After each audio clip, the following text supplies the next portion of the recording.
Hey guys, Sean here. Welcome to the F1 Word and to the race watch-along, I hope, for the Belgian Grand Prix. I just thought I'd pause a little bit at the start there and give you a taste of what we're going to get today. Delayed start.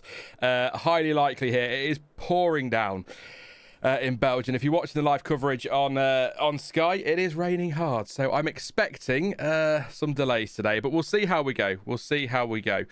I'm here, Moray. Don't worry, I am here. Latest forecast, I'll tell you right now before I do some shout-outs. It is raining, due to stop at around 15:05 local time, according to the FIA. I don't think we need the forecast to say it's raining. You can see on TV it's raining. So if we do get started on time, highly likely it's going to be a safety car start. However, yeah, probably a delayed start, I would imagine, but I'm prepared for that. Not. Let's do some to that race. Yeah, let's do some shout outs in chat then. Hey to Project House, to Shang, to Spencer, to Michael, to Marta, Alfie, I'm doing well, mate. Hope you are too. Hey to Annette, hey to Fud, to Ewan, to Pascal, to Kevin, to Prairie Boy, to Dyer, to Jithu, to Ash, to Moray, to Keru. Oh, Jesus Christ, my voice today. And I said hey to Moray, so I say hey again. Why not? Yeah, that's the bribery. If we get 100 likes straight off the bat, then we know the race is going to start on time. There you go. That's the bribery. No, we'll see what happens, but it's looking increasingly likely that we're going to get a delayed start here because it is properly raining and we know they don't like to race. If you watched the F3 this morning or got up for that, then I'm sorry, there was no point. I think they did 2 safety car laps and that was the end of that one. And then we had the F2, which was I was only sort of half watching at the time, so I was doing other things, but I think it was safety car for a car stopped on track and then it got red flagged and didn't restart with about 2 laps to go. So yeah, possibility we're going to see a day like that. If it feels like a next update in 15 minutes kind of day is what it feels like, which I'm a little bit concerned about, but here we are. Let's see how we go. Grid-wise, a lot of changes since yesterday. So I'll run you through it quickly. Lando Norris is on pole position and will stay on pole position with Oscar Piastri second and Charles Leclerc in third, Max Verstappen fourth, Alex Albon fifth and George Russell in sixth, Yuki Tsunoda seventh, Isaac Hadjar eighth, Liam Lawson ninth, Gabriel Bortoleto 10th, 11th for Ocon, 12th for Bearman, 13th for Pierre, 14th for Hulkenberg, 15th for Colapinto and 16th for Lance Stroll. If the race starts, we're only getting 16 cars on the grid. 4 cars starting from the pit lane. Carlos Sainz, Lewis Hamilton, Kimi, Antonelli and Fernando Alonso. Sainz has had a setup change, which is why he's in the pit lane, and Lewis Hamilton, Antonelli and Fernando Alonso all having power units and setup changes, which is why they are starting for the pit lane. So although unlikely at this stage, if it does start on time, there's only going to be 16 on the grid. So there we go. Great start. Very exciting. Yeah, get your Eurovision and Robot Wars chat on standby. It could turn into a bit of a testing stream, this one, because, well, I'm hoping we're not talking 2021 levels. It is worth mentioning the rules have changed. It's 2021, so we won't see the farce that was 2 safety car laps declared as a race and then points awarded. I think, as I should have pulled the regulation up really, but I believe it's along the lines of you need to have at least 2 actual racing laps outside of a safety car for anything to be counted. So there'll be no points awarded if we don't go racing at all. There'll be no points awarded if we do a few safety car laps. They've got to actually go racing, so let's see what they do, but we'll see. I mean, the weather dies down as the afternoon goes on. It's 80% chance of rain apparently right now, even though it's raining, so I call that 100% chance. What do I know? And then it's 60% for about 4 o'clock local time, so an hour and 20 minutes from now. Then it drops to 40 and then back up to 60. But I think the sun sets at about 9:30 in Belgium, so we need to be going well before then. But yeah, let's see. It's going to be a Mylander day. It's going to be a 15-minute update kind of day. I'll try my best to keep you updated. I'll try my best not to lose my mind as well. But yeah, looking forward to this one. I'll tell you how likely it is that we see the dry tyres today at all. When I checked a few minutes ago, and I'll just check again, Pirelli haven't even put a graphic out or any kind of prediction as to what the pit stop strategies will be today. Usually they do that, but obviously they've looked at the weather and gone, well, there's no point in wasting money on a graphic designer for that, because there is no chance we're going to see the dries, certainly not early in the race, and the strategy's out the window anyway, because it'll all be dictated by how wet the track is. So there we go. It's going to be one of those days where I'm going to need your questions for sure. It's going to be one of those days where we slowly lose our minds and we start off going safety is paramount, and then after an hour we're going, this is ridiculous, let him go, who cares? It's what we do as F1 fans. We're all massive hypocrites, aren't we? So there we go. But 80% chance of rain on the hour, so it's not going anywhere anytime soon. Even if it stopped now, let's face it, it's going to keep going, isn't it? Is Jos Verstappen going to talk to Sky? Oh, he is. Okay. Sort of. Interesting. Anyway, so yeah, there's not a lot to update you on apart from the fact that it's going to be very, very wet. I've seen there's a big storm cell moving in as well, by the way, and that could be what this is, but let's see how we go. But I'm looking forward to it still, because I think that even if there is a delay, I think we're still going to get a good race. We've got a nice grid. If we've got a wet race, we've got Alonso, Hamilton, for example, out of position down the back of the grid or in the pit lane. They've got to come through. That's going to be fun. I think Nico Hulkenberg has more pace in that car than 14th. Ocon might be in trouble with his skinny rear wing, but Ollie Bearman on a higher downforce setup might do well from 12th. We've got some good, Yuki Tsunoda. Didn't realise yesterday, by the way, chat. I don't know if you did tell me, so I apologise if you told me yesterday and I missed it, but I didn't realise that Red Bull had given him the new floor in between sessions yesterday. They'd fitted it between practice and between the sprint and qualifying. So well done to Red Bull for I know it's a big job, but it's doable in that time, but I didn't realise they'd done it quite so quickly. So Lauren McKee's there, obviously making sure Yuki gets the best he can, and he's much more confident in the car. So that was impressive from Red Bull. So is that look, pure speculation, hyperbole and all that, but is that the first indication of Red Bull moving back to being a bit more, maybe not 2-car team, but 1.5-car team? Who knows? I don't know. Nico Rosberg on the grid. I'm so glad I've got this muted. I'd be going mad right now. But yes, well, let's have a look at what you say in the chat. Questions, all of that business. Funny comments. Don't forget we've got the battle for top fan as well.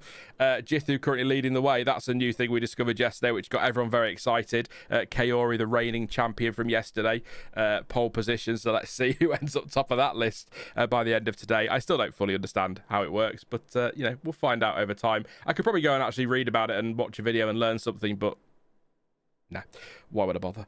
I'd love a Yuki win all over that, says Ash. That would be incredible. From 7th as well, means we're going to get a good race. Alex Albon up in 5th place. He made a good point, actually, pre-race to Sky, I think it was, or at least on the driver parade. He was saying that there's no point, they're in a position in 5th place where they can't actually really take any risks. So usually Williams, as an example, as a team, sort of midfield towards the back end at times, when it starts to dry out a little bit, or if it starts to rain a bit, they can take a gamble on tyres or whatever, whereas up in 5th place, they kind of can't. So worth keeping an eye on what he does today. I will say as well, I've got the fan on again, so if it is a bit loud, I do apologise. But yeah, I'm sure you'll live. It's been on for weeks now, so I don't know why I have to mention it, but there you go. It's the summer-ish. UK summer.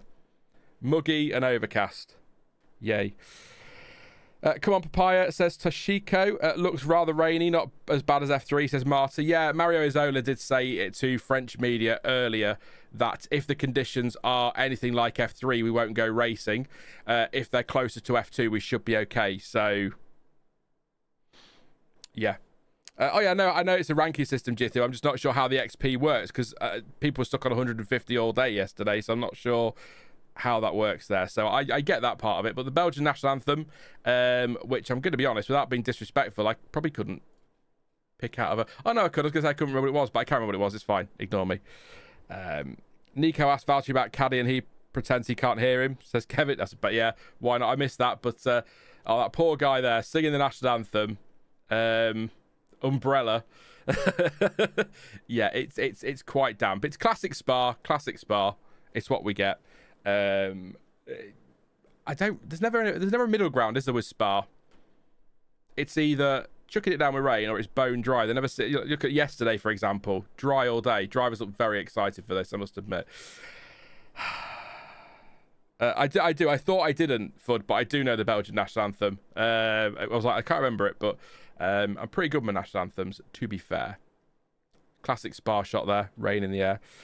Which is worse, the grid walk or the grid walk with umbrellas, says Michael. The grid walk with umbrellas and Nico Rosberg. I don't mind Martin Brundle's grid walk, but the grid walk, I mean, imagine Monaco, well, we've seen it, haven't we, wet with the umbrellas bumping into each other. Just messy, isn't it? So, there you go. Rain at turn 1, 2, and 3 and dry the rest. Remember many of those. Yeah, we've had quite a few of those. Silverstone was a bit like that, wasn't it? A few weeks back. It was as they do a flyby, which I still get confused by these. I thought they'd stop these F1. I don't mind. I'm quite happy to see big planes like that. They're quite cool. But I thought they'd stop that. But then it seems to be, depends where we are. Lewis Hamilton getting ready. You can see on the pictures, if you watch it on TV. Sorry, I haven't got the images. There's nothing you can do about that. But he's talking to Kimi outside, and you can see the rain is really coming down. So RC says, F1 time, bitches. RC just rocking in with that for some reason. What do you think about Christian Horner being sacked by Red Bull, says Ewan? I'll answer it because it's you, Ewan, and you're here, mate, and you've asked the question. But I have to admit I'm a little bit bored of talking about it and sick of hearing about it. But I think it's something that... Do you know, I'll tell you what I will say, actually. The biggest thing for me was the shock of it. It's such a weird thing because it's something that has been seemingly coming for a while, yet we all were really shocked when it happened, a bit like I said just about Christmas always appearing on the same date and surprising us. It's been coming for a while. It wasn't that long ago. In fact, last year Jos Verstappen was saying the team falls apart without if Christian Horner stays, so let's get rid of him, and then they did get rid of him, and there we go. So I think it was inevitable, but I wasn't expecting it this point of the season. The earliest I would have thought would have been the summer break and not the summer break dress rehearsal, but I would have thought end of the season, I suppose. But I mean, it could be Verstappen's pulling a power play. It could be that Verstappen has said me or him. I'm not convinced he has. Maybe his dad has, but I'm not convinced that Max would say that. It could be to do with, I think Craig Slater described it as a red herring with the moving of shares. It maybe was a red herring. It could be Helmut Marko's had enough. It could be a multitude of reasons, but it does feel like it's been coming for a while, so maybe we should have expected it, thinking back and with the benefit of hindsight. I'm hoping Laura McKees is going to take them in a new direction, or at least freshen the team up a bit. Something had to change. I do wonder if there is something about next year as well we're not being told, and maybe the power unit isn't where it should be. Don't forget that Christian Horner didn't just oversee the race weekends, he oversaw the whole team, the power units division, everything. So has something happened there? Is there a clause that he didn't want activated but Max Verstappen? It's so confusing. We haven't got the full story. I'm looking forward to his autobiography. All I will say is he will be back.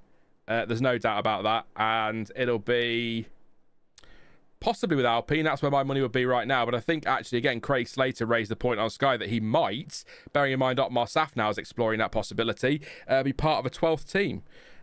Maybe those two can get their heads together and a bit of money in a consortium to bring in a 12th team. We'll see, but he'll be back at some point. There's no doubt about that. But if he wants to release his autobiography early, that'd be fine. I'd be quite interested to read that one. He's someone I'd like to sit down with and just have a chat, find out what really happened. Never going to happen, but there you go. It's weird. It's weird to me, the timing of it more than anything, but it is what it is. It can't be what it isn't, can it? So, but he's gone. We move on. It's Red Bull's first weekend without him, and look at what's happened. It's rained. You know, it's all because they sacked him, because it never rains in Spa otherwise. Yuki Tsunoda heading to the grid, talking to Craig Slater there. But no, I think I did wonder yesterday. I was thinking about this after the stream. Could this become something they go on to regret? But I think with people like Lauren McKees in the team, I think you're well set up for successes. The only thing I would argue is that perhaps if this was always inevitable, and maybe you'll agree in chat, maybe you'll disagree, perhaps it should have come when Jonathan Wheatley was still at the team, because that for me would have been the natural successor. And I wonder if that's what they might regret more than letting Horner go, is the timing of it. Because and it's not just because Nico Hulkenberg scored a podium last time out and that Jonathan Wheatley's done a great job at Sauber since he came in. It's that he was always going to be, he wanted the team principal role, or a team principal role. There wasn't one at Red Bull. He left to go to Sauber. All of a sudden, Christian Horner's gone. Wheatley would have been perfect for that position, but there you go. I have done a poll for race winner, by the way. I put who will win the Belgian Grand Prix. I always do top 3 on the grid and then other, which can be literally any other driver you want. So I assume 23% of you have voted for Lance Stroll. I would imagine. So, but yeah, Piastri, Norris, Leclerc. We'll do predictions shortly. We've got a lot of time to answer questions, I suspect. I'm ready for this one. So, but I think if it continues like this, and the changes, based on the changes Red Bull made yesterday, I think Max has more downforce on the car now. He might be sitting pretty in 4th place. But I'm looking forward to watching others come through. The other I love it. Official live for the FIA race control. Risk of rain for the F1 race is 100%. Really? Had no idea. Well, I'd love to have 20. I'd love it if they could have polls. I don't know why there's always seems to be a limit to just 4 things. I don't know why we can't have a poll with 20 drivers on there, but it doesn't really matter who the 4th option is. It's just a poll for a bit of fun. So there you go. I'm always about a minute behind with my special flavour stream, says Marta's special flavour. Like it. I think if Wheatley was ever going to be team principal at Red Bull, they'd have sent him off to RB after Franz Tost left. Sort of like what Mercedes have done with Val, says Moray. That's a fair point, actually. Yeah, but well... Moray was I mean, James Vowles in quite a senior position, wasn't he? But I think Wheatley was very much... He was sort of really towards the top end of that structure, wasn't he? I can't remember what his role was. Was it sporting director or something like that? He had quite a big role. So maybe sending him out on loan effectively wasn't the way to go. But it's a fair point. It would have been a great place to get some experience in that team principal role. But does somebody like... Jonathan Wheatley need that experience to take that role? That's a whole other conversation, I suppose. But I agree. I'm glad he's at, as Pascal says, glad he's gone to Sauber. It's Audi as well next year, isn't it? So he's got himself a manufacturer, team boss position. So, but it was really interesting. If you didn't see the piece by Craig Slater, I'm not a big Craig Slater fan for reasons I can't put my finger on. You know, a bit like people probably feel about me, but you know, when someone just irritates you and you don't know why, that's how I feel about Craig Slater. He's done nothing wrong at all, just yeah. But it's worth giving it a watch because he goes through everything from, you know, not getting into bed with Porsche, I think it was that he said, the talk around Max Verstappen's future, the performance, everything that's happened off track. It was a really interesting piece. It laid it all out almost chronologically, and you sort of thought, actually, yeah, this is what I'm saying. You know, this has been coming for a while, so it was, yeah. Hamilton's just been unlucky, to be fair. A snapping at sprint Q1 and then an easy track limit in Q1. I assume that's in response to Ewan, who says that Lewis Hamilton's qualifying this weekend has been rubbish. Yeah. I mean, like, I'm not going to go at Hamilton here, but if you base it on the hype that we had over the winter, you'd have to say his whole season's been rubbish. But it takes time to adapt to a team. I'm just saying the expectation was set so high, as I try not to cough down the mic, but the expectation was set so high with all the hype over the winter because it's all anybody ever talked about. You thought it was coming into this season certainly based on what certain corners of the British media were saying, that we were going to come in this season and he was going to win the championship. So it's got to be a disappointing season, whichever way you look at it, hasn't it? So, but then he would be as well. So he'll be absolutely infuriated with where he's at. I think the music's about to kick in, so we are going to get ready to get going here. So I'll put the sound back on. It's Natalie Pinkham. There we go. Neelish says Hamilton has been disappointed, but so has Ferrari, to be fair. Leclerc's third today, and he's had some podiums this season, so I think Leclerc's been the better of the two, but that's not a massive surprise. Maybe it will be to you, but he's been at that team for how long now? He's already in, isn't he? Settled, feet under the table. So, yeah. What is the probability of a delay start, says Just a Guy? Highly likely. It's not a guarantee. I mean, it's now saying the rain will stop on the hour at 3 o'clock, which is 6 minutes away from now in Belgium. So, or 6 minutes away from the hour for everybody. That's how time works. But yeah, let's see. We're not long to find out. I'd imagine we're going to get something soon. At the very least, it's going to be a safety car start. But to sort of paraphrase and steal what Martin Brundle says again, the best way to clear a wet track is 20 F1 cars going round and round. So in many ways, it'd be better to start behind a safety car. The trouble is, if we go and start doing formation laps behind a safety car, we're going to lose laps in the race, and we've only got 44. So that's not many opportunities up at particularly Les Comet Turn 5, is it? So, but we'll see. We should find out any minute if there is going to be a delay. We usually get it a few minutes before the start, so I'll let you know if it pops up on the screen immediately. Hopefully not, though.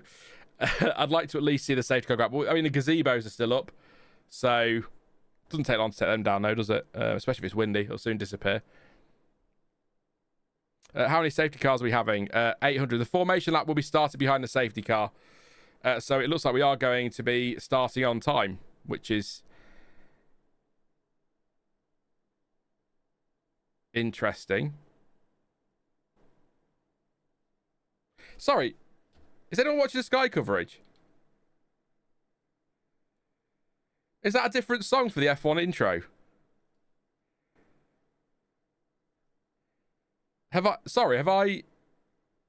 I missed something? Have they been copyright claimed?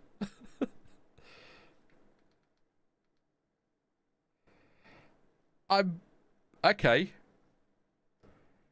Oh, has it replaced the other one? Well, no, because then that's playing.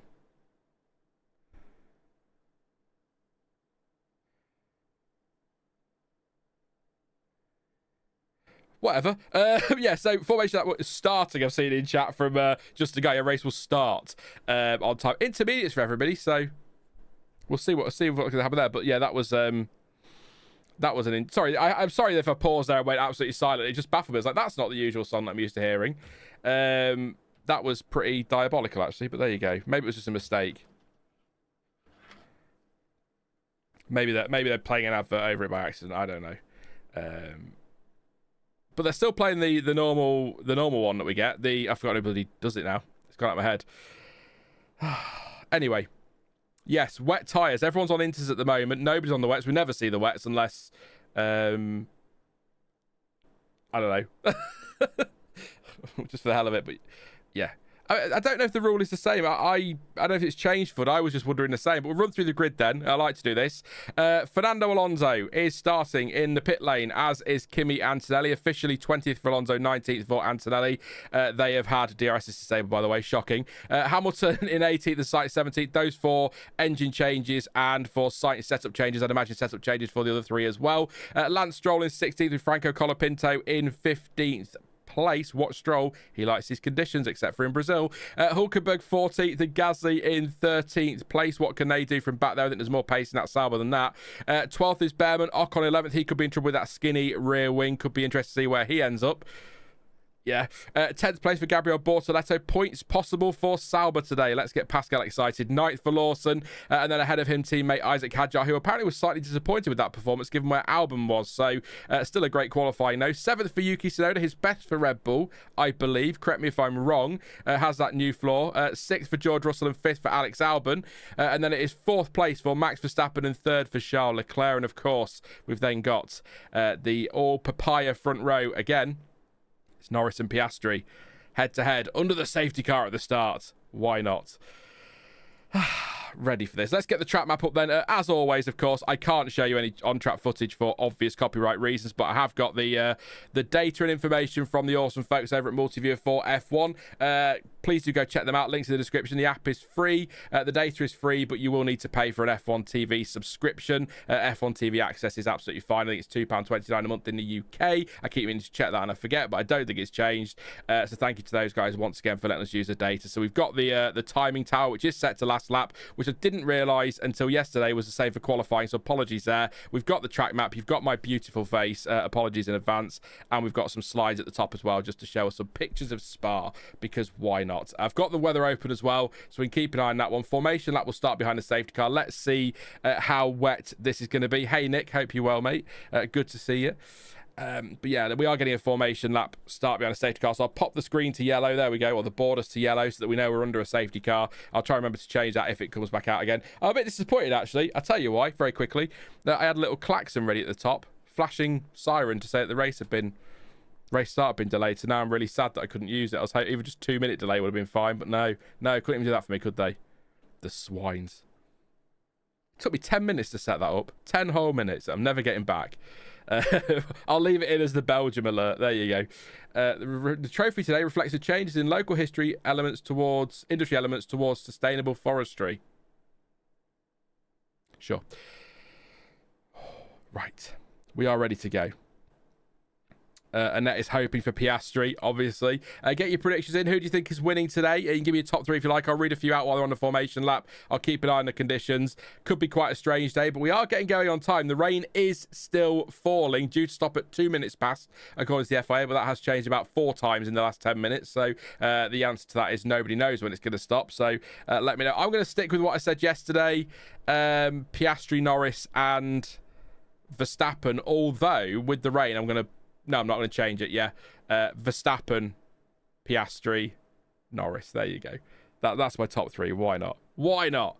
We'll see. It's worth keeping an eye on Kimi Antonelli, by the way, who was a bit emotional yesterday after his poor qualifying. He said that he's really struggling for confidence with the car, which is a shame to see. I don't like to see drivers getting, especially young drivers who are still sort of learning their trade. A lot of pressure on that lad. Huge boots to fill. Was always going to happen. So, yeah, I feel for him, but hopefully he can come through. Don't forget, he started from way down in Australia and finished 4th, I think, was it? So it could be a day of who crashes first, as we've got all the cars at the end of the pit lane there. It is not red flag yet. Sainz leading the way. They get to go round on the formation lap, of course. What do we... I mean, chat, you can give your views on this one. Pascal's gone Piastri, Verstappen, Leclerc and points for Sauber. Great condition for Nico. Collie says Max, Oscar and Charles. And Ali says that Lance Stroll will crash first. Ted's saying droplets at the moment, no need for a brolly. So I'm just looking at the crowd now and they all had their brollies up. So that's all right for him, isn't it? But yeah, we are going to get another shower soon, but that is going to decrease. In about an hour from now, it drops to 20% and we've got sunshine and clouds. So this could dry out before the end. But I'm just trying to look at the track now and who is what we're all thinking. I mean, the run down to Lecom visibility wasn't great. As we come into Pouon now. Race, yes, the start has been suspended. I get to use my graphic when they come back round. That's very exciting. It's a little flashing siren at the top right. But yeah, the session has been suspended, basically. The visibility on the run to Thingy was pretty rough, to be fair. But I don't know. I think what annoys me about that is that we've just lost a lap of the race. We could have just sat on the ground. I think everybody watching this knew that was never going to go ahead. Didn't we? Really? With the start being suspended, I think we all kind of suspected that was the case. So we've now lost a lap of the race. And yes, we would have lost one formation lap anyway, but now we're going to get another lap around when we get going again, which loses a lap. So I feel like that decision could have been made earlier. I mean, what they're probably looking at on the radar is there's a little pocket coming up that is, like I say, sunshine and cloud and a much reduced chance of rain, 20%. So they might be looking at just postponing things a bit and then moving on to drier conditions. I don't know, but yeah, not surprised by that at all.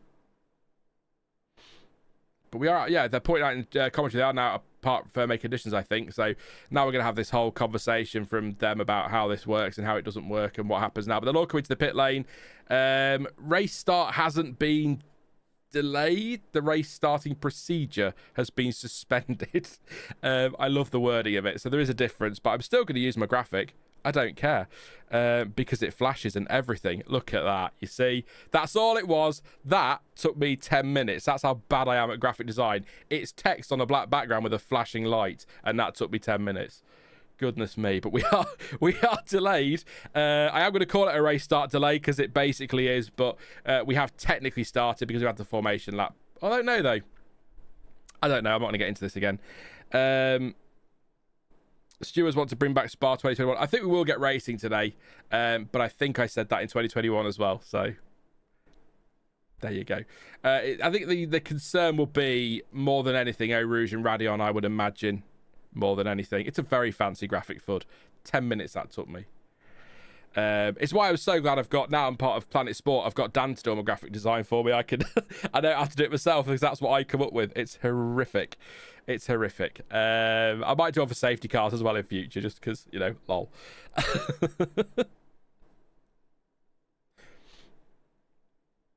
Kevin, possibly partly tongue-in-cheek, but also possibly being true, says F1 is lame now, boo-hoo rain. Yeah, I think Eau Rouge and Radeon is the concern here. I think another track we might have got going, but I mean, F2 managed it, sort of, didn't they? There were a couple of moments that were a bit squeaky bum time, but Alfie says we're still using clip art. Yeah, that was made in PowerPoint, believe it or not. I used to make all my thumbnails in PowerPoint. Again, then I got Dan, so it's all good. Will there be a race that's just a guy? There will be. I think, again, we've got at 4 o'clock local time, which is 55 minutes from now. There is a 20% chance of rain, and the graphic is now showing sunshine and clouds, and we don't get rain again until about 5 o'clock local time. So we should get a race in. That said, they're now saying that it's moderate rain, according to the FIA, is expected in 12 minutes at 15:17. So we've got another 12 minutes of this rain yet. So, yeah. It's easing off, but it's still going to rain, so. Fud says, just remember, if you ever feel like you are useless and not good at anything, just remember the F1 full wet tyre exists. I don't know why we don't do it. I don't know why we don't use it. I think it's to do... Actually, I'll tell you what. I was going to read this to you because it is genuinely really interesting. I'm not being totally serious there. Craig Scarborough, where are you? There we go. Said the Pirelli wet tyres shift 85 litres of water per second. That's over an oil barrel full of water every 2 seconds, and that creates a blinding wall of spray. Trying to suppress that volume of water to cut the spray is a near impossible task, and F1 has tried. We saw those spray guards tested, didn't we? Which was ridiculous, but yeah. So it's visibility, and I think the wet tyre will be fine to race on. It removes enough water, but it's rubbish for visibility, because if the weather's ever that bad that we need the wet tyre, visibility is going to be appalling. It's no good unless it's absolutely hammering it down, and the Inters can't cope with it if it's hammering it down as well. So we need a tyre between the intermediate and the wet. We need an intermediate, a wet, and then an extreme wet or something like that. But here we are. These guys should watch races of the past, like the 1996 Spanish race or any other Rennie races that was worse than this, says Hansi. I mean, Belgium 98, they raced, but if you watch that back, there's some replays of tyres coming very close to people's heads in the crowd. So I know we've got the wheel tethers now, so yeah, but they do still fall off. So I have to say, without getting too morbid, whenever I watch Belgium 98 back, it is a wonder everyone came out of that one, frankly, because it was wow. I mean, I imagine the wheel that Michael Schumacher lost when he hit the back of David Coulthard is still in the air somewhere. I have no idea where that ended up. Probably hit me on the head halfway through the stream. It's scary, but it's classic Belgium. We all knew it was coming. As soon as we knew it was rain today, we knew we'd get a delayed start. I will just clarify, I'm not changing the graphic now, but it isn't actually a delayed start because we have actually had the formation lap under the safety car, but I don't consider the formation lap as a start of the race because they can't overtake, so it's not a race, is it? So it is technically a delayed start, but the official line is starting procedure suspended, but I don't think that'll fit up there. So we've got tractors on track. Is it visibility or standing water is what Norris has been asked, and he said visibility, the standing water is not too bad. So there we go. That confirms that. We said it with visibility, didn't we? Schumacher even did half a lap on 3 wheels, so it is possible, says Sighted Canvas. Yeah, just 3-wheel it. And I tell you what, actually, Sighted Canvas, half a lap at speed as well. He didn't really, I mean, he will have backed off, but not that much, did he? He was pretty angry.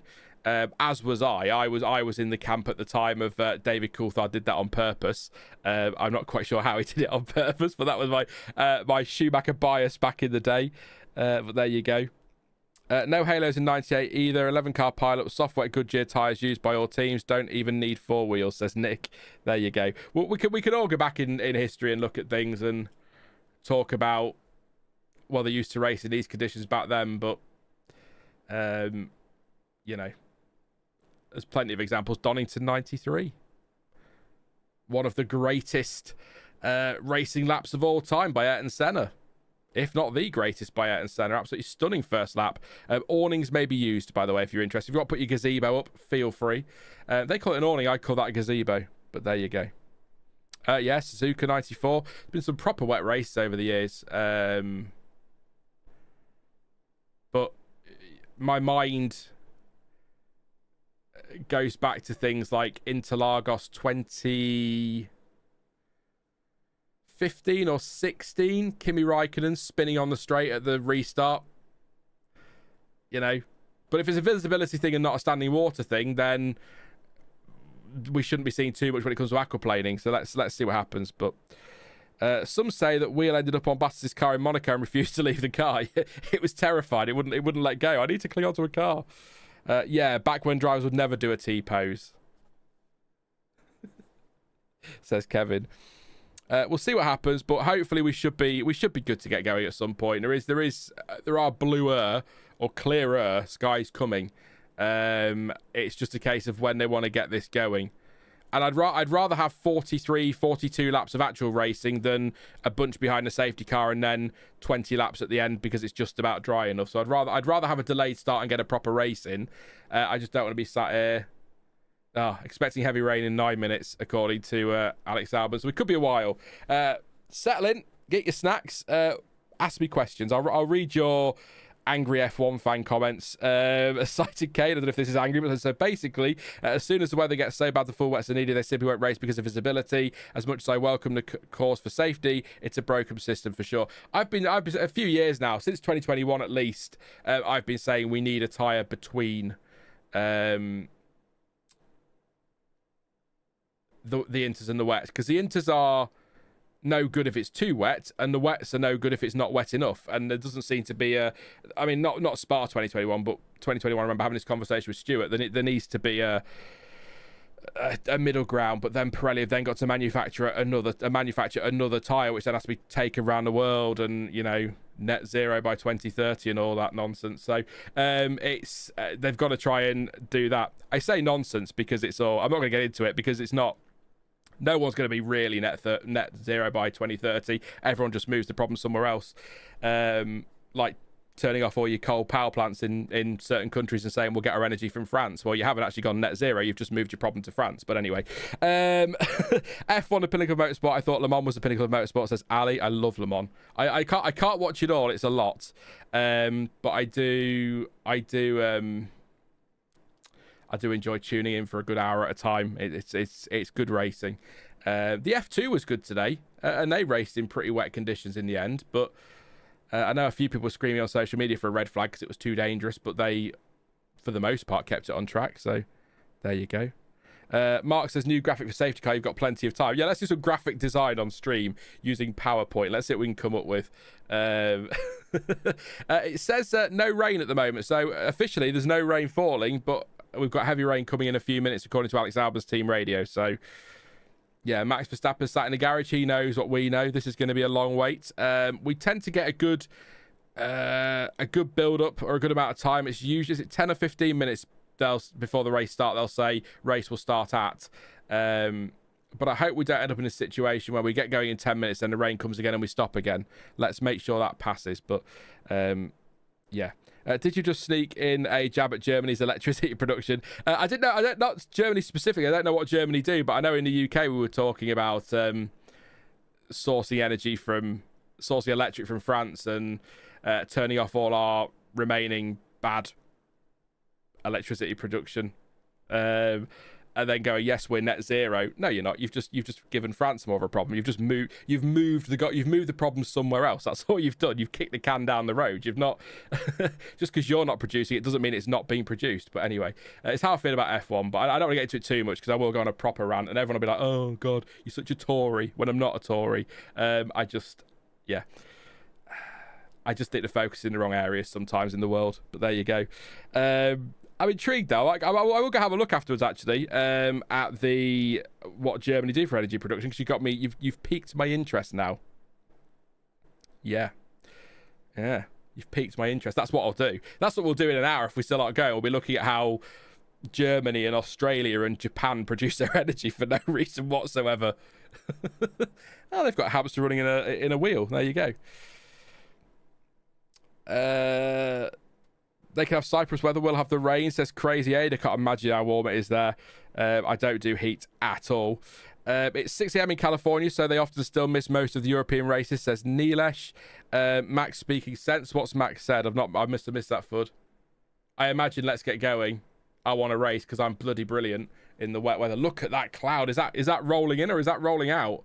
Because that's going to deposit a bit of water. Is that the one they were talking about with Alex Albon on the radio? I love filler content. This is great stuff. Yeah. It's difficult to tell from the helicopter cam just how wet the track is, but it is shiny, which I guess suggests it's wet. There you go. Basically saying they're too cautious now. The rain's going to come and we won't get anywhere in the next 3 hours. So many people do not like Max Verstappen. I think he's a dying breed, to be honest. He's so much more old school. But then I feel like I'm a dying breed. Sometimes I'll say something, then I'll be like, oh dear, that's not very politically correct, is it? Or that's not the popular opinion. I better be careful. But at the same time, I'm getting older now, so I don't care. Charles Leclerc at the back of the garage there. I imagine he'll find the camera in a second. He'll look at it. Charles, you're letting this... That's shocking. Shocking. Charles Leclerc is the only man on the planet who can find a camera and immediately go to some kind of model pose without even trying. It's ridiculous. I wish Max Verstappen threw his helmet on George Russell's car. We could read that either way, but yeah. This track is going to get binned off, isn't it? It's a CPB. Well, it's apparently going to go biannual, isn't it? But that, again, that decision was taken, I think, before Zandvoort had decided to withdraw, so it might get a reprieve there. But do you know what? I would take... Maybe controversial, we'll find out. But I would take this kind of situation in Spa once every 4 or 5 years, if we could keep Spa on the calendar permanently, than go racing every season at Jeddah or Qatar or there was another track I had in my mind there that was absolutely terrible that I can't stand. I can't remember what it was now. It's gone out of my head. There's one in Europe and I can't remember what it was, but there we go. Yeah, but yeah. Soulless tracks, basically. They talked to George on the radio. So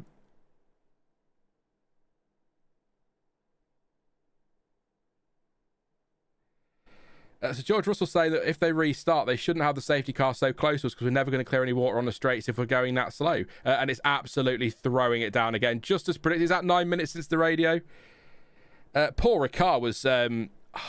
I didn't like Paul Ricard at all, but it just that looked soulless. But it actually wasn't a bad track for racing, as it turned out, was it? We had some pretty good races there, some stinkers, but it wasn't awful. But it was more that it was just massive. It felt like a massive car park with a track in the middle of it, didn't it? It was all concrete runoff, but great for testing, but not so much for Qatar is crap though. Yeah, I don't like Qatar as a track. It's a bike track. It's great for bikes. If you ever watch bikes around Qatar, it's really good. But it's not an F1 track, which is my biggest frustration with it. The good thing about Paul Ricard, if we had it now, would be that if we had a sprint weekend, you could, in theory, whilst it would be logistically a pain in the backside, you could, in theory, have a different layout for the sprint and then the race on Sunday having a Grand Prix layout. You could, in theory, a bit like Bahrain, you could run a sprint in Bahrain and use the outer loop for the sprint, lots more laps, shorter track, more DRS, and then use the Grand Prix layout for the Grand Prix. But I appreciate that barriers, marshals, safety, that's not easy. Logistically, but yeah, I love the Istanbul circuit. I absolutely love it. There it is. Ali says it. Bring back Sepang. Are you the first one? Bring back Sepang Klaxon. 100%. Farty Golf Ball says, Sean, who's going to win today? Rain, Mylander. Yeah, it is hammering it down now. In fact, the FIA thing has changed. It's raining, is what it says, and it's gone red, which means it's heavy rain. 27 minutes, 26 minutes, stops at 15:45. So we've got at least another 25 minutes of waiting. And then it's got to clear. And then we've got to hope no more rain comes. I'm looking at that 4 o'clock. 1600 is 4 o'clock. Yeah, 4 o'clock, 20% chance of rain, sun, clouds. Maybe we'll get going then. But yeah, I did see a lot of people on socials. Why haven't we moved this to Monday? So I'll cover that off before it pops up in chat. It's very simple. There are so many reasons. We're going to Hungary next week, so they've all got to pack up tonight and get off there. fans in the grandstand have paid for their tickets and might not be able to come tomorrow, so you're going to have to refund all of those. There are contracts with TV and sponsors, so you can't break those. And I actually think the bigger and most important point is that for the most part, marshals are volunteers, and marshals might be at work tomorrow, and we can't go racing without marshals, so you can't just move it to Monday. We've had this before. We had it in 2021. Why can't we just move? Why didn't we put it back a day? They do in other series. F1 can't do that. They could have moved it forward an hour, but the rain was still going to come anyway, so we were still going to get some sort of red flag. So yeah, we've got a good few hours of daylight yet, so I will be dancing within the hour, I'm sure, because I'll be trying to fill time, but we'll see how we go. At least Kaori isn't here to snatch first place today, says CPB. You wait, she'll rock up 5 minutes from the end and donate a tenner, and then you're all doomed. How much time for the race starts, this proudly South African? Do you mean how far away? We're going to be a little while from the race start yet. Probably a good 25, 30, probably more minutes. How much time we've got to get a race start in? I believe the sun sets at Spa at about 9:30. So obviously the sun starts setting before then, but we've got a few hours yet. We'll get something in. I think Thailand is in discussions right now, but probably a street circuit. I'm not sure what the Thai racetrack is. It might be street track. It might be a hybrid, a bit like the new Madrid one's going to be, which is part street, part purpose-built. Sochi was a bit like that, wasn't it? It was sort of a street track. It was around the Olympic Park or the Olympic Village, but then part of it was also constructed for racing. So it might be a hybrid, but I'll make the point millionth time. Old man yells at cloud. There are some incredible racetracks, purpose-built around the world that we could be racing at. Let's not keep going street tracks. It's not Formula E. I don't want it to be Formula E. I'll tell you how interested I am in Formula E. I only found out 5 minutes before the start of the stream that apparently they're racing this weekend in London. So there you go. Who cares? But yeah, I don't want this to become a street championship. It's the cars are too, unless you're going to make the cars significantly smaller, and I don't think next year is enough, but significantly smaller and more raceable. There's no point racing on street tracks because, yeah, some street tracks work. Don't get me wrong. I can't think of any right now. I think Vegas is quite a good one. That long run down the strip certainly gives you opportunities, so that's not too bad. But yeah, I would say I hate Formula E, but I get a little. I just find it very. It started to bug me when it started. You know how IndyCar and F1, maybe not so much now, but a while ago, used to take little shots at each other. Formula E started to do that towards Formula One, and I was like, come on. You know, pick on someone your own size. You're nowhere near this level. One day, maybe, but no. And that, by the way, Formula E has got the good news if you're an F1 fan. It's got the exclusivity to be the only FIA all-electric single-seater championship. That's a mouthful. Until, I believe, 2048. So that's great news if you're a Formula One fan, because we're not going to be going to electric. We're going to go 50-50. Maybe we'll end up 99%, 1% one day. But, you know, at least we're not going all-electric. And I think there is something in this return to V8s that Ben Sulayem is pushing, but that might also be part of his election campaign, get people on side. Yeah. At least you don't need to worry about rain at the Hungaroring. High 20s all weekend. Yeah, I did have a look, Pascal. Looks pretty good in Hungary for the weather, so hopefully we'll be okay. And that's only a week away. I think a lot of frustration for people will be the fact that we've waited all this time since Silverstone for a race, and now we're having to wait a bit longer, but at least it wasn't 2020. If you weren't around in 2021 watching Formula One, oh my God, that was a day, wasn't it? In Spa. Waited all summer for racing. It was after the summer break. Came back. Nothing happened. 2 laps under the safety car. Was it half points for 2 laps under the safety car? And they still called it a race. I even renamed the race reaction to the no race reaction. That was interesting. We still got 2 hours out of it somehow. Yeah, Hungary's had a lot of work done on it because they've got a long-term deal now with F1, haven't they? I must admit, I do quite like F1 turning up and to all these tracks these days, or seemingly all these tracks, and just announcing we're going to be here for the next 300 years randomly that no one's expecting. Austria got a big agreement, didn't it? A big deal extension. Silverstone will get one if it hasn't already. I just love Spa to get one. And I know people will be going, no, because this is what we get, but we don't get this all the time. Just most of the time. The Belgian fans are awesome. They're out dancing in the rain. I feel like F1 fans are a different breed. That's bias. That's complete bias. But yeah, sit in all sorts of conditions waiting to see a car for a couple of laps, won't we? But yeah, I haven't really seen a lot of the Mad Ring layout, Ali. I've seen there's an onboard, and it made me laugh because the one in the simulator that they put out there, the driver got it wrong at the chicane and I think tagged the wall. So it could be interesting, but I'm not a massive fan of the circuit, the Barcelona Catalunya, but we've got that. Why do we need a street track in Madrid? Hybrid or not, Just my view. It's like the South African Grand Prix talk. It comes and goes, doesn't it? Talk of that becoming a street track somewhere, but then you've got Kyle Army. Why not spend the money on making that suitable for F1 if it isn't already? Yeah. Germany does need a race. I completely agree, Kevin. Back to Hockenheim. I don't mind. I want to swap it between sort of go back to doing what they were doing before, where 1 year at Hockenheim, the next year at the Nürburgring Grand Prix layout. I'd be happy with that. But the problem is, we've only got... I was going to say we've only got one German driver on the grid, but I mean, we've got... let me just check before I go and commit to this. 1, 2, 3... 3 French drivers on the grid, and we don't have a French Grand Prix, so I suppose that means nothing, does it? There you go. Got 2 Spaniards, and now got 2 races in Spain. We got 1 Dutchman. Is this the last year for Zandvoort, or is it next year that's the last year for Zandvoort? That's the track I would have liked to kept. I know it's not the best for racing, but I don't like seeing these old school tracks fall off the calendar. And yeah, Imola's not coming back either. Yet we've got Miami,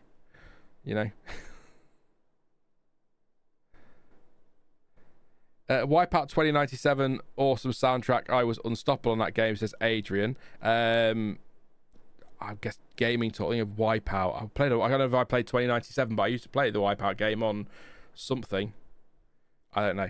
If you're just tuning in, we are talking about F1. We will venture off on different topics because we have a starting procedure suspended situation. We have had a formation lap, but the red flag came out halfway round because of the rain, which is due to stop in now 38 minutes and 5 minutes past 4. This could be a long afternoon. We're waiting to see what happens if we do get going. I'm not sure now, actually.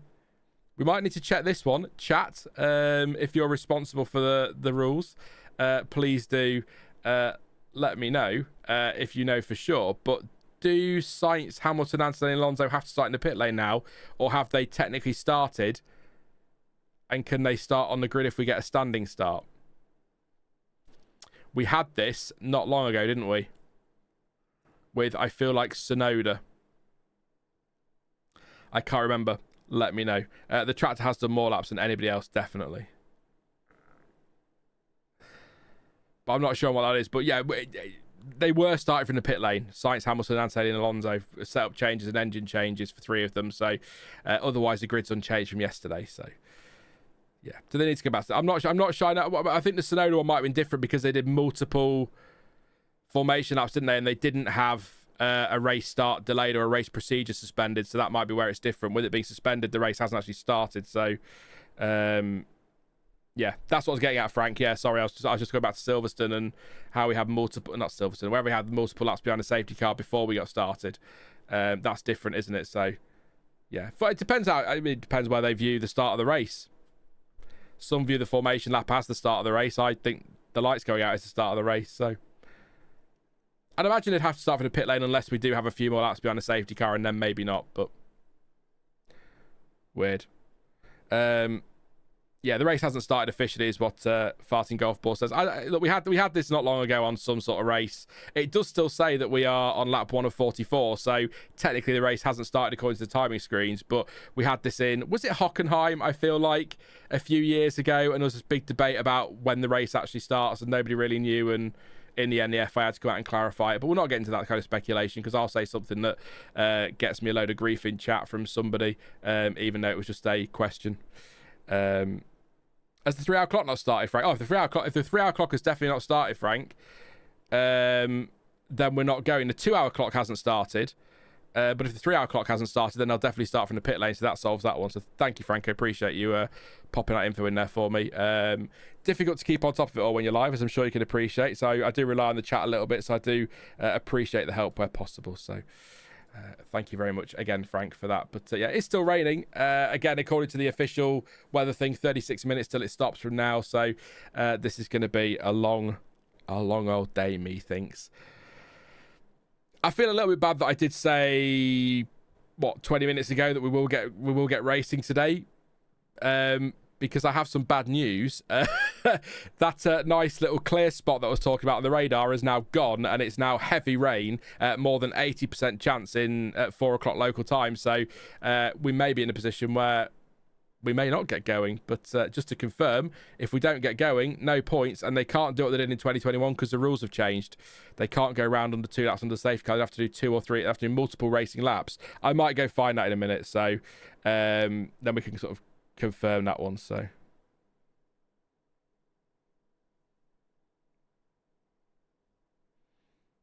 I'm sort of listening to Sky. They're talking to Andy Cowell, I think.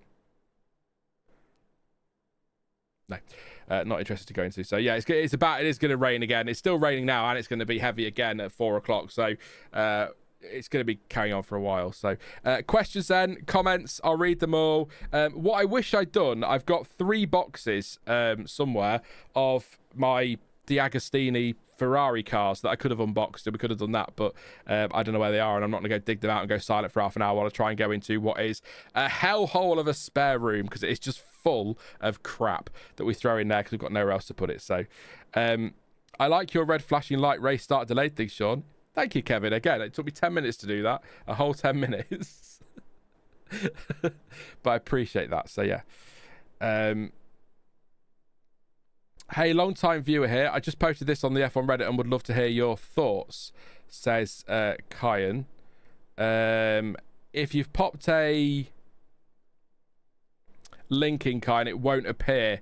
YouTube will block it. They like to block links, so you might have to pop in the chat a summary of what you've said so that I can read it, but otherwise I won't be able to go to it, unfortunately. Sorry. It's the way YouTube works. They block links left, right and centre, so I don't even think you can post them in the comment section to videos, which is crazy. Hey, Craig, hope you well. Ali says, Belgian Grand Prix racing in prime time. Do we have an estimated start time? Can't watch ATM, says J-Web. No estimated start time. At the moment, rain is still falling, due to fall for another 33 minutes. And that little clear cell I talked about has vanished. So it's still raining, and it's going to keep raining. So it doesn't look, I mean, I'm not stood out in it, but it doesn't look that heavy from some angles, and then they'll go down the pit straight and it'll look really bad, or somewhere else it'll look really bad. So tractors are really doing some work up on the Kemmel Straight, though. I do feel like it's a bit of a not a waste of time, but a bit of a thankless job, really, because you go down there and clear the water, you turn around, it's all back again because it's raining. But there you go. 23 race season, yes, there you go. That should help the math, shouldn't it?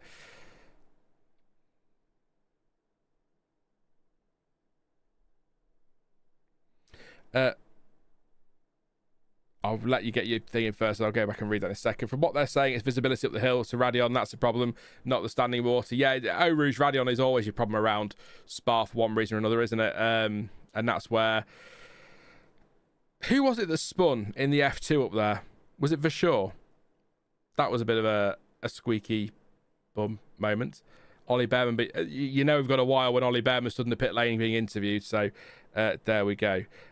Ali says, yeah, I wouldn't mind a 20 race season. I think 20 is about the right number, but then that's because I'm creating content around it. Maybe if I was a fan watching at home, or still a fan watching at home and not having to do this, then maybe I would fancy a 52 race season. But 20 feels like a nice round number. It's also easy for maths as well, isn't it? So Kian says, basically the summary is that I've only been watching F1 for 11 years, and they seemed to be much more liberal with allowing races to start in the wet. I can't even remember the last time full wet was used, so what's even the point in having it if they won't allow races in the wet? Wet races allow us to see who really is the best driver, and it proves some of the best on-track action, or provides some of the best on-track action.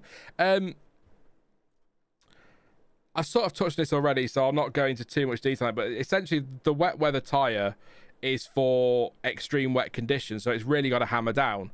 But if we ever get to a point where it's raining that heavily, the tyres disperse so much water that visibility is so poor that the drivers can't go racing anyway. So that's why we never see the wet tyre, because unless you're trundling around behind a safety car, it's sort of pointless.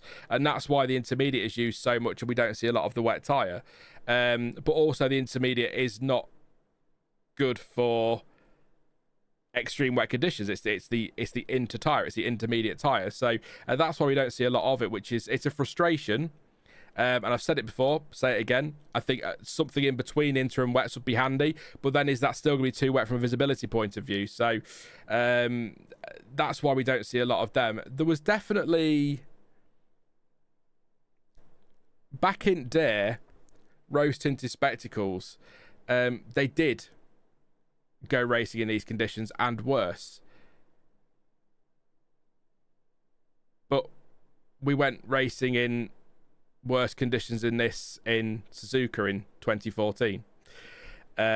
So, you know, it is a frustration, and they are more cautious now, but it's more often than not a visibility problem rather than a standing water problem. And the wets are very good at shifting standing water, but that standing water's got to go somewhere, which is into the air, which decreases visibility, and that's when you've got problems. I mean, look at the great example, Hadjar and was it Antonelli at Silverstone?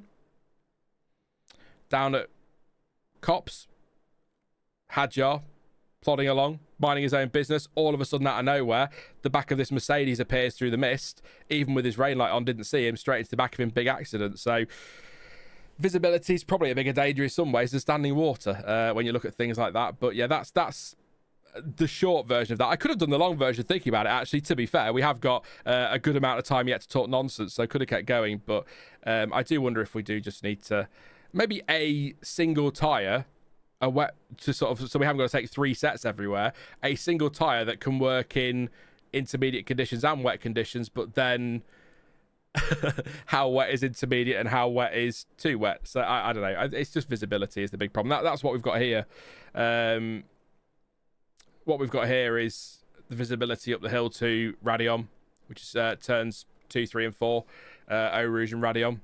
And then you've got down the Kemmel Straight, so you've then got the braking into Les Combes. Someone might brake early, and then we might see a situation where someone goes into the back. So difficult. I get why they're cautious, but I'm also, again, a bit more old school in that I do feel like we're too cautious sometimes. But then that is, and I'll say it before anyone says it in chat, that is very easy for me to sit here and say in my office on a Sunday afternoon when I'm not in one of those cars at 180, 200 miles an hour or whatever it is in the way. It'll be less than that, but it's easy for me to sit and say that. It's also easy for me to sit and say that when it's not my neck on the line, which it would be for the drivers, and of course it would be for the FIA as well. So I will say that. I'm aware, and I think every F1 fan is aware that while we sit here going, I'll get on with it, it's easy for us to say that because it's not our neck on the line at the end of the day, is it? So yeah. Kaya says, debatably, Suzuka was more of an issue with having tracks on the track and no virtual safety car, I feel, versus the weather being at fault. But I understand what you're saying. Yeah, well, I mean, the problem was Jules aquaplaned off, so the conditions were part of it. The accident was caused by the conditions, and someone's going to come and say it.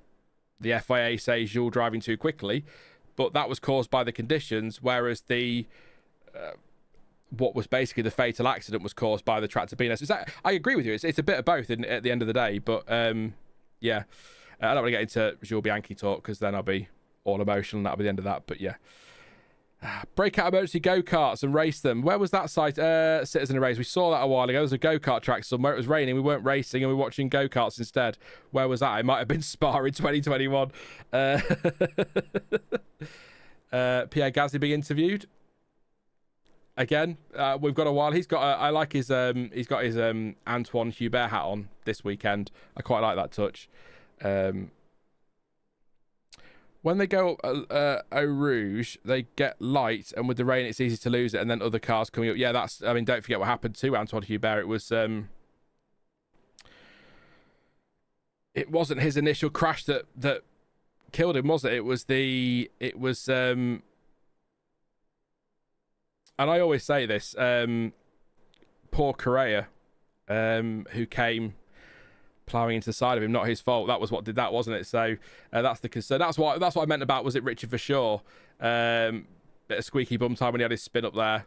Probably hoping that nobody is coming up behind. But yeah, apparently Pierre Gasly said about 20 minutes he's hoping.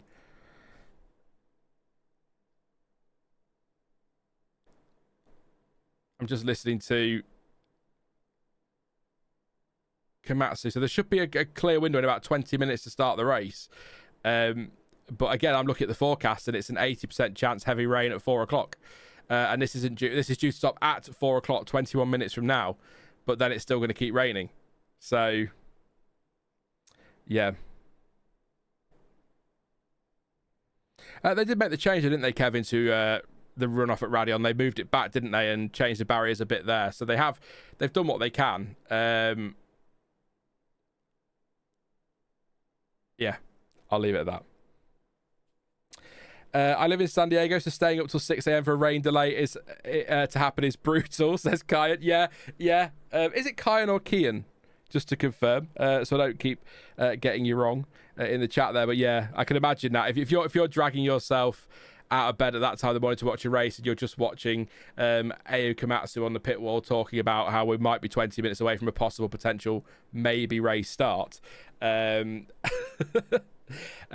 a bit depressing at that point. So the ground effect that sucks the cars to the ground also sucks the water off the ground. As long as we have ground effect cars, visibility is always going to be the bigger issue, says Gingerfest. Absolutely. Keon, thank you very much. I'll try and remember that, but I may forget. I might call you John later by accident, so I do apologise, but I'll try and get it right. 2 hours of Mr. Crofty say you can spot a blue sky in the distance. Yeah, I'd rather that than when the race is a bit boring and he's sat going, oh, there's a cloud 32 miles away that might wander over here and drop some water, and then nothing happens and it pisses it down on the podium, as we saw in Hockenheim a few years ago. Hockenheim was good for this sort of thing as well. When did we stop racing at Hockenheim? Was it 2019, the last race? It must have been. We didn't race there in 2020, so it must have been. We raced at the Nürburgring in 2020 for the Eiffel GP, I think. But yeah, ground effects are a big problem as well, which is why they were trying those rain guards. But ground effects aren't a thing next year, are they? I think the examples of possible flaws I've seen, they're flat floors again. So, yeah. You should hear how people pronounce my daughter's name. I'm not going to try now. I don't want to upset Kevin. I think I should claim I can't do my job next time it rains and get the day off, says Farty Golf Balls. I think you should. Turn up in a pair of shoes that have intermediates written on them, or full wets, and you can't use them. They should do a Lego race. That seemed to please the Masters. Spray should not be an issue. That was good fun, wasn't it? I was going to say Isla or Ela, Kevin, was going to be my guess. So I like low front suspension, high rear end suspension on F1 cars. My extreme solution, underfloor blockers for the wet races, says Nilesh. And I saw Sighted Canvas says, I don't even talk this much about rain for a cricket match. I know. We've got to fill the time. We've got to fill the time. I'm hoping it doesn't run too long. I've had nothing to eat today because I decided to have an extra hour in bed because I stayed up watching United play in America until about 2:30 a.m. So I had an extra hour in bed, which I now regret, to be honest.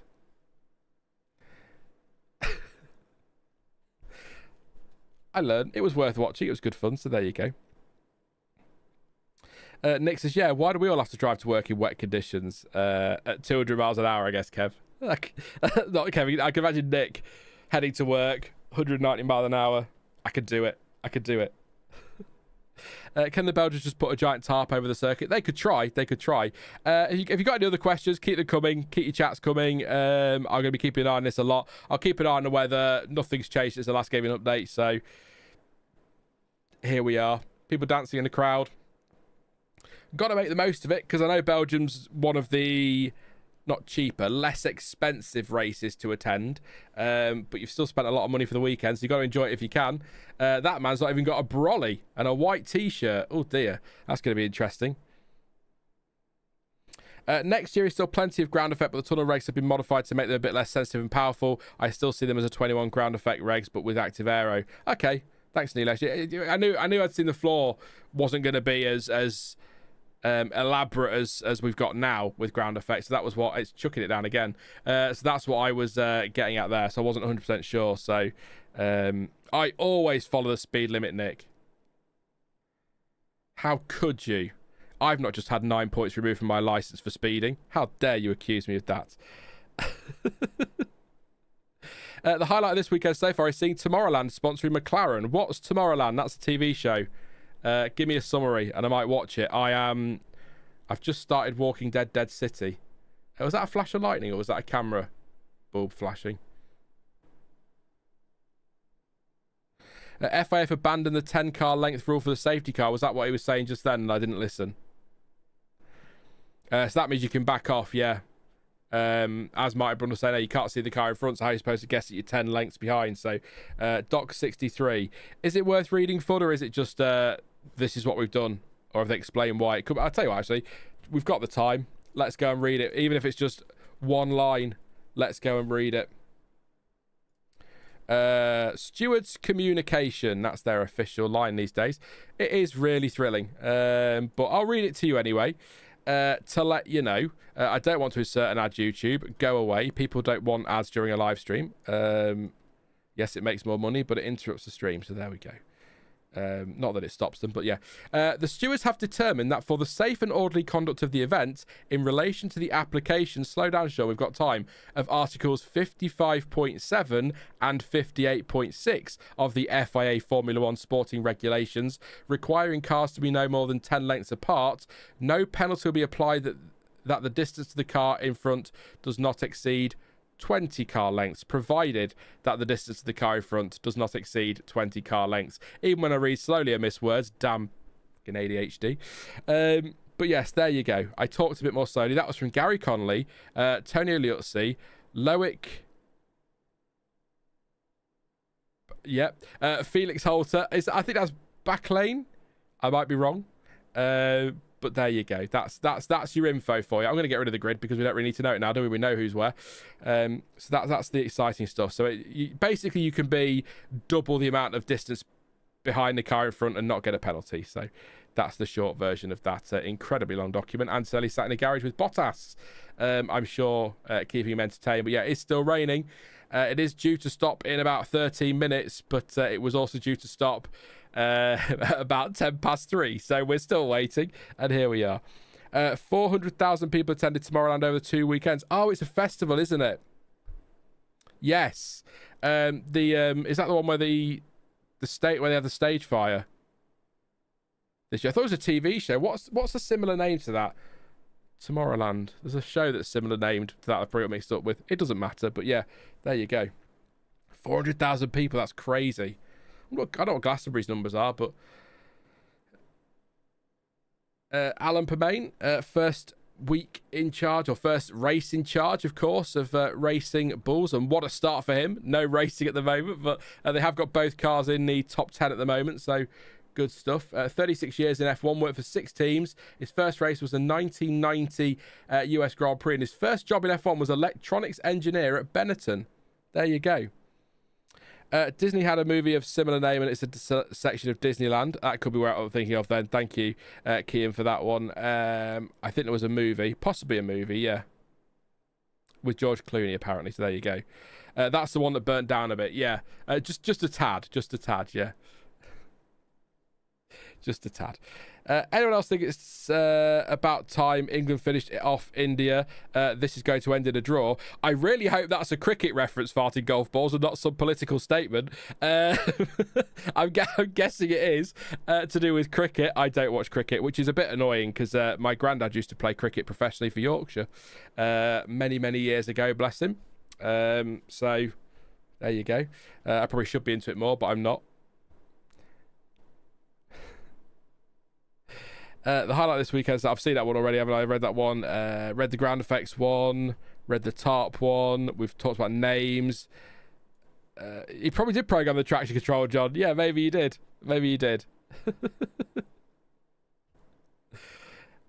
Sprint race through a concept of putting them on the same day of quali promotes overly safe racing. 100% agree. They want 3 days of action. You want to make the sprints really interesting and separate them out from the main events and take away that risk of smashing your car up before qualifying. Arrive at a racetrack, go straight into sprint qualifying on Friday morning, sprint race Friday afternoon, and then practice for the Grand Prix on Saturday morning, qualifying for the Grand Prix on Saturday afternoon, race on Sunday as usual. That way, if you smash your car up in a sprint, you've got a whole day to get it fixed before qualifying. That's what I'd do. I appreciate that they might want to sprint on a Saturday to sell more tickets, but I'd imagine a lot of people that go to Grand Prix tend to take the Friday off as well, so you could probably still get, but that still gives you 3 days of action. That's what I'd do. It would certainly mix up the grid on a Friday, wouldn't it, for the sprint? It'll not happen. It'll never happen, but that's maybe what I'd do. I also still think you could separate into a sprint championship, but are we just confusing matters then? I guess we are, but that's my thought. Paula says, love Sean, love Spa. Thank you very much, Paula. Great to see you. Hope you're having a good one. Obviously, the race, not so great at the moment, but hopefully we'll get going soon. The rain is due to stop in 10 minutes, although the next rain shower isn't far away, 5 p.m. local time, 4 p.m. UK. So let's see how we get on. I mean, there is that option as well, Nick. We could just scrap the sprints altogether, but if we're stuck with them, so we might as well try and see if there's a way to make them the weekends flow a bit better or give us some more action. Because, Kian's right. There's absolutely no point in sticking your car into a 50-50 and smashing it up and ending up not being able to qualify for the sake of potentially 1 point. We also need points to be 12 for the win, 10 for second, 8 for third, and then 1 point for each position. Well, 1 point less for each position all the way back to 10th place to make that worth it for the midfield teams, because it still sort of surprises me that more of the backmarker teams don't retire halfway through sprints, because what's the point? There's literally nothing to gain from it apart from, I guess, some more data. But at that point of the weekend, you've got your data, so I don't know, maybe just me. So Sean, go get some food while there's infinite time to kill. I can't, Ash. I can't eat on stream. Oh god, I can't drink on stream. It's a nightmare. We could get booze. We could do some shots. We'll do some shots soon. Why not? When is the predicted start time? We haven't got one. About 10 minutes ago, they suggested on Sky, and I think Pierre Gasly said it as well, they're hoping that the rain will stop in about 20 minutes. So hopefully in the next half hour or so. But the rain is still due to keep falling at this intensity until, well, for at least another 8 minutes, according to the FIA weather data and radar. So we've got a little while yet to wait, but hopefully not too long. At least you got to see the flashing red light and the race start delay graphic that I spent ages on. So that's something. That's something. Kian is already taking shots. Cheers from California. I'm jealous. I've got an orange squash, which I found out last week or the other week. No one calls squash anywhere else in the world, apparently. So cordial, if you're wondering. It's not just a really polite drink. It's orange cordial. Next year, says Nick, for the predicted race start time. Yeah, could be. I see who is to blame now. I just read Jane Bear's post on Blue Sky from an hour ago, says Fud. What's the Blue Sky? I have got that app somewhere. I don't use it. I'm struggling with social media at the minute. You've got one app for one group of people, one app for another, and there's nothing for people like me who just want a quiet life in the middle somewhere. So I guess that's why I come to YouTube so often and do these streams. Pray for it to book it down with rain and delay the start 20 minutes as I'm running late after King's X completely broke. I don't know what King's X is, but there you go. And then he says, oh shit, I forgot to tell F1 that I got home half an hour ago. There we go.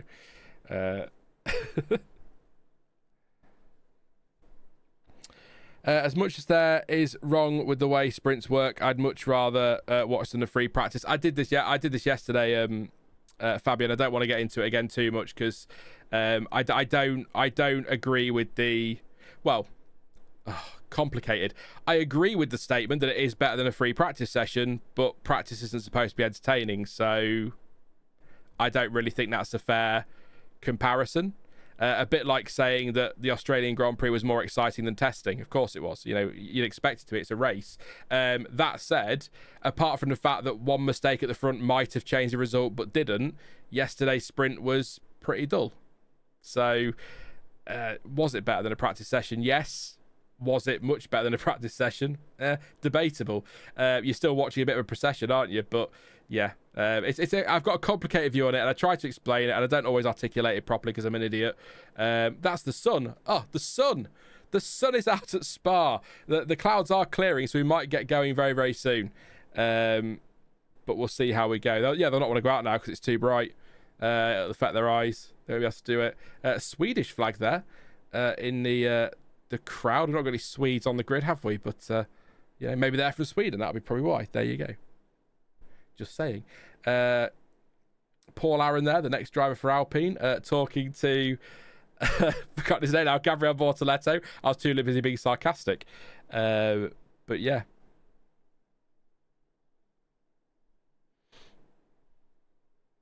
Dennis says the DRS zone was shortened for last year's race and clearly didn't work. Why hasn't it been lengthened again for this year? I don't know, to be honest. I know, all I know is it didn't change this year. I'm not sure why they didn't change it.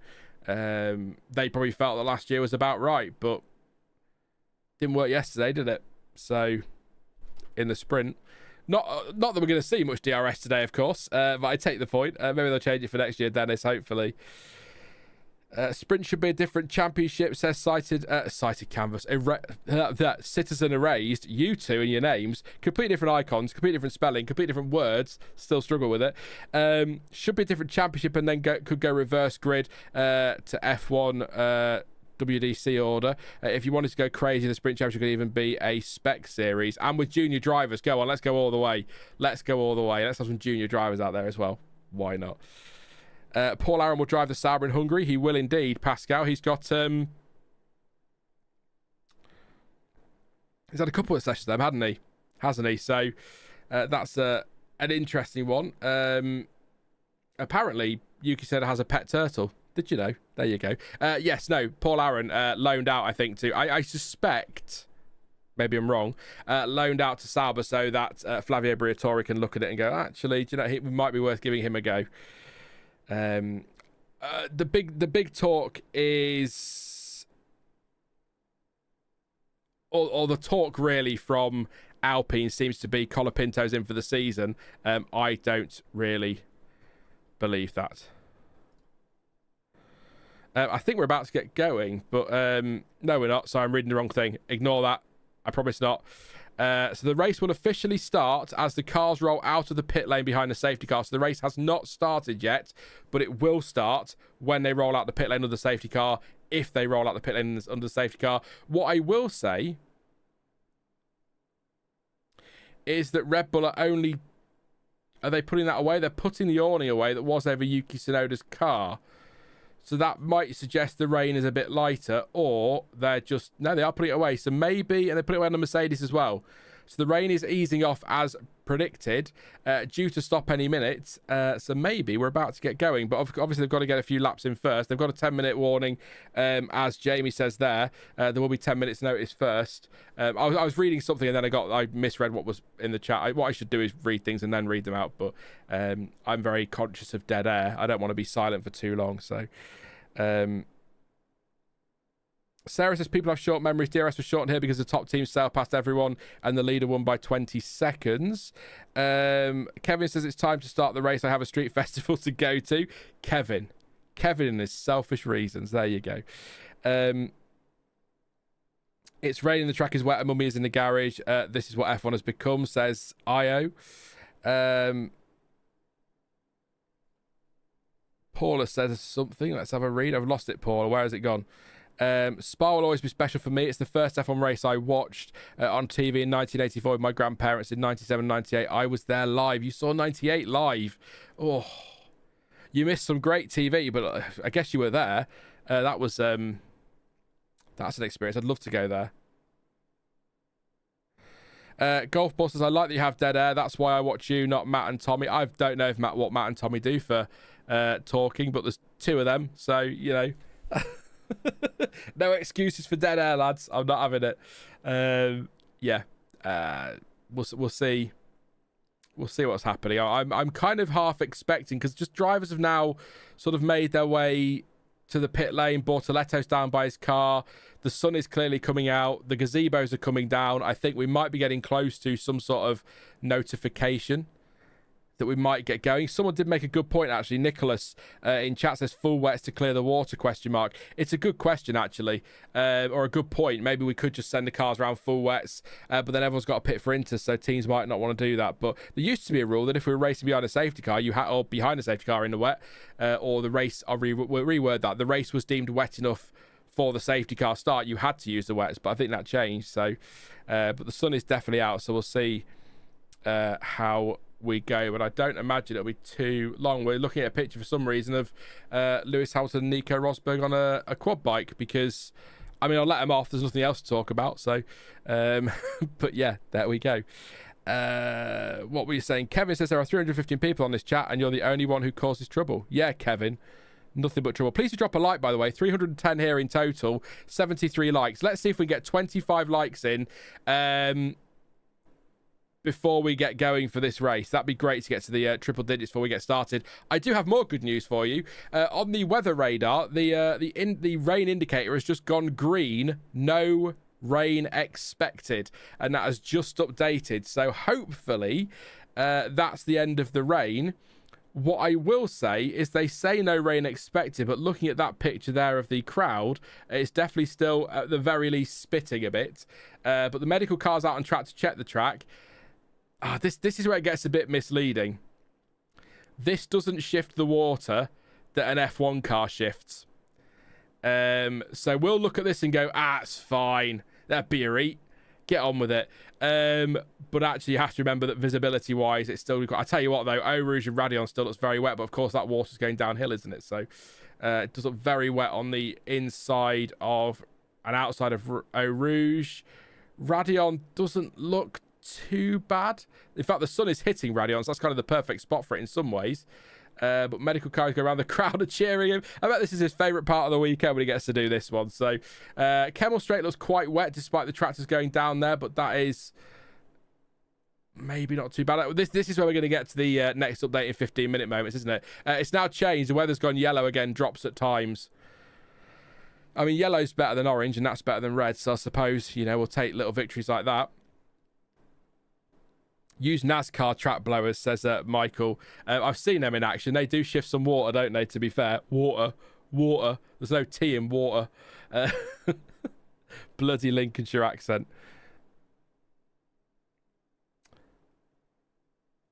Yeah. Quite a lot of water out there, to be fair, but not... it's visible. Again, it's so misleading with the medical car. Down at Jackie X. Damp. Yeah. So and actually, you can actually see a bit of steam coming off the track now. So that's a positive at some corners. But it is only 15 degrees air, 25 degrees track. So, I mean, it's not that hot, is it? But Kimi Antonelli's now got his overalls pulled up, if you know what I mean. They're not around his waist anymore. So, but Lando Norris is still in his, are we calling that a gilet? Why not? Up on the pit wall. So, it could be a while yet. The funny thing is, and this is the problem, and this is what annoys a lot of people about the wet tyre, is we're not racing because of visibility, but we might only get 3 or 4 laps before we're switching to dry tyres again. That's what annoys people, but it's the way it is. Not too, again, difficult with the medical car. It's misleading, isn't it? It's very misleading. Up on the curbs, it's pretty wet. But what do you reckon? I think we could probably get going pretty soon with a couple of safety car laps, maybe 3. And then we can have a standing start. That's not going to... It'll be a safety car rolling start, I'd imagine. But yeah, I think it's possible. Kevin's been mean about Joe Pesci, apparently. I don't know. They're arguing. I don't know. I'm staying out of this one. Whatever it is. Is that the... Oh, no, the medical car's parking. Oh, the medical car is parking at the bus stop. So that generally means we're getting close to getting going, because he will obviously join the I love how I'm calling the medical car a he. I'll give it a whole personality. Team Papaya, I'd call that a butternut squash, but, I'll let you off. Do you think teams should have the option to have different branded tyres again, like Bridgestone and Michelin, the tyre war, CPB? I'd like it. I've said this before. I liked the tyre war. The trouble is, it does tend to cause you problems. Ask Indy 2005. Oscar Piastri sat in a pit lane, nice and chill. Will he spot the camera? No. You're not going to get a wave out of him. You might get a funny face. No. Isaac Hadjar singing. Barbie Girl, I imagine. By Aqua. Yeah. We might get a standing start. We'll see. But the sun's out now, so this is going to dry quickly. You watch. Tyre war is stupid for costs and standards of tyre, says Jamie. Costs a good argument as well against it. Race will resume at 16:20, so 15 minutes from now. That is your warning. We are going in 15 minutes, but that says resume. So lots of likes because we're going racing. Lots of celebration in chat, please. We're 12 likes away from 100. I won't let it go till we hit 100. I generally don't bother asking after that, but I like triple digits. It's a nice place to be. But let's have some celebration in chat. Let's have some sunshines or just suns. And I don't mean your kids. I mean the sun emoji in chat. Let's celebrate the fact we're going racing in 15 minutes allegedly. And I'll say racing because it might be a few laps under the safety car, but yeah. We're getting going. We have sun. So give it 10 minutes. We'll go racing, or 15 minutes. We'll go racing. And then 10 minutes after that, they'll all be in for slicks. And we'll all go, it's the point. But drops it. So the rain hasn't gone, to be clear. It is still in the air. We've got drops at times on the radar. So it is still going to be a factor. And we could still get rain a little bit later in the race. So lots could still happen. Yes. Yeah, I do want the sun, Nick, because I want it to just dry the track a little bit so we can go racing, but I don't mind if the sun then disappears for a bit.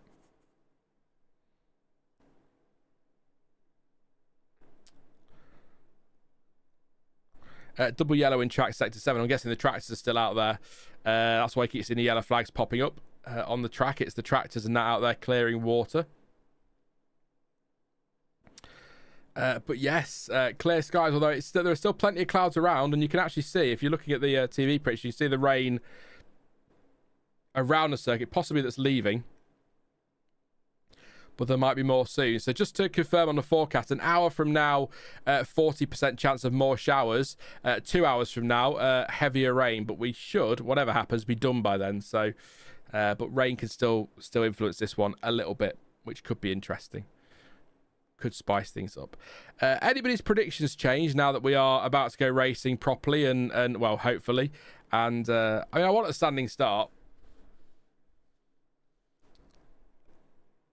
So but I still think we're going to get a safety car start. But yeah. I'll just be doing commentary, I'm afraid, Rupert. I can't show the race for copyright, unfortunately. I'm saving up to try and buy the rights, but I'm about 900 million short. But I am trying. So yeah, unfortunately, I can't. So sorry, it will just be commentary and timing, etc. So, but I'm sure people will let you know where you can watch it if you want to get creative on Google. Can't post links, unfortunately.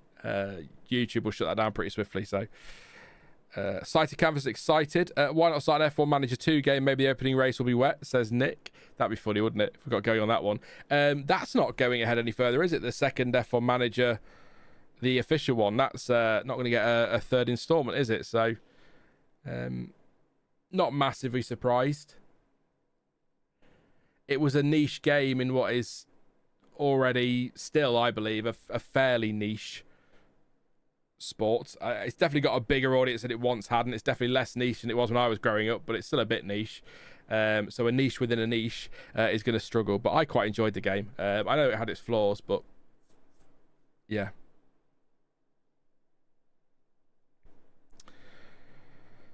Do they still start from the pit lane? Never heard a response, says Michael. So the race will officially start when they roll out of the pits under the safety car, according to Matt. But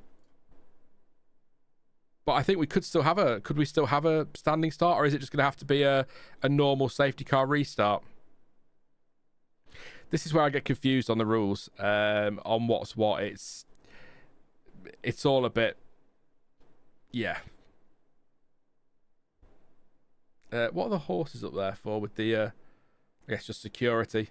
But they've probably had a wonderful afternoon.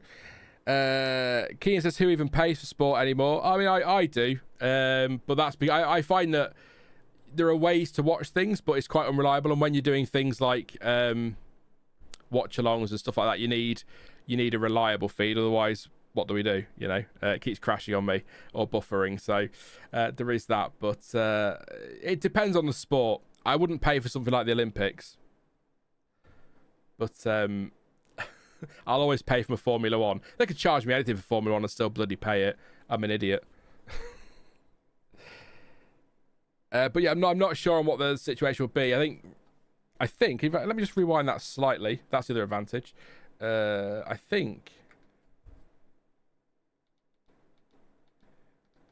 See what he thinks.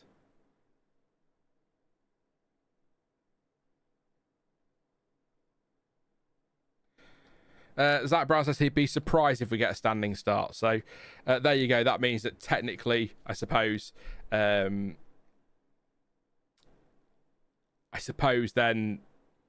it's a possibility we could, but also be very careful what Zach Brown's saying, because if I was Zach Brown, I'd also be saying I'd be surprised if we get a standing start if I've got my two cars on the front row of the grid.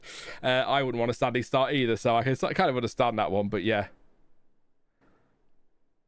Oh yeah, I can imagine for a college student then, yeah, you need to find ways to watch sport without paying. I can understand that, Kian, don't worry, I get that completely. Yeah. When this was fully independent, I mean, it's not an independent channel anymore, but it's still fundamentally me. I'm involved in every step of it. So, but when it was just independent and I had to do my tax returns and all that, technically, Sky Sports was, at least the F1 side of it, was a deductible expense from taxes, because I wouldn't have it if I wasn't doing this. So, you know, he says on the internet, not that anyone ever watches, you know, but there you go. I'm just saying it was for work. So there you go. Maybe actually I should make that point to Planet Sport. You know, you need to pay for my Sky. If you're listening, Mark, get your checkbook out. You can pay for my Sky. I've just been sacked. Put F1 back on free to SS Varsity golf balls. Yeah, but I also think that with the Sky money behind it, that for all their biases, whatever, and or perceived bias, I suppose, and some of the irritating things they do, their coverage is head and shoulders above free to air. I didn't have to watch Channel 4 for long to realise that. Not that Channel 4 was bad, but yeah. How about F1 throwback liveries will run at Spa instead of Monza? Spa is 1 year older than Monza, says Ali. Just any kind of throwback F1 livery at any race would be great. I'd love to see that one. I do not miss that ITV ad breaks in the late 90s and early and mid-noughties, Nick. Don't forget that cutaway in the closing stages of Imola. Fernando Alonso fending off Michael Schumacher, and they go to adverts. You what? Yeah, and actually, technically, Inciting Canvas makes a point here. In the UK, there's technically no such thing as free-to-air TV, because you have to pay a TV license if you watch terrestrial TV channels. We don't have really terrestrial anymore, but, you know, BBC, ITV, Channel 4, 5, and even Sky, you still need a TV license, so nothing's free-to-air in the UK. We're quite a funny little island, aren't we, in many ways? I would like to get the F1 TV coverage at some point, although actually, having said that, Jamie says that Sky is better than the official F1 coverage and hopes Sky gets renewed. I hope it does. I want Sky to keep its coverage, but I would like it to renew, but also allow F1 TV to be a UK thing as well, so people have the option. But I understand that Sky, if they're paying a fortune, will want the monopoly on that, won't they? Because why wouldn't you?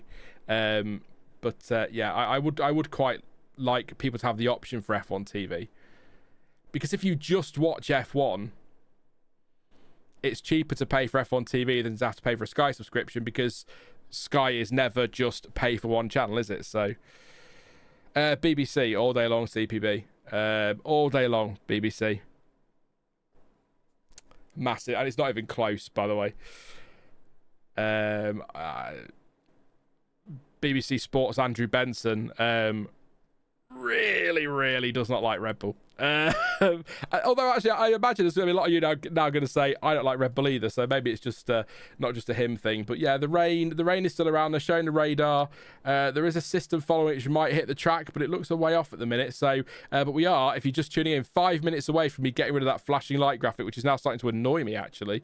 So that was a waste of 10 minutes, wasn't it? I'm annoyed at it. But yes, that'll disappear, and we're going to be going racing very soon. It will be behind the safety car initially. Don't forget from earlier, as I give my ear an itch, there we go.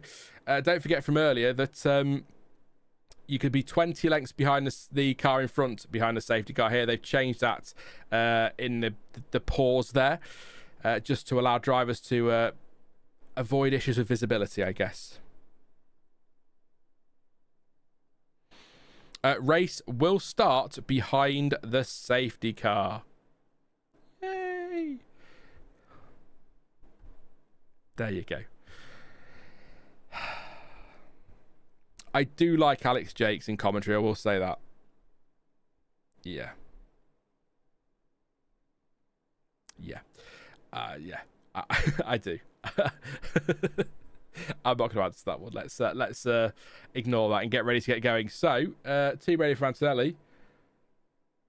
Minimum of 2 laps behind the safety car, and then they'll call it. I hope by call it, he means that they'll decide whether it's a standing start or a safety car start and not call the races over, because that's still no point. I'm sure he didn't mean that, Bono. But it doesn't make you go, oh, Christ. Yeah, it will be deciding what they're going to do next. So let's see. Under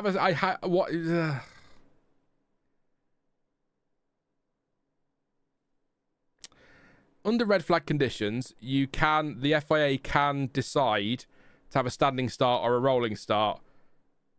But this is where I get confused by the official starting procedure suspended, followed by a red flag. Has the race been red flagged? It hasn't actually started, but I don't know. I'll tell you what, rather than sitting and speculating, we're going to find out in about 10 minutes' time, so let's wait and see what happens. So, race start behind a safety car, not formation up. I assume this means that lap 1 will be when they roll out. Yes. The race will start when they roll out of the pit lane behind the safety car. That is definite. And by definite, I mean that's what Matt, who knows what he's talking about, has said in the group chat. So, on that note, race control applying at least 2 laps behind the safety car to assess visibility. And Matt says another patch of light rain approaching the circuit from the southwest, about 75 minutes away. So we're going to get an hour of action here. An hour and 15 minutes, really, if that's true. And we'll see what happens. But having said that, I have to say the FIA forecast has now gone dry until 7 p.m. local time. So we might be good here. We're 2.5 minutes away. Yes. I'm trying to find... I wanted to try and get where you were. So CPB says James Allen is better than Alex Jakes, who's better than David Croft. Nicholas says, remember Jonathan Ledyard. Oh, my God. Oh, that was a terror. That was bad. But I actually think Martin Brundle as lead commentator was as bad. The only thing I think that worked with Martin Brundle and David Coulthard was that it was a bit more of a podcast rather than commentary. It felt a bit watch-along-y rather than a commentary, if that makes sense. So I quite like that element of it, but Martin Brundle didn't work as a lead commentator, but Jonathan Ledyard was bad. I do like Julian Palmer. I was listening to him the other week on something else he does, but he seems to have good knowledge, and a bit more than is you've got to be alert on a street circuit as well. So there you go. Pascal's gone to get another can. Yeah, there's a problem. There's a problem there. Oh, Jonathan Ledyard. Oh. Do you know what? Murray Walker and Martin Brundle in the F1 game were better than Jonathan Ledyard. You're right there, Murray. It's Irvine. You're right there, Murray. Like, what are you on about? That was better. Anyway, best commentators ever was the Murray Walker James Hunt partnerships of Sticklebrick. Yeah, it was just keeping James Hunt from upsetting the TV censors was the problem, wasn't it? With James Hunt. But I do miss Murray Walker. He was chaotic. He was often wrong. He'd get absolutely slaughtered on social media these days for the things he gets wrong. But the energy he brought to a broadcast and commentary is unmatched. And I think newer fans will feel the same about David Croft in the future, believe it or not. I won't. But I think newer fans, and maybe some older fans might feel that. But I think when David Croft retires in the future, I think people will probably look at him in the same way. But for me, Murray Walker was just unmatched, even though he was a nightmare at getting things wrong, especially when he was stopping his start watch. Also, his mistakes were also iconic. Some of his earlier stuff before F1, when he's commentating on how having a clear track in front of you is an advantage, and then the car crashes from the lead. That was sort of thing he got wrong, which was quite funny. And his one lights, 2 lights, 3 laps, 4 laps was a good one. Pit exit is open. We are under safety car, and the race has officially started. The clock is ticking. There we go. That confirms that the 2-hour clock is ticking. It's green light on, and off we pop slowly behind the safety car. We're off. It's happening. Insert Giphy meme thing here. I tell you what, it's quite wet out there actually. Once these cars get going, you just see the difference between that and a medical car, can't you? But there are dry patches. This is the one I want to see. We need to see the cars through Eau Rouge and Radion, really. Yeah. Oh, these fans have waited so long in that rain, and they get to see some cars. There you go. So visibility down the Kemmel Straight looks pretty bad. But that's going to clear quickly once they get going. So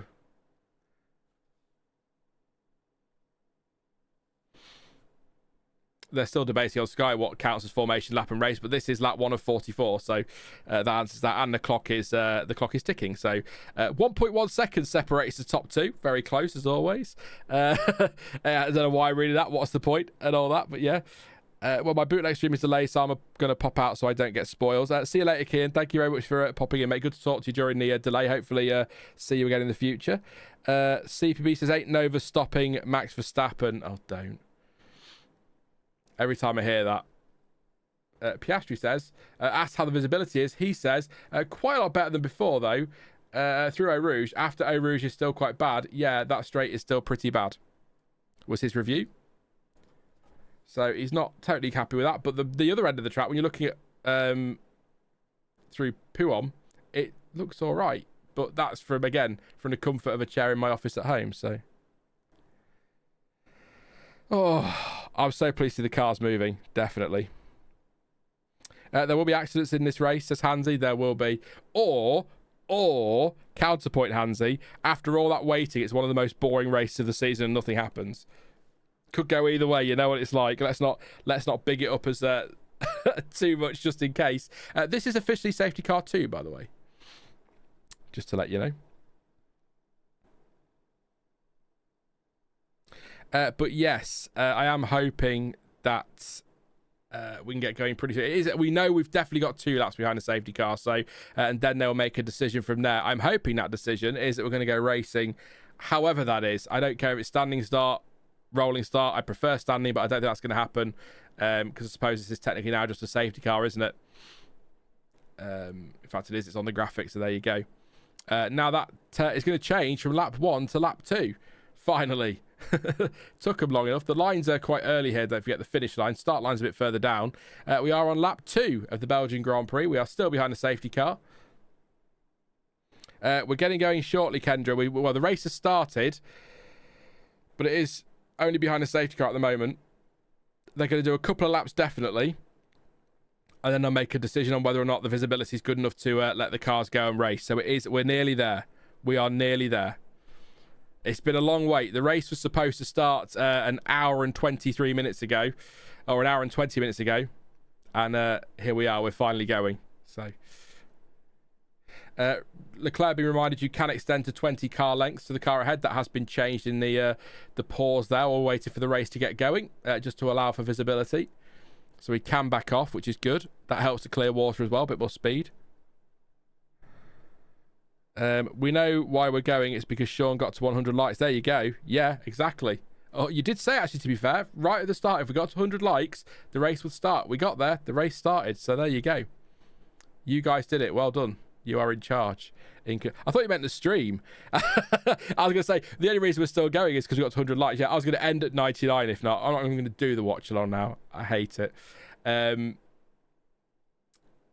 I think I mentioned this the other week while we're waiting for this race to get going, actually. It seems a bit silly asking this on a watch-along, because most of you will give that the answer that I suspect. But there will be a conversation over the summer with everybody involved, or who needs to be involved, about what we do with watch-alongs going forward, because I've had a lot of people saying to me that they would prefer some sort of reaction rather than a watch-along. So feel free in the comments later, or in a stream next week or wherever, to let me know which you'd prefer. I know a lot of you liked the race reactions. I prefer them, but this is what they encouraged me to do, and a lot of you turned up and the numbers were good, so we kept going. So I think that kind of maybe answers that question immediately, but I'm just letting you know we are going to have a lot of conversations over the summer about what's going on going forward, I'm sure. But I'm also going to enjoy 2 weeks off and a bit of a holiday. Oh, that was so nice. Lewis Hamilton said the track is drying pretty quickly. He's going to have a wet setup, isn't he? Because he started or a wetter setup because he started from the pit lane. But we're definitely going to do this lap because that'll be the 2 laps then, and then we'll see how we go. Yep, that's it, Adrian. 3 hours of Formula One chat room. That's all it is. We're still waiting, but we're just waiting for the safety car to come in. Then we're going to go. I have a feeling. And again, I'll make the point again, easy for me to say, I think we can go racing. I think that's good enough. The right side of the grid is still a lot wetter than the left. Of course, Lando Norris is going to want a rolling start and not a standing start. So he is right when you look at that. But take that with a pinch of salt. The pole sitter is always going to prefer a rolling start to a standing start. So... Well, Ocon might be okay. Yeah, that's a good point, actually, Hansy. With the slimmer wing, this might lean towards dry setups again as the track dries out. This could be quite an interesting one, because it could be that initially those that went for a wet setup are super quick, and then as the race goes on, they lose speed or lose pace, and it's actually the drier setups that come good. So it might give us a bit of an ebbing and flowing race, which would be good. It's still quite wet on the Kemmel Straight, but... I just... Yeah. What are we thinking, chat? I know most of you are going to say, let's just get on with it. But I do feel like we're being a little bit too... Is careful the right phrase? Or cautious? Or over worrying? I actually do feel, weirdly, and maybe I'm not alone, but I feel like we are more cautious at Spa than we are other tracks. I feel like, I mean, at Silverstone we went racing in similar to this, didn't we? And I feel like if this was the case in Hungary, we'd probably go racing. But I do think they're a little bit more cautious about Spa, and I think it is that Eau Rouge Radion bit. Because if you crash there... Whatever kind of crash it is, it's going to be big. So I think that I do feel like that a bit more cautious at Spa. Maybe that's a conversation if we can ever get hold of an ex-race director to ask that question. Is there more caution around Spa? Could be interesting. Maybe not. Maybe it just feels that way because we all love Spa and want to see some action, and it's only 44 laps. Still same race distance, obviously, but yeah. Oh, I know, Nick, you can crash anywhere in all conditions, but if you crash at Eau Rouge, it's bigger than a crash at Luffield, for example, in those conditions. So, you know, are we a bit more cautious at Spa because it could be... Well, having said that, Cops would be a pretty mega accident, wouldn't it? Stowe, they've got a bit more runoff there, so maybe not, but... Yeah, there's the hills as well. Good point to consider as well. Is the bottom of Eau Rouge too wet? We're not winning, and we're not going racing now. The safety car's going to go at least another lap. Yeah. Dennis says, and I didn't know this, but it's a good point. I'll read it. It says, until a few years ago, the drainage was terrible at Spa. That's why they're cautious. It's much better now, though. So that could be a good part of it. Thank you, Dennis. Appreciate that. The issue is the following cars not being able to avoid you.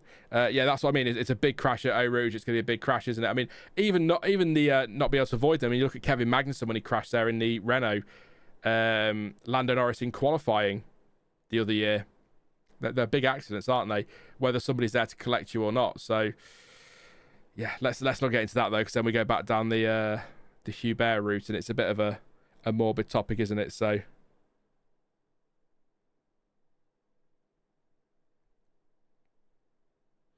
Well, Martin Brundle says it's raceable. I think it's raceable. I think Nick in chat thinks it was raceable about 2 hours ago. I might be wrong, Nick, but I'm not going to argue with you on that point. I think you know the point I'm making, but I know the point you're making. But and we will one day, Nick, even if it's down a pub somewhere, we'll sit down and we'll put the world to rights, because I think there's a lot of things we both would like to say that maybe we don't feel we can say. But rolling start confirmed. Hello, Red Raven says, I take it as per usual, F1 can't deal with the fact that the rain is wet. Absolutely. Simple as that. Thank you, Red Raven. Good to see you. Hope you're doing all right. Yeah. Safety car lights are off, so we are going to go racing. It is a rolling start, so bit disappointed, but you know, it is what it is. Marty Brother making a joke about stabilizers on the cars.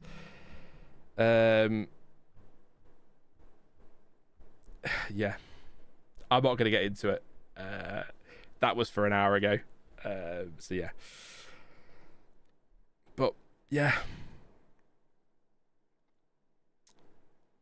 I'm going to get a drink. I'm going to get a quick drink before they get started. I'm back in 20 seconds. You can count them. And then we're going to be going racing. Finally.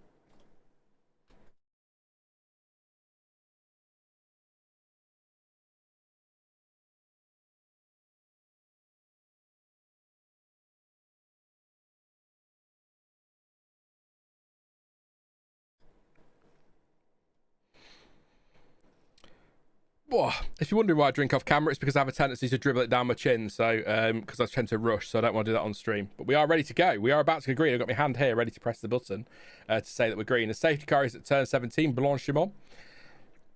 Magnificent corner. Even better when you can overtake around the outside of it. But we are about to get going. So I'm going to go green. There we go. We're going to get going. So I'll try and keep an eye on this one.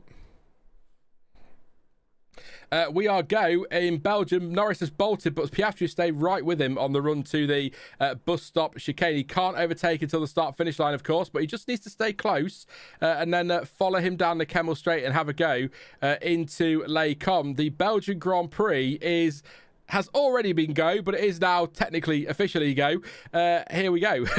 That's lots of goes. Piastri having a little look into turn one. No point doing that. Needs to stay behind Norris. We've got the two Racing Bulls squabbling back there a little bit. No point having to go in turn one. You may as well wait for the drag all the way down to turn five, and that's exactly what Piastri is doing right in the slipstream of Lando Norris. Can he keep it together through Eau Rouge and Radion? Yes, he can. I think Piastri's got a great shot here of taking the lead. He's all over the back of Lando Norris.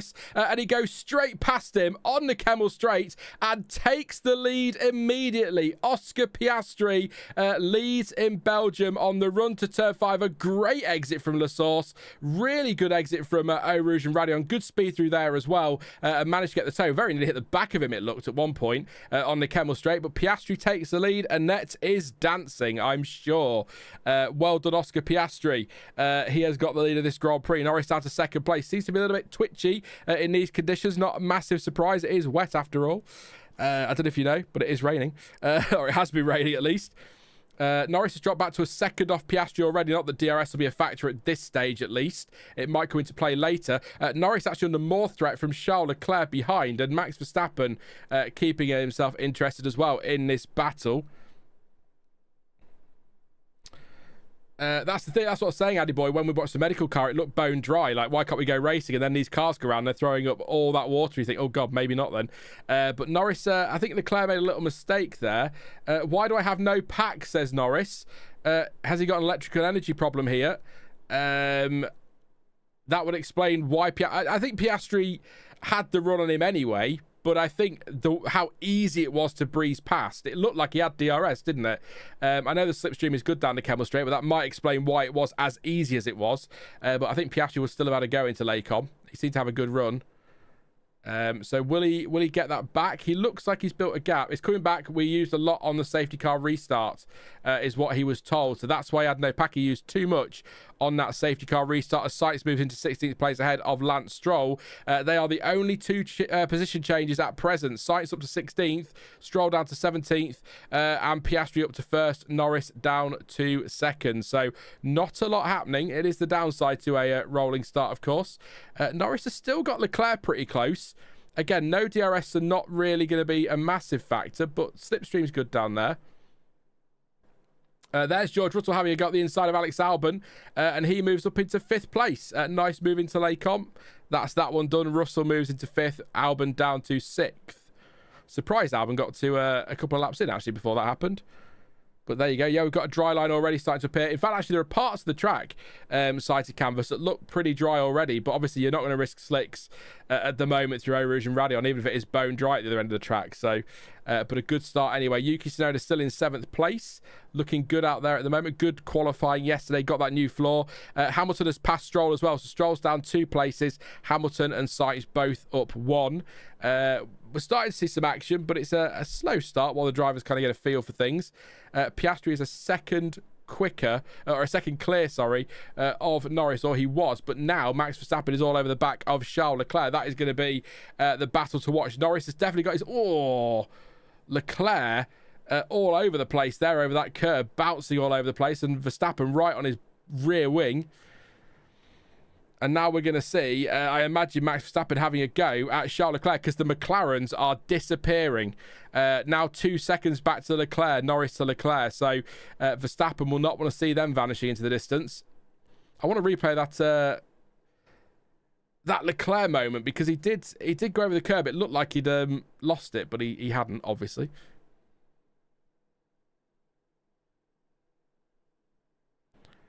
So apparently Piastri might be struggling with his battery as well, is what McLaren are telling Norris, according to Crofty. So there might be an issue with both of them, which is interesting.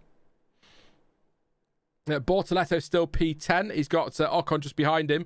The 2 Racing Bulls. Lawson is only half a second behind Hadjar here, so he's staying in touch with his teammate. Lawson really having a better run of it, isn't he, of late? So hopefully he can keep that up. But yeah, Hadjar looking good. Yeah, Leclerc... Yeah, Verstappen not able to do anything about Leclerc there, but he seems... It's interesting here because Verstappen was so slippery down the straight in the sprint, obviously with the lower downforce. They put more downforce on, but now he seems to get right on the back of Leclerc through the middle sector and then can't do anything down the Kemmel Straight. So I don't know if he is... Is that Ferrari a bit more slippery today than it was? I mean, the track is a lot more slippery than it was, that's for sure. Just a thought.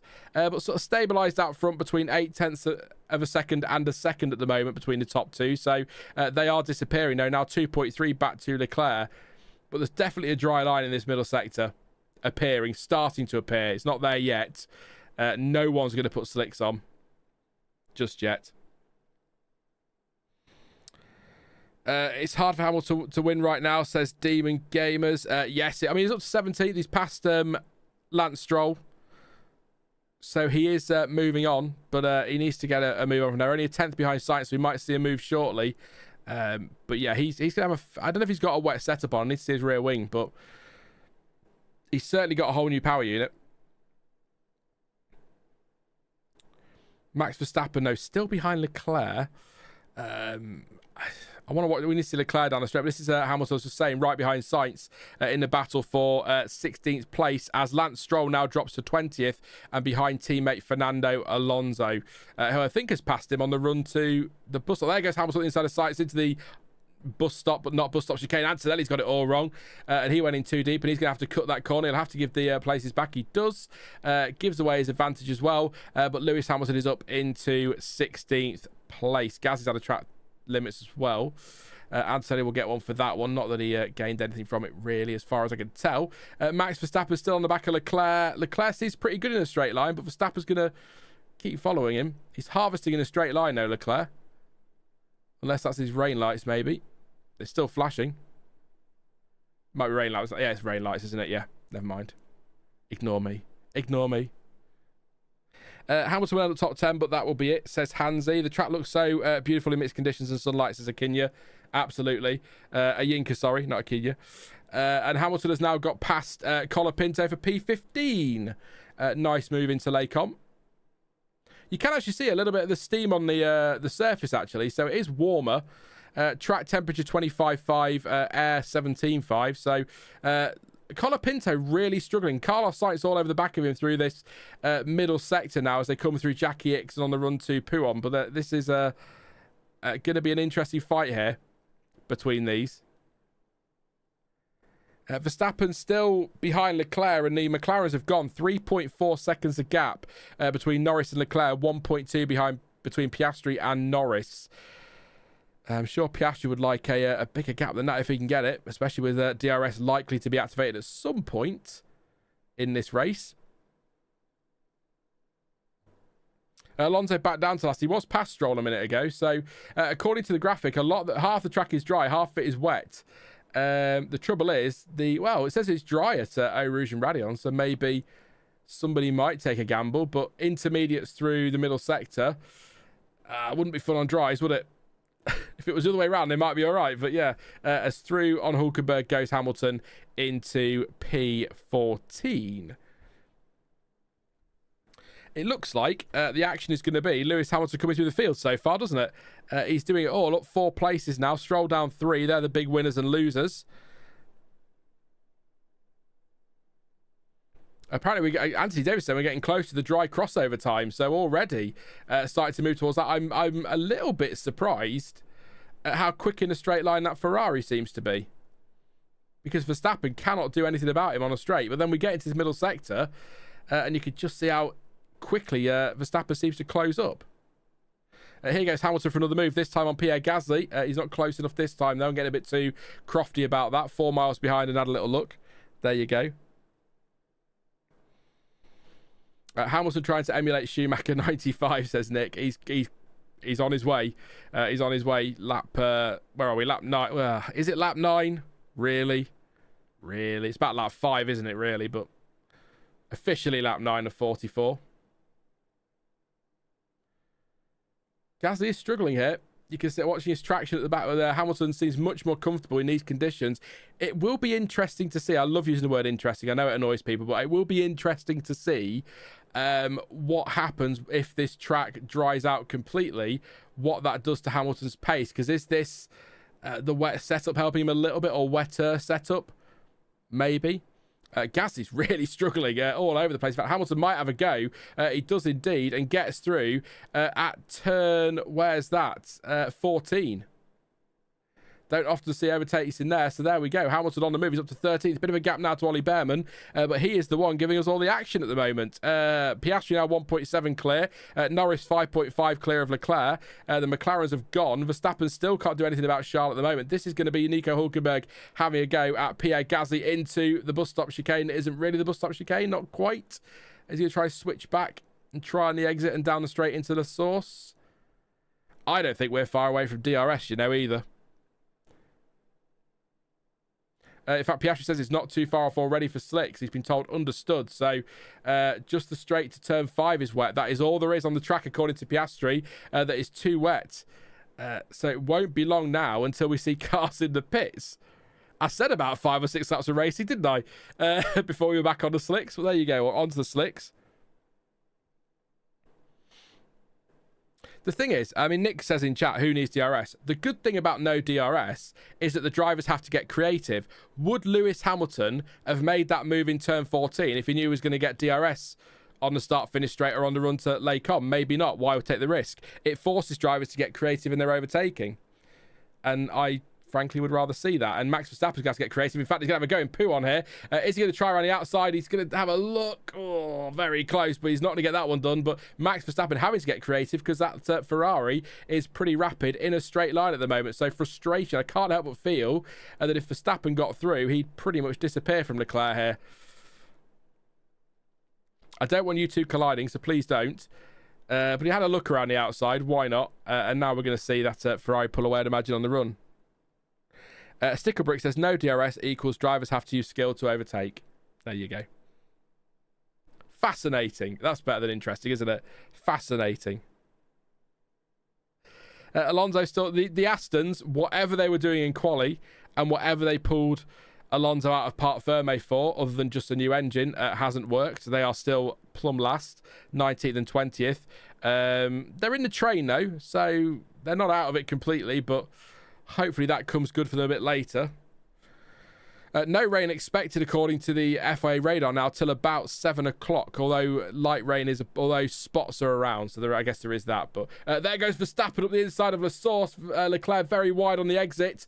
Is he going to have a run down to Eau Rouge? No, he's not. I think Leclerc with the wider line got a better exit, but actually this time around, if Verstappen can keep it flat through Eau Rouge and Radion, he might just get the toe he needs on Leclerc to make the move for P3 here. He's closing, but that Ferrari in a straight line is very rapid.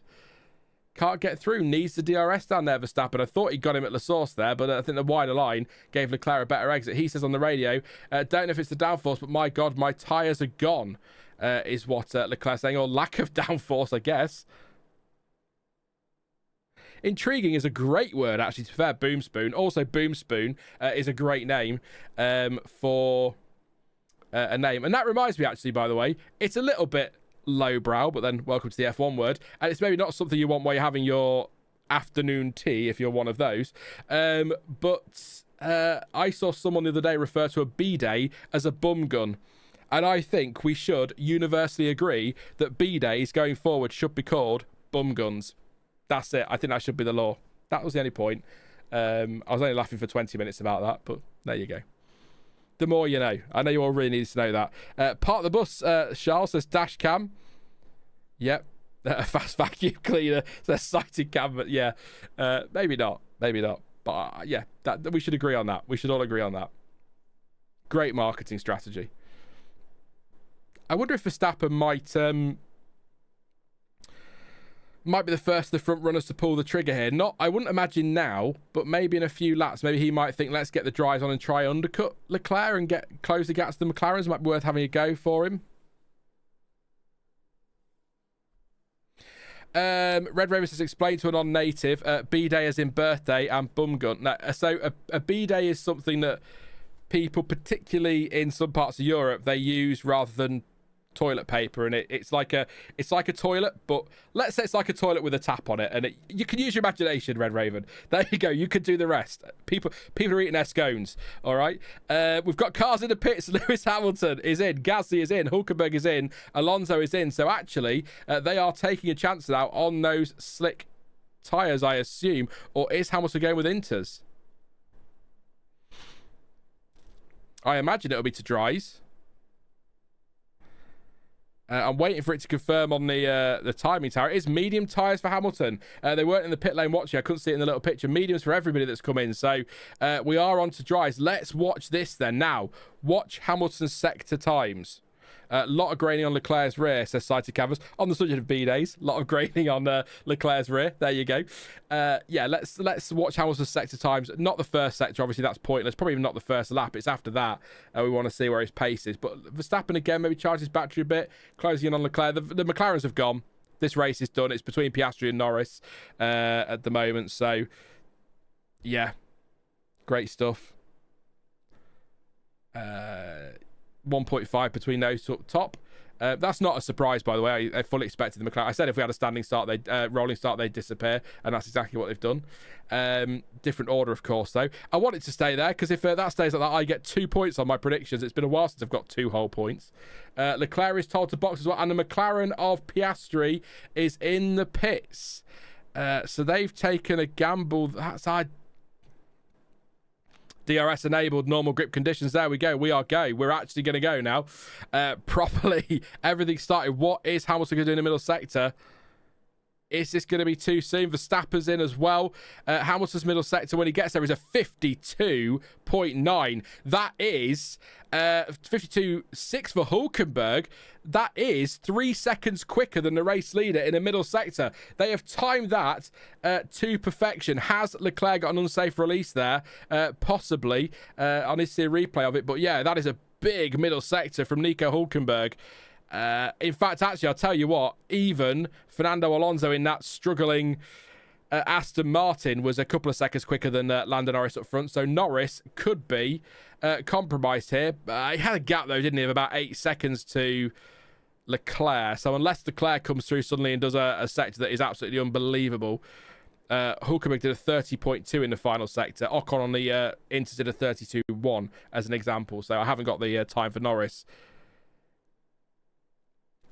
Was that worth... Well, we'll see. I'll tell you what, we'll see what the gap is afterwards.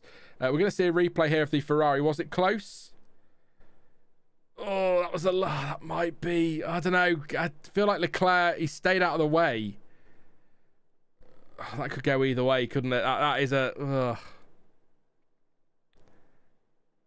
We'll see what the stewards say. Hamilton threw Eau Rouge and Radion on these slick tyres. Look at the difference in grip versus that Racing Bulls. Wow. It didn't have to move there. That nearly was contact, but that would have been an airplane crash. The difference in confidence and grip through Eau Rouge and Radion was ridiculous. Gasly, a 32.2, a 31.5 for Piastri. That's 1.4 seconds quicker than Lando Norris in that middle sector. Hadjar actually doing a 55.3, personal best, by the way. But now Leclerc and Verstappen are stuck behind a very slow Haas on intermediates. That's a nightmare for them. This is helping Norris and takes the pressure off a little bit. But Oscar Piastri is going to extend his lead here. Oh, we've got 3 wide on these dry tyres. And George Russell is suddenly in this fight with Max Verstappen and Charles Leclerc because of the timing of the pit stop. That's a turn up for the books. Here goes Norris out the pit lane now. He should be okay, comfortably okay. But I did wonder if... that might be a bit tighter, but I think the time behind that Haas certainly didn't help those drivers. But that's brought George Russell into play. Piastri now, 5 seconds up the road. That's what it cost Norris in the end. 6.1, the gap at the minute. That'll keep growing for now. I'll tell you what it is when it settles down through that first sector. But that's cost Norris a good... Well, it's now 7 seconds. It was about 1.2, wasn't it? So it's cost him a lot of time there. Would it have been better for McLaren just to double stack and get Norris to back off a little bit? Would he have lost less time? They're still 1-2, so McLaren won't really care, but just a point. Hamilton up to 7th. Yeah, great shout as well. On the fastest lap of the race as well, 51.0 flat, I should say. Fastest lap from Piastri so far, so 59 flat. So that's an epic lap from Lewis Hamilton. That has pulled him right into play. Only 20 seconds off the lead after all of that. Not saying he's going to win, but he's certainly brought himself into play for big points now. Where is Tsunoda? Tsunoda has just pitted. He's down to 12th. Left it too late. It was a slow left front as well for Lando Norris. He's gone to the hard tyre, by the way, which is a choice. The medium might go to the end from here, but I'm not... Yeah. Just told to keep it on track, no hurry. It's 8.5 seconds, so I wonder if they're going to try and one-stop this McLaren with Norris. But I feel like Piastri on the mediums, 30 laps, that's doable. In fact, if you wait a second, because the medium this year, I believe, is the same as the medium last year. Where's the strategy from last year? There we go. So last year, the medium tyre did 24 laps. And that was the C3. And that's still the medium tyre this year, isn't it? Yeah. So 24 laps versus 30. There's only 6 in it. It could be possible. With a bit of management. Don't forget, he's got the clear air as well. So Piastri can sort of manage his tyres a bit. Just interesting they've gone for the hards. And he's now 9.4 behind. He's not quick. I mean, they're going to be quite slippery, aren't they? To be fair. Yeah. So now George Russell is now all over the back of Max Verstappen. Now I can't remember. Did they go lower downforce, Mercedes? Well, we'll find out how easily he breezes past, won't we? But Verstappen is falling back off Leclerc.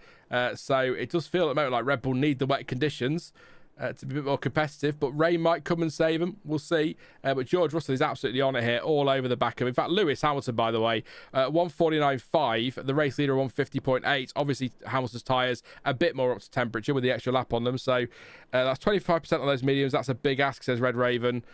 I don't know. If they did 24 laps last year in drier, hotter conditions, cooler, slightly damp. Maybe. Yeah. We'll find out. We'll find out. I just don't think 6 laps is a big... It's Spa, though, isn't it? It's a long lap. It's a long 6 laps. You might have a point. We'll find out soon enough. But, I mean, the hards have taken a while to get to temperature, but that middle sector from Lando, half a second quicker. So he's got those temperatures, so he's bringing himself into play. But Piastri might have fancied the hards. If it's a driver call, it might be the driver call. Greener track could cause more wear. Yeah, a lot of the rubber's been washed away, of course, in the rain from earlier in the weekend. So that's a good point too. I can sometimes forget when I look at Spa, you say 6 laps. 6 laps isn't a lot around Monaco. It's a lot around Spa. I mean, do 7 times 6 and then you've got your kilometres. So it's a long old way.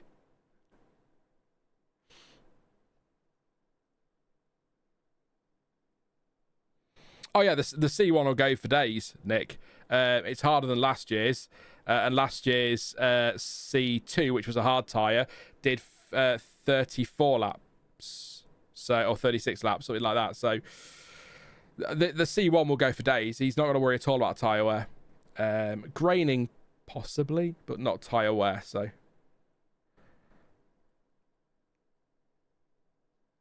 A 10th quicker, that lap, was Lando Norris over Piastri, but it's still a 9.1 second deficit. They're pretty close lap time-wise. 10th between them. It's a 47.1 in the middle from Piastri. That is purple. Lewis Hamilton's pace still strong, down in 7th place. Verstappen on the radio. The clipping on the main straight is shocking. So bad. 4 tenths quicker. Middle sector was Piastri, so... He might be 2 stopping. There's a high chance of a safety car, of course. The rain could still come again, which ends all this conversation. But just a reminder as well, because we've had rain and mixed conditions, or a change in climatic conditions is what they say, don't they? They don't have to run 2 different compounds. So if he's got them, Piastri could go to another set of mediums, or even a soft if he wanted to. But he could just go straight to mediums. But yeah, I'm not sure what new sets he's got. Pirelli didn't publish that before the race. So 22 seconds for an average pit stop here, says Sighted Canvas. He will, would he have a tyre delta? Fresh set of mediums, even if the hard goes for days, a fresh set of mediums is still going to be quicker than a used set of hards, isn't it? So he might think about tyre delta later. We'll see. We'll see. He's got a cushion at the moment, so he's got some thinking time. If he can manage the tyres and manage that, he might be okay. But I think... The more I think about the length of a lap here and how things played out last year, Red Raven might be right that it's a bit of an ask. But, again, clear air might be able to manage those a bit better. So we've got Ollie Bearman here on the back of... who's on the back of Fernando Alonso in the fight for P13. Bearman on higher downforce than Ocon, currently having a better job. Ocon's down in 20th. They ran very long, didn't they? Or too long on those tyres. The Inters, he was the one that was the roadblock for Leclerc and Verstappen. So Norris has been told on the radio that both cars will try to get to the end. So there we go. It's all going to come down to tyre delta with things, isn't it? We'll see what happens with safety cars. Could be a factor. Yeah, Howie says it's about who can save their tyres the best now. And if you enjoy that, you can look forward to 2026 when it's all going to be about who can look after their battery and deploy their energy the best. That's what we watch racing for, isn't it? Energy management. Go watch Formula E. Do that. Give me a V12. Screw it. I'll wait for John to turn it now and say that V12s are awful. We want a V10, but there you go. So Norris is closing in. 46.9 on the last lap. 3 tenths quicker than Piastri.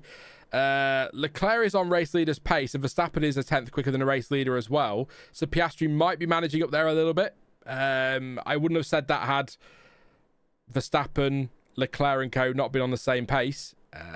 But he's got, like I said, he's got that buffer. He could probably lose a few seconds to manage those tyres a bit for a few laps. So we'll see what he does. He might come out now and do an incredibly quick lap and shut me up. But who's done what then? So Piastri's up 1 position, Norris down 1.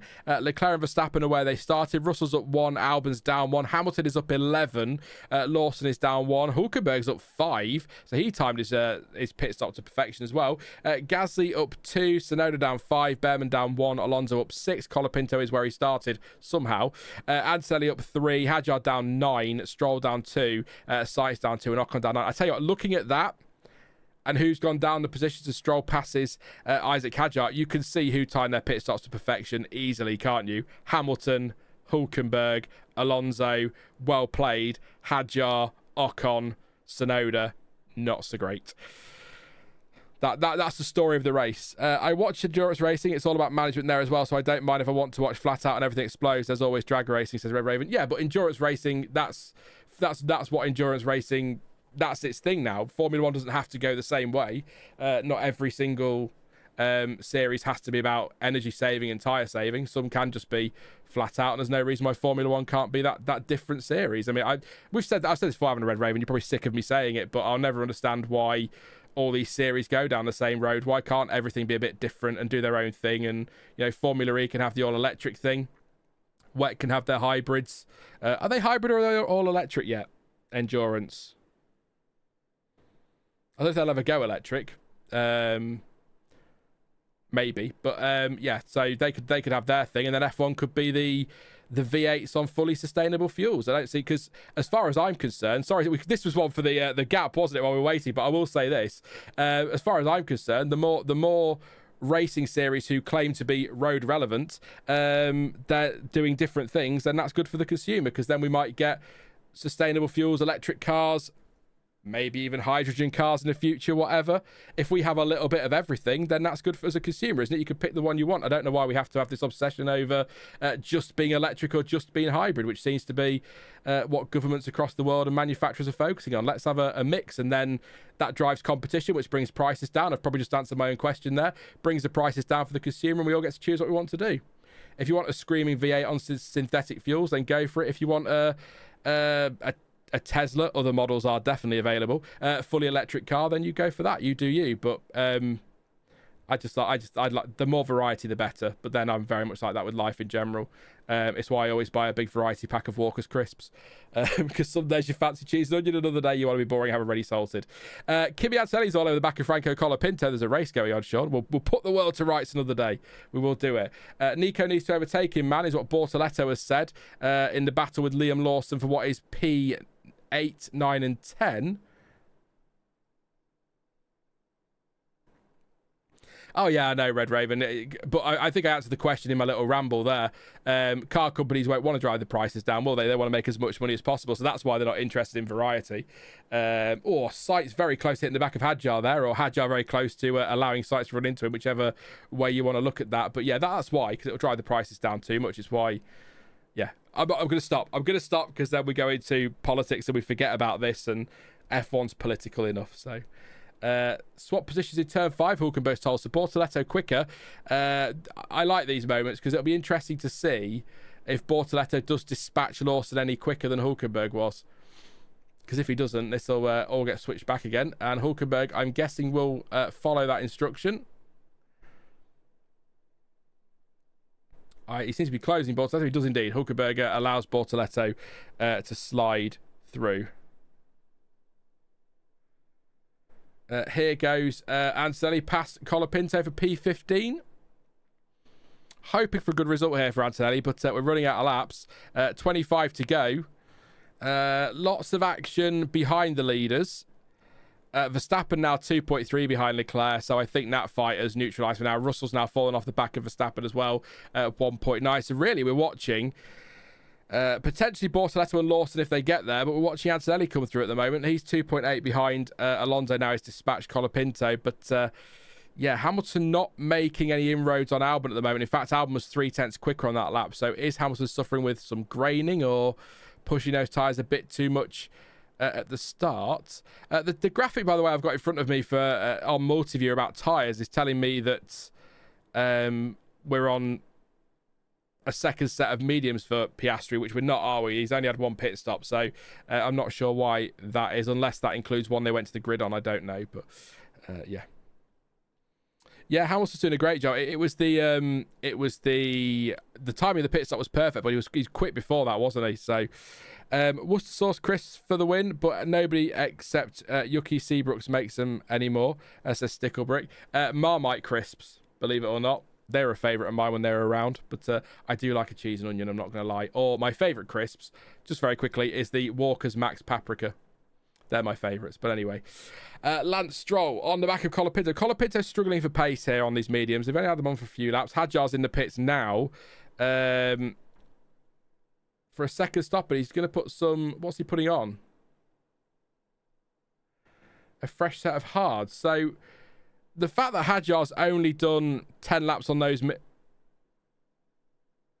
I'm not sure what's going on with the tyre. So that says he's only had 4 laps on those mediums, Hadjar. So why is he pitting now for a set of hards? Are these mediums wearing more than we thought they would? Or I thought they would. Red Raven called it earlier.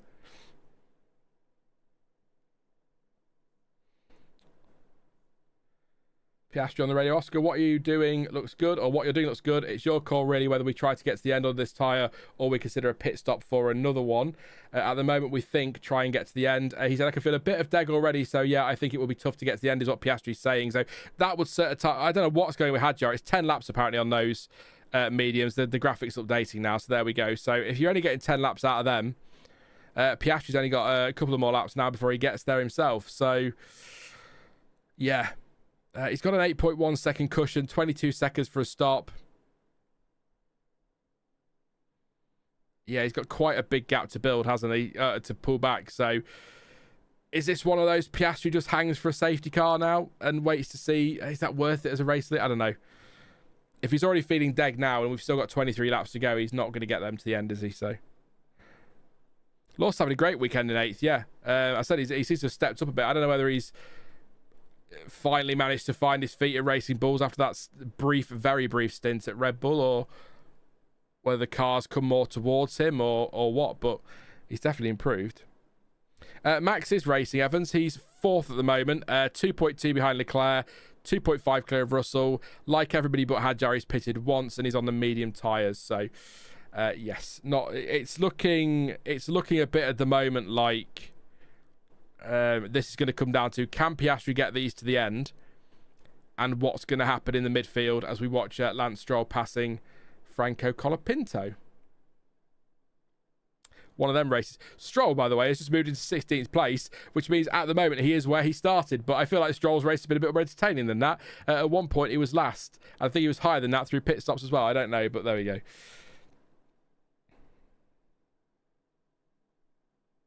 But then what if I'm hanging on for a safety car because these causes his tyres to deg to the point where he is the cause of the safety car? There is that possibility, yeah. Are we expecting a dirty air fest for Gasly? Gasly 11th. He is very much a cork in the bottle there, isn't he? With Tsunoda, Bearman, Alonso, and Antonelli right behind. So, or I'd say nearly right behind. So yeah.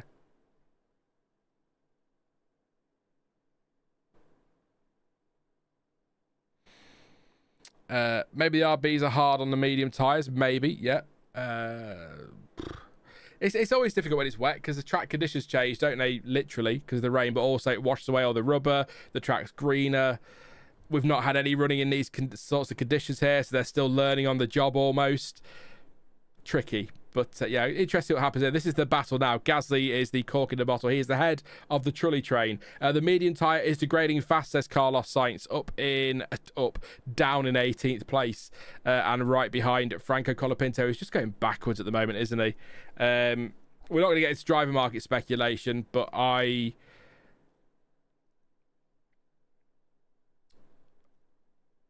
not... See, whenever I say anything, I get Argentine fans say I'm anti-Argentine because I'm British. I'm not at all. I'm making the point of Franco Colapinto. I will say if he didn't have the money, I don't think he'd be in that car right now, based on his performances of late. He's had a couple of weekends where he seemed to be getting it together, but it's not really clicking, is it? Like it did at Williams. But, I mean, do you want to put Paul Aaron in that car and burn through him as well? Do you go and sign Bottas? Or do you think about who's going to be in that car next year and get them in that car as soon as you can? Might still be George Russell or Antonelli, who knows? But yeah, no, I'm struggling to see the positives in Colapinto's performances at the moment. But Jack Doohan wasn't great, was he? So I guess it was worth the gamble, and Colapinto brings a shit ton of money, so you know, positives and all that. But I'd like to see him turn it around. He seems like a nice lad as well, but nice guys finish last, they say, don't they? So, but then Piastri seems like a nice guy and he's leading the championship, so what do I know? That accident at Imola destroyed Colapinto's confidence from the get-go, says Nick the Greek. Was that his first weekend? I think it was his first race, wasn't it?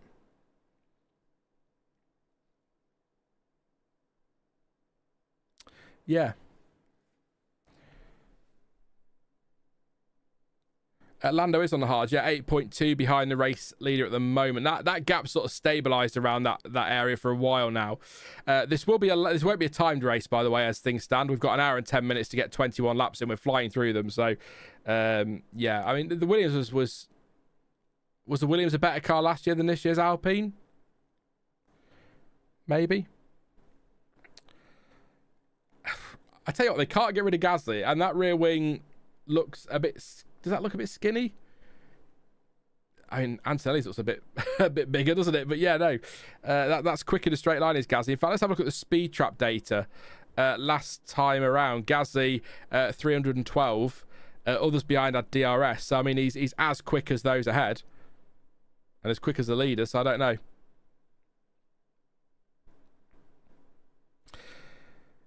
It's about tyres, Hans. It's whether or not Piastri can get those tyres to the end from there. That's the big question. I think if he can, then he's got this in the bag and Norris isn't going to close in. But yeah. And by get to the end, I mean he can get those to the end, absolutely. But can he get them to the end with any kind of performance in them? That's the problem, isn't it? These tyres are... I'm going to say this now, and then I'm going to look at the screen and someone's going to get a puncture in the wall, aren't they? But these tyres don't blow up like they used to. It's not about them failing. It's about whether or not there's any performance in them, really, when we say about can they get them to the end. Antonelli all over Alonso.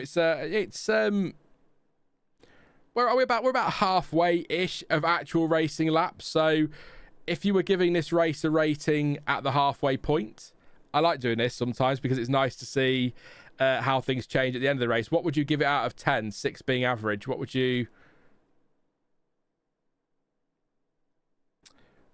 think if you were rating this out of 10? Because there's been quite a bit of action in the midfield, and around the pit stops it was quite exciting. And Gasly's very much the cork in the bottle here, but it's not been thrilling. But then not every race is a thriller. I wouldn't say it's been boring though, so that's a positive. I don't like average, by the way. I see it on polls all the time. I used to do it because average surely means like any other F1 race. It's the average of an F1 race, but that's why I changed it to okay. Okay/meh. It was just fine. I guess that's what average has come to mean, hasn't it? So, Red Raven says if 6 is the average, then it's exactly 6. I mean, we can get into that debate if you want. What is the average? I mean, an average of 1 to 10 is 5.5, isn't it? But then you round up if you get to the 0.5, so it is 6. So I often have this argument, as well as the pronunciation of the word H, the letter H, but we're not getting into that today. And I know you're going to tell me I said it wrong, but I don't care. It's a H. Let's not do this. I got a lot of grief once when I tried to say high performance powertrains, whatever they're called. The abbreviation for that. 6.5 mainly due to Hamilton, says Warner's End. He's done a great job. I mean, some of those positions have come from the pit stops, of course, but he also timed his pit stop absolutely on the nose, as did a couple of others, didn't they? I think Alonso came in at the same time as well. So I think possibly did Sainz come in at the same time?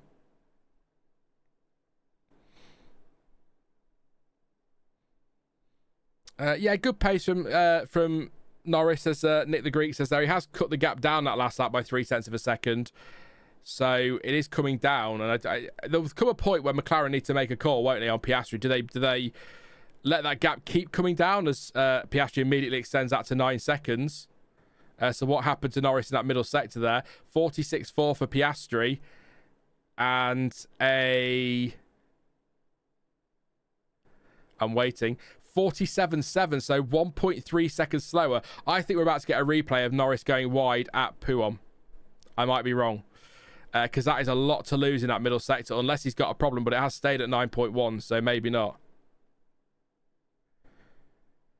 But there is the gap now, 19.7 back to Verstappen, so a couple more seconds of Piastri could comfortably pit and come out in third place ahead of Leclerc. But I'm not sure.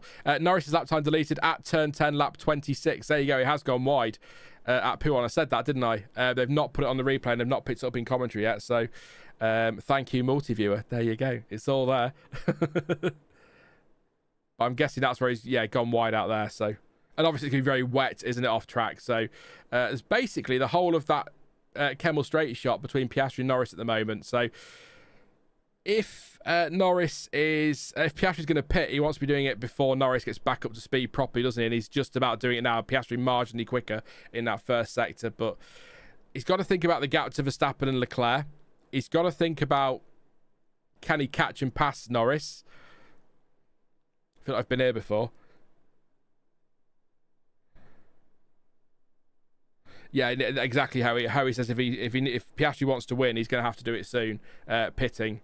As into the pits comes Carlos Sainz. So these mediums are not hanging on. 14 laps on these so far for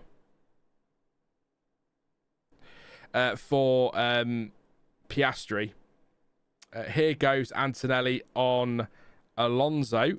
Up 5 places now, Antonelli. Through he goes. Into 14th. He might... where is he? A second behind Bearman. Half a second behind Tsunoda. 7/10 then to Gasly. 6 seconds to a point. He might not be looking at points here, Antonelli, but he's making some progress. Good to see, given how difficult it was for him yesterday. I was just going to say something similar, actually, Red Raven. Red Raven says if that was a driver call, Norris has just nailed his. It'll be interesting to see what post-race, whether it was a driver call or an engineer call. Because like you say, if that's a Norris decision, he's got that potentially. And we're saying that with 17 laps to go. Bear that in mind. It may all change in the next few laps, but at the moment, it looks like the right call. That said, it is still Piastri the quicker driver, 46.2, 46.3. So, but that could be him picking up the pace, ready for a pit stop. We'll find out very soon. 46.1's the fastest lap, by the way. So we're quick, we're dry. No rain expected anytime soon, by the look of it. 20% at 6 p.m. local time, which is another 45 minutes away. So no rain expected.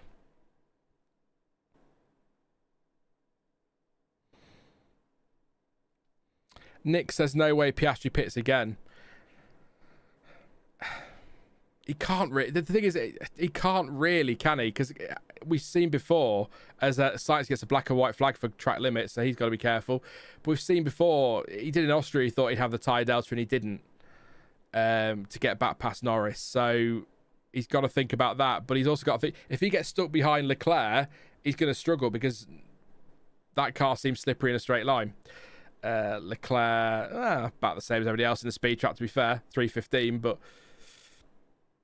oh, that's somebody across the chicane there at turn 5 and 6. Is that Stroll or was it Alonso? I think it was Alonso. It is Alonso, yeah. Couldn't see from the long shot there, but it's Fernando Alonso. Trouble is, Booms Boom says, I'm surprised no one's tried to pit to jump Gasly. Trouble is, if Gasly's not going to pit, there's no point. But then he's I mean, I say slow. Where is he? 1:47.9. He's well off the pace of the leaders. He's well off the pace of those around him, really. But yeah, I don't know. I say well off pace. He's matching Hulkenberg. But 46.4 for Piastri, 45.9. That's half a second from Norris that he's shaved off Piastri's lead there. So whatever that mistake was at turn 10, imagine if he loses this by a couple of seconds and it was that mistake at turn 10. Yeah. This is... Norris wins it with the first time he's done 3 in a row, by the way. But then it was the first time he's done 2 in a row, wasn't it, last week? So we need a safety car, says Howie. Safety car. So if 22 seconds is what we've said in chat is the average pit loss. So what, 11 seconds for a safety car pit stop? I feel like though, if a safety car came out now, for example, I think Norris might consider pitting with Piastri. And then try and take the fight to him on track. Colapinto pits, by the way. Because if we came in now, a nice fresh set of tyres on Piastri versus a used set of hards after a safety car for Norris would be a nightmare, wouldn't it, to get up to temperature and try and fend him off? So you may as well pit with him. Stay behind him, but pit with him. Take a fresh set. We might not get a safety car. They all seem very well behaved today. This is where, if it's going to happen, this is where it's going to happen. Tsunoda, Bearman, Antonelli, and then, of course, Gasly just ahead there, because this is somebody's going to get impatient and try something. If Hamilton clears Albon, he will close in on Russell. He's 9 tenths behind. Yeah, he's only 3. Yeah, actually, Albon's only 3.2 behind Russell, which, by the way, well done, Alex Albon. That's a pretty stellar performance, isn't it? To still be in, would we call that just about in touching distance? It's close enough that if Russell has a problem or makes a mistake, he's in play, isn't he? So I suppose you could call it touching distance, but you might need quite a long stick to touch from there. But you get my point. So he's done well to stay there. Albon, I mean, I don't know where this pace has come from Williams. Maybe a setup thing, but they've shown nothing all weekend. And then he qualifies 5th, and he's still running 6th place, only 3.2 behind Russell, and actually as quick as they're not much between them pace wise. So FA ruined this race. So many teams bet correctly on rain, and then they delay way too long. It's all about visibility. I get it, but I think they waited a bit too long. We could have gone earlier, but if I had £1 for every time I've said that over the years, yeah, I wouldn't be sat doing it. I'd be on my yacht doing this. You'd see a lovely view in the background of some clear blue skies and blue sea, and probably somewhere like off the coast of Finland, so it's still cold. Or did I say off the coast of Finland? Did I mean off the coast of Finland? I don't know if I did. I was thinking, so I had 2 places in my head there, and I went with Finland. I don't know why. There you go. I assume it's cold there. Kimi Räikkönen was from there, so it must be. What lap do we pit for dries again, says Nilesh? 17 laps ago for Piastri. So, first one was Hamilton, which was 18 laps ago.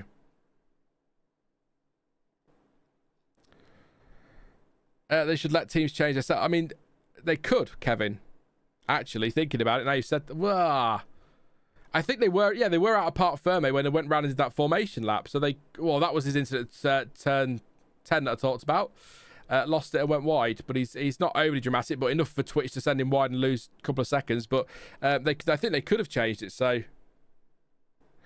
Finland has seen 30 degrees for 14 days straight, new record. So where's the coldest place that's got nice blue sea and blue skies where I could park a yacht? park a yacht and just sit on it and still be cold, but at least not wet. Just saying. 46.2 place 45.8 at the front, 8.3 seconds of gap, 14 to go. At that pace, there are enough laps left, but Piastri a tenth quicker in the first sector that time around, so he's still got speed. Antonelli is pitting. Who called that? Do you know what? I read that as the attic then, Craig. I was like, my attic isn't that cold. In fact, it's probably the hottest place in the house, apart from my office. Iceland, yeah, the supermarket, of course, Nick. I could go stay there. So we have got some fresh tyres here for Antonelli. So he is obviously thinking, let's have a go at Gasly here. Nothing really to lose from where he was. He is going to be out in front of the Aston Martin, which is important. I'm going to see Outer Hebrides, yeah. Like Caribbean seas, but much cooler than nobody else there, says Jamie. That sounds like heaven. No offence to human beings, but I'd happily be on an isolated island with Baxter any day of the week.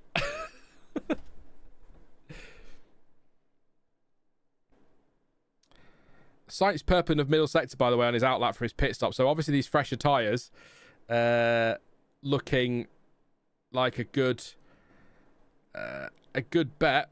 8.1 still the gap at the front. 8.2. It's not coming down enough at the moment, but are those tyres going to fall off a cliff? That is the big question. Red Raven's a bot. There you go. Confirmed. Beep, beep, beep. I don't know if you're swearing or you're making bot noises, but I'll just assume you're swearing. It's fine. Antonelli, 16th then is it. We'll keep an eye on his sector tyres. Intrigued by the difference in pace here between him and specifically Gasly. I wonder if they're expecting Gasly and Co to pit anyway. Interesting. 8.2 the gap in front. Leclerc now 18 seconds. So there is just about a gap to Verstappen now if Piastri did pit. I don't think he... I don't think he will. But and Crofty just made the point, and somebody else made in chat a few minutes ago, actually, that he has to make the decision now, because if he leaves it much longer, he's going to have no time to get back through. 13 laps left. But, I mean, if Norris is only going to be a 10th quicker a lap as he was last time, then he might be okay here. He might be. Max has been underwhelming. I'm surprised he hasn't looked at Charles, to be honest, says Hoey. I have a feeling, and I don't have anything to go off other than looking at the car, but I have a feeling they've gone higher downforce Red Bull, and that's maybe hampered them. Yeah. It's I'm just having a look at something. Can I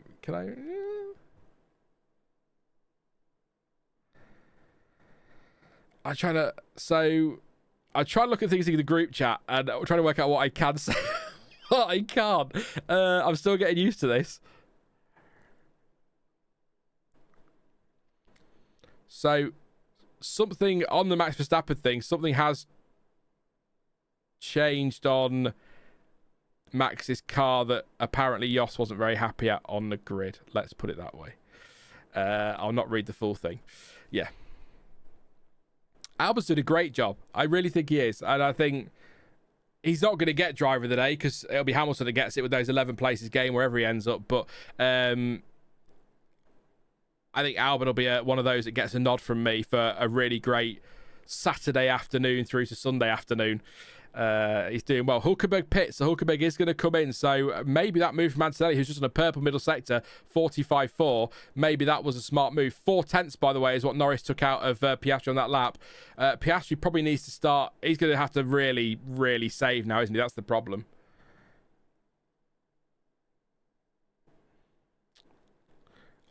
I mean, I guess if he pits, he's going to end up second and probably no time to close the gap. And if he stays out, the worst case scenario is he ends up seventh, doesn't he? Second, sorry. So maybe Piastri's just thinking the best case is I can keep this and win it. Worst case is second, whatever happens. Maybe that's what he's thinking. Degradation looks as expected. We still think the best thing is to go to the end on this tyre, is what Piastri's told. He says, copy, I'm happy with that. So there we go. Adselli of 44.8. That is 1.1 seconds quicker than second place Lando Norris, who was faster than his teammate last time round. So that is a rapid lap from Antonelli. So that was a very smart call. So if Piastri can replicate that, maybe. But I just if he stays out, the best case for Piastri is he wins the race. The worst case, unless his tyres fail, which is not likely, he finishes second. If he pits with 11 laps to go, he's unlikely to catch Norris for the win. So the best case scenario is he finishes second, worst case second. So whatever happens, the worst today is he's going to get 18 points, I guess. So, yeah. Maybe you'll all disagree, but if he's happy with it, as Rod says, doesn't matter, does it? Doesn't matter.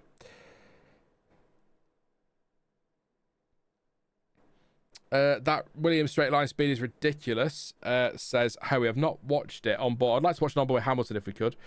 It does look quick, doesn't it, down the straight? Hamilton's got DRS and he's closing in, but not closing. It's a bit like Piastri yesterday of Verstappen. Was closing in, but can't quite get where he needs to be. 11 laps to go. 8.2 the gap at the front. Norris has made another mistake. It's a 31.5 in the first sector. So that's 2. Big lockup at La Source and goes deep and lost himself half a second, or 6/10. So, funnily enough, if Norris wins this race, we'll all be talking about that great call on strategy for the hard tyres. If he loses out by a second and a half, 2 seconds, it'll be his mistakes that have cost him. How bizarre. I guess that's the fine lines of motorsport, though, isn't it? So there we go. Hulkenberg passing Esteban Ocon for P14. Your 2 stoppers, by the way, Hulkenberg, Antonelli, Alonso, Sainz, Colapinto, and Hadjar. Everyone else on the 1 stopper. So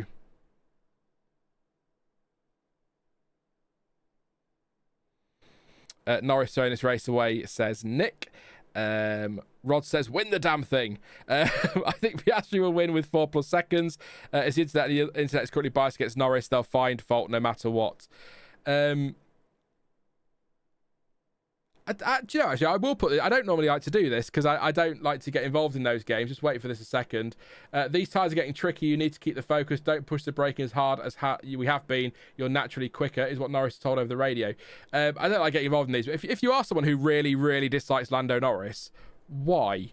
I have yet to find anybody really be able to say why, other than just he's British or whatever. I don't get it. I've met him 3 times and he's lovely. He's very chatty. He's open to talk to pretty much anybody. I've not seen anything from him on track that makes me think that's a reason to hate him, or in the pits. I don't know. Maybe it's another one of those that people just can't explain it, and it's a bit like me and Craig Slater. There's just something about him people don't like, but I don't know. I think he's all right. I don't think he's I don't know. I was going to say something to try to expand my point, but I don't see the point. Sometimes we can just shut up, Sean. It's okay to end your conversation. Pizza. Max 8 winning velocity bet was that to the person saying if betted on Max is not winning from here. 21 seconds off the lead, 2.1 behind Leclerc. Still can't do anything about him. So intrigued as to what's happened down at Red Bull with that car, and that's a battle there between Antonelli and Ocon. Antonelli giving it a go. Ocon getting back through, didn't work out in the end. The gap at the front 7.4. Norris responding 6/10 quicker on that lap overall on Piastri. Laps are running out though, 9 to go.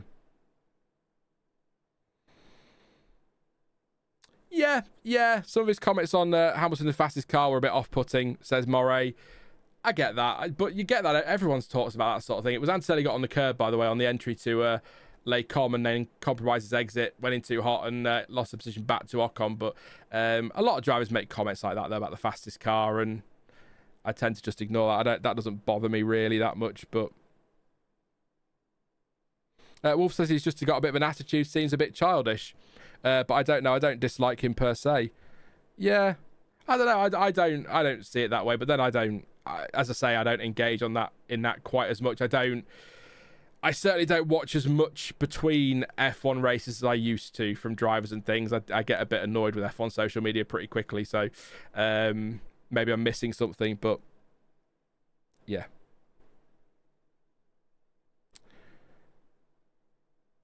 I'm gonna have to Google that. I can't remember. Sorry, 1 second. I was going to make an excellent point and I bet I can't find it now.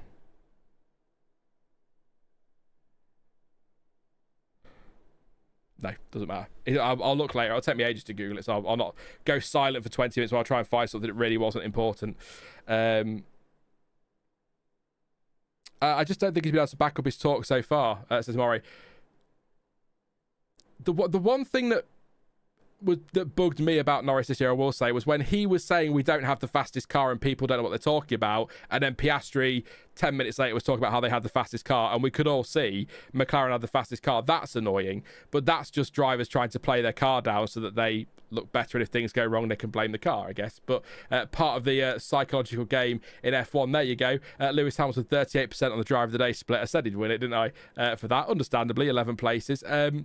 But I think the thing with Norris is I actually don't think he talks himself up that much at all. I think a lot of the hype around Norris comes from his fan base and people like Sky. I don't think he's that hyped about himself at all. So I don't think, not being able to match what he's saying is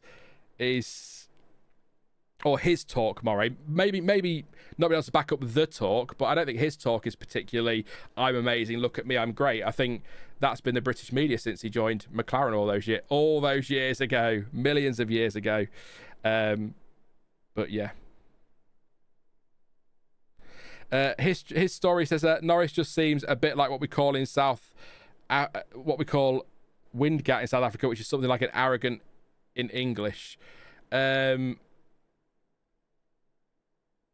Maybe, I don't know. Like I said, I don't see enough of him. But my actual interaction with him and what I do see of him, I don't get that vibe. But then, yeah, I wouldn't say I'm a fan. I'm very much Max Verstappen, Ferrari, Charles Leclerc. So, yeah, that's And Mercedes, of course Mercedes.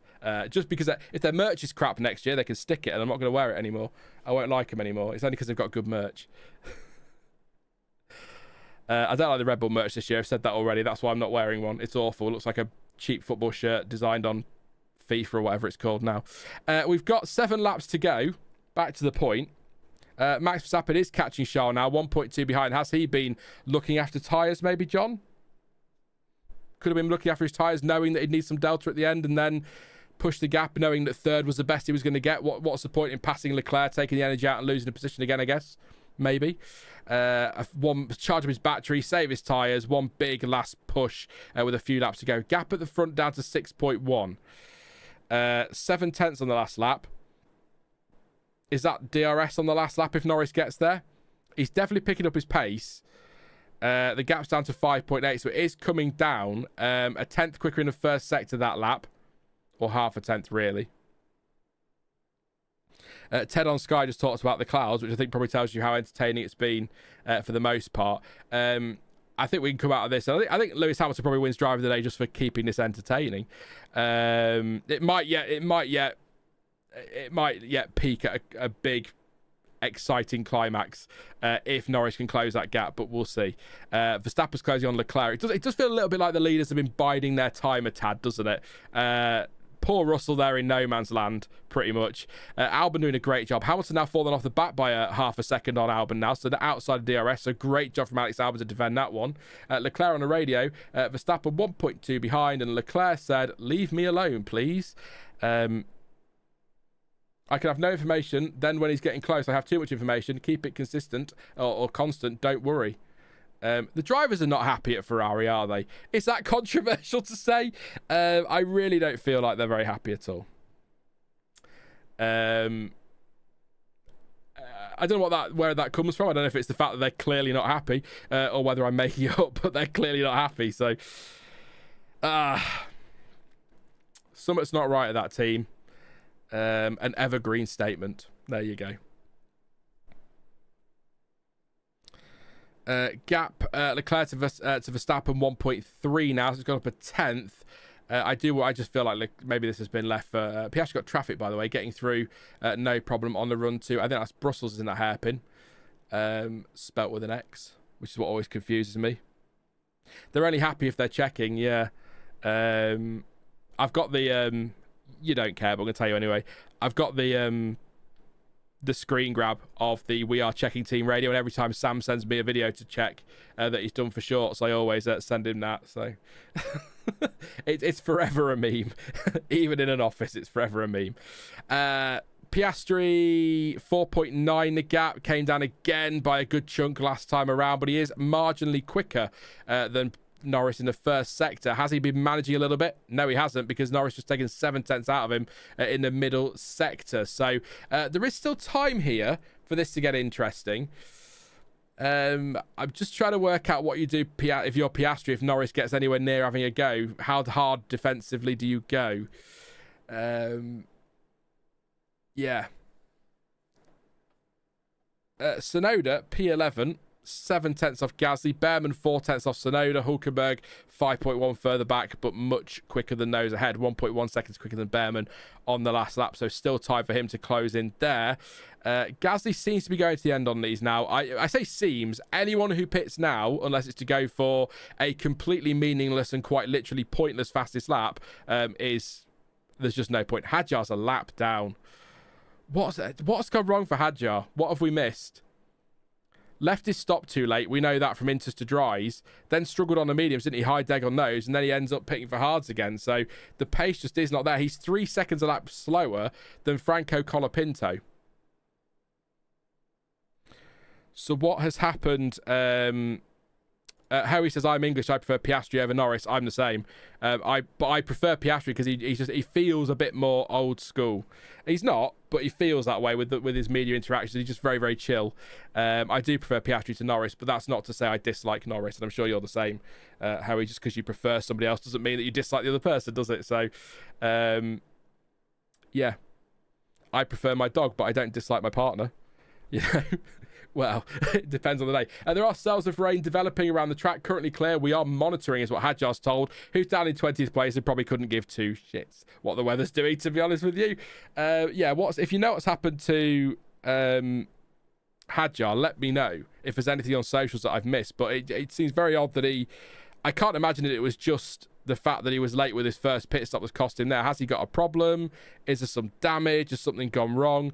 Please do drop a like, by the way. I will say 692 of you here, 137 likes. Last time I'll ask until the end of the stream, I promise. But please do drop a like. Would muchly appreciate it. Helps the channel in the algorithm. And subscribe if you're new as well. Lots to come. There'll be Thomas, unless there is a problem, should have a video out tomorrow for the wrapping up the weekend from the paddock. Sam will have a short out on Tuesday and Wednesday. I'll be back on Thursday with the preview, and then of course we'll be live for qualifying and the race next weekend. And then although it is a summer break, there will still be content, I think, pretty much every day of some kind. But do bear in mind, in the 2-week gap, I won't be here, so mine will all be pre-recorded. So some of it might be out of date by the time it goes, and you might get something else. But yeah. Hey Mark, and hey Paula. Paula's already here. We knew Paula was here. Paula saying hi to Mark. So hey Mark, hope you're well, mate. Thank you for popping along. But yeah, likes and subs, really appreciate it as always. Yeah. I struggle to end a sentence. That's half of my problem. Anyway, Max Verstappen 1.1 behind Charles Leclerc, 4 to go. The gap at the front is 3.9 seconds. 2/10 in the first sector there between the two McLarens. Piastri still seems to have... what do we think? Unless he falls off a cliff, he should be okay. It's all going to come down to this middle and final sector here.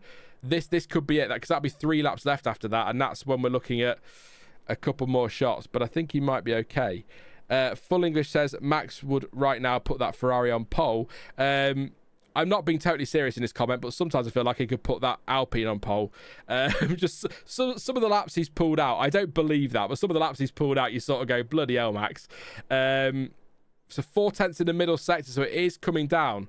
Thank you to Aid for subscribing. I just spotted you there. I don't always give shout outs, I don't always spot them, but I'll do a few quickly. Thank you to Ramiro, to Alan, to Vandiwi, to Derek, to Don, to Aid, and to Michelle as well, and to Alex and Ivan for yesterday. Thank you very much for your subs yesterday. Really appreciate it. If you have subscribed in the last couple of days and I haven't given you a shout out, apologies, but Streamlabs doesn't always show them all, so I don't always get to catch them, so apologies there. But I do appreciate it, and thank you very much for your support, is what I'm trying to say. Shall I end the poll that's been running all race as to who would win? Do you think that's a good idea? See if you're all right. 40% says Piastri. There you go. I don't know why I left that poll up and completely forgot about it. You got too excited about what was going on with the rain. There could be a few drops in turn 1 in the last couple of laps. Not currently expecting it, but it's not impossible, Piastri is told. That's the kind of info you don't need. Full English says a little like United. What did I just say that I'm missing the point on that one? Sorry.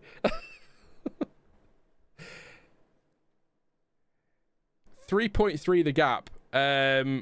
We weren't sure these were going to go to the end, were we? But they are doing all right at the moment. Sorry, Oscar, if you now crash and explode.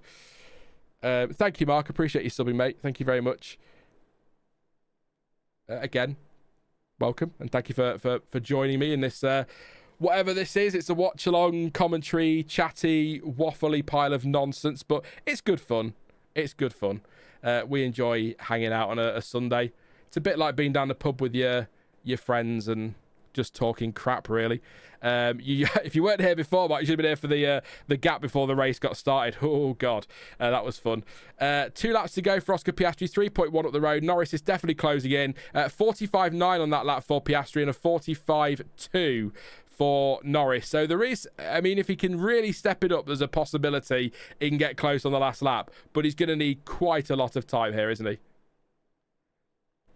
But what, it's 4.1 seconds now. 4.2. Did Norris just make another mistake?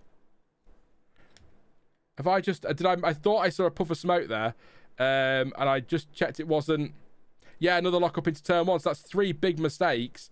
Well, three seemingly small mistakes that have had a big impact on the gap to his teammate. I mean, the first one cost him 2.5 seconds. The second one cost him a second, and that's cost him a second again. So, what's that? 2.5, 3, 4, maybe 5 seconds in total, give or take, that it's cost him today, and he's 4.6 behind his teammate. I'm not going to say that it's all over with a 16-point lead for Piastri, because it isn't. But they're the kind of mistakes you can't be making if you want to win a world championship that's going to be this close. So that's, you know, I'm not going to go in on him on that because he's just had 2 races where he's won. We'll debate Silverstone another day. But Piastri made the error, so there you go. But yeah, some big mistakes there from Norris, and that's cost him today. Piastri looks like 5 seconds up the road now. Has Norris backed off a bit now, maybe? Realised it's gone, possibly. But this is going to be... It's a big win for Piastri today to stop this Norris run. It's going to give him a 16-point lead. He gained 1 point yesterday in the championship. So that's nice for Hungary. If he can win there, he might be sitting pretty on the summer break. But this is one that could go down to the wire, or... It doesn't feel like one that's going to be won in the penultimate race. It feels like it's either going down to the wire or it'll be won with like 4 races to go or something. I don't know why. It just doesn't feel like a penultimate race kind of season. I don't know why. It's a completely flippant comment, and I'll look a fool in 10 races time, but yeah.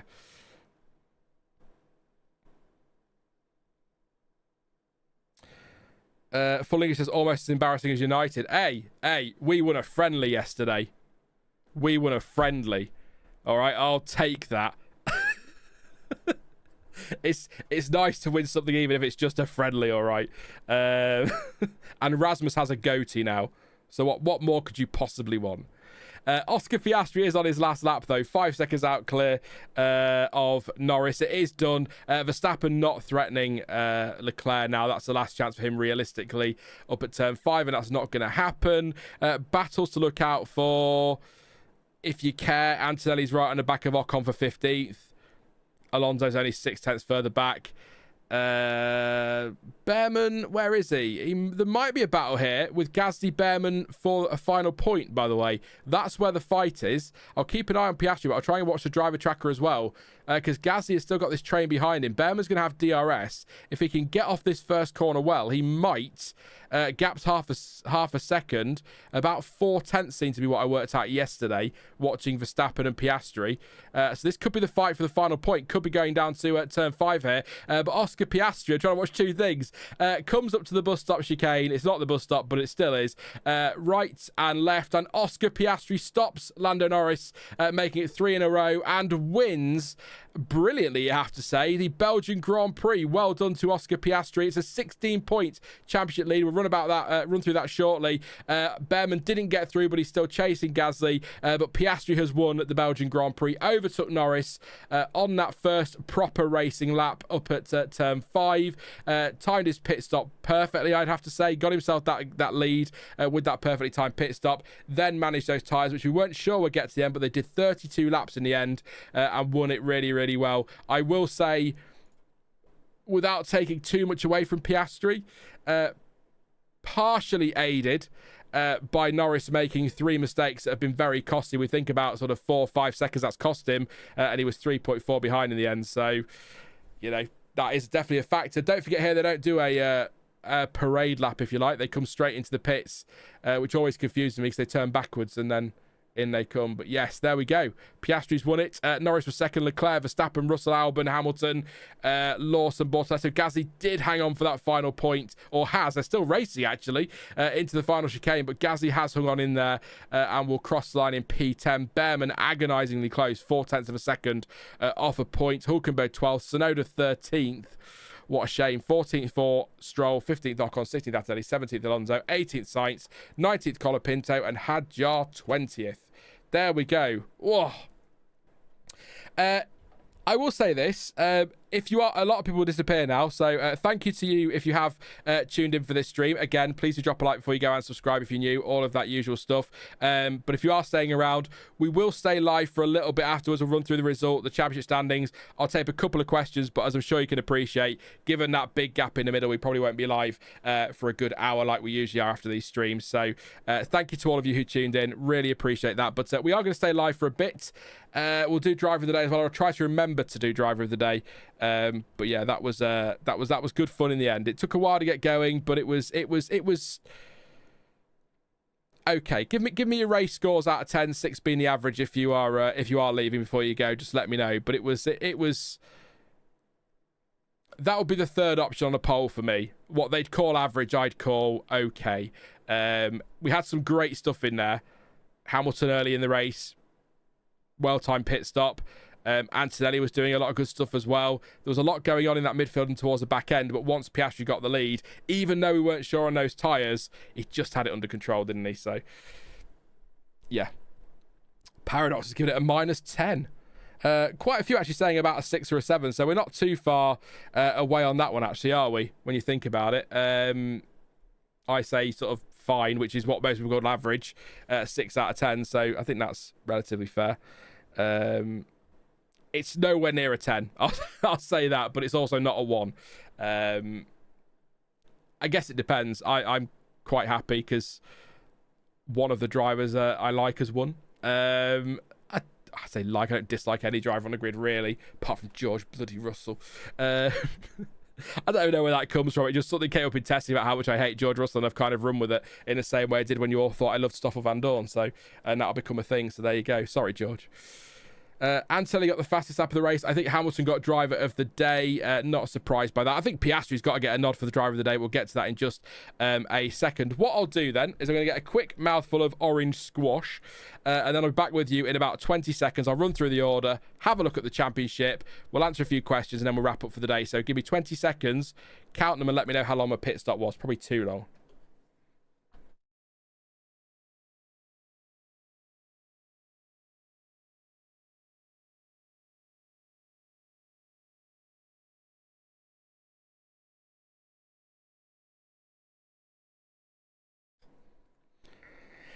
Oh, Bucks Fizz. Wow. See you later, Kevin. No worries, mate. Thank you for popping along. Hope you have a good rest of your Sunday, mate. Let's do this. Let's do this final order then. Oscar Piastri has won the 2025 Belgian Grand Prix from Lando Norris, 3.4 seconds. The gap, that tyre management, absolutely fantastic from Piastri. Really, we weren't sure he was going to get all the way on those, but he did. Lando Norris, of course, made a couple of big mistakes. One at Pouhon where he got a bit of a twitch and went wide. That cost him quite a bit of time. A couple of locks up at La Source as well cost him only 3.4 seconds. That was over the line, though. Piastri backing off. It's probably more 4.5 seconds, but yeah, that's still a lot of time to lose. So would that have brought him back into play? Was Piastri managing? Did he have more pace? We'll never know.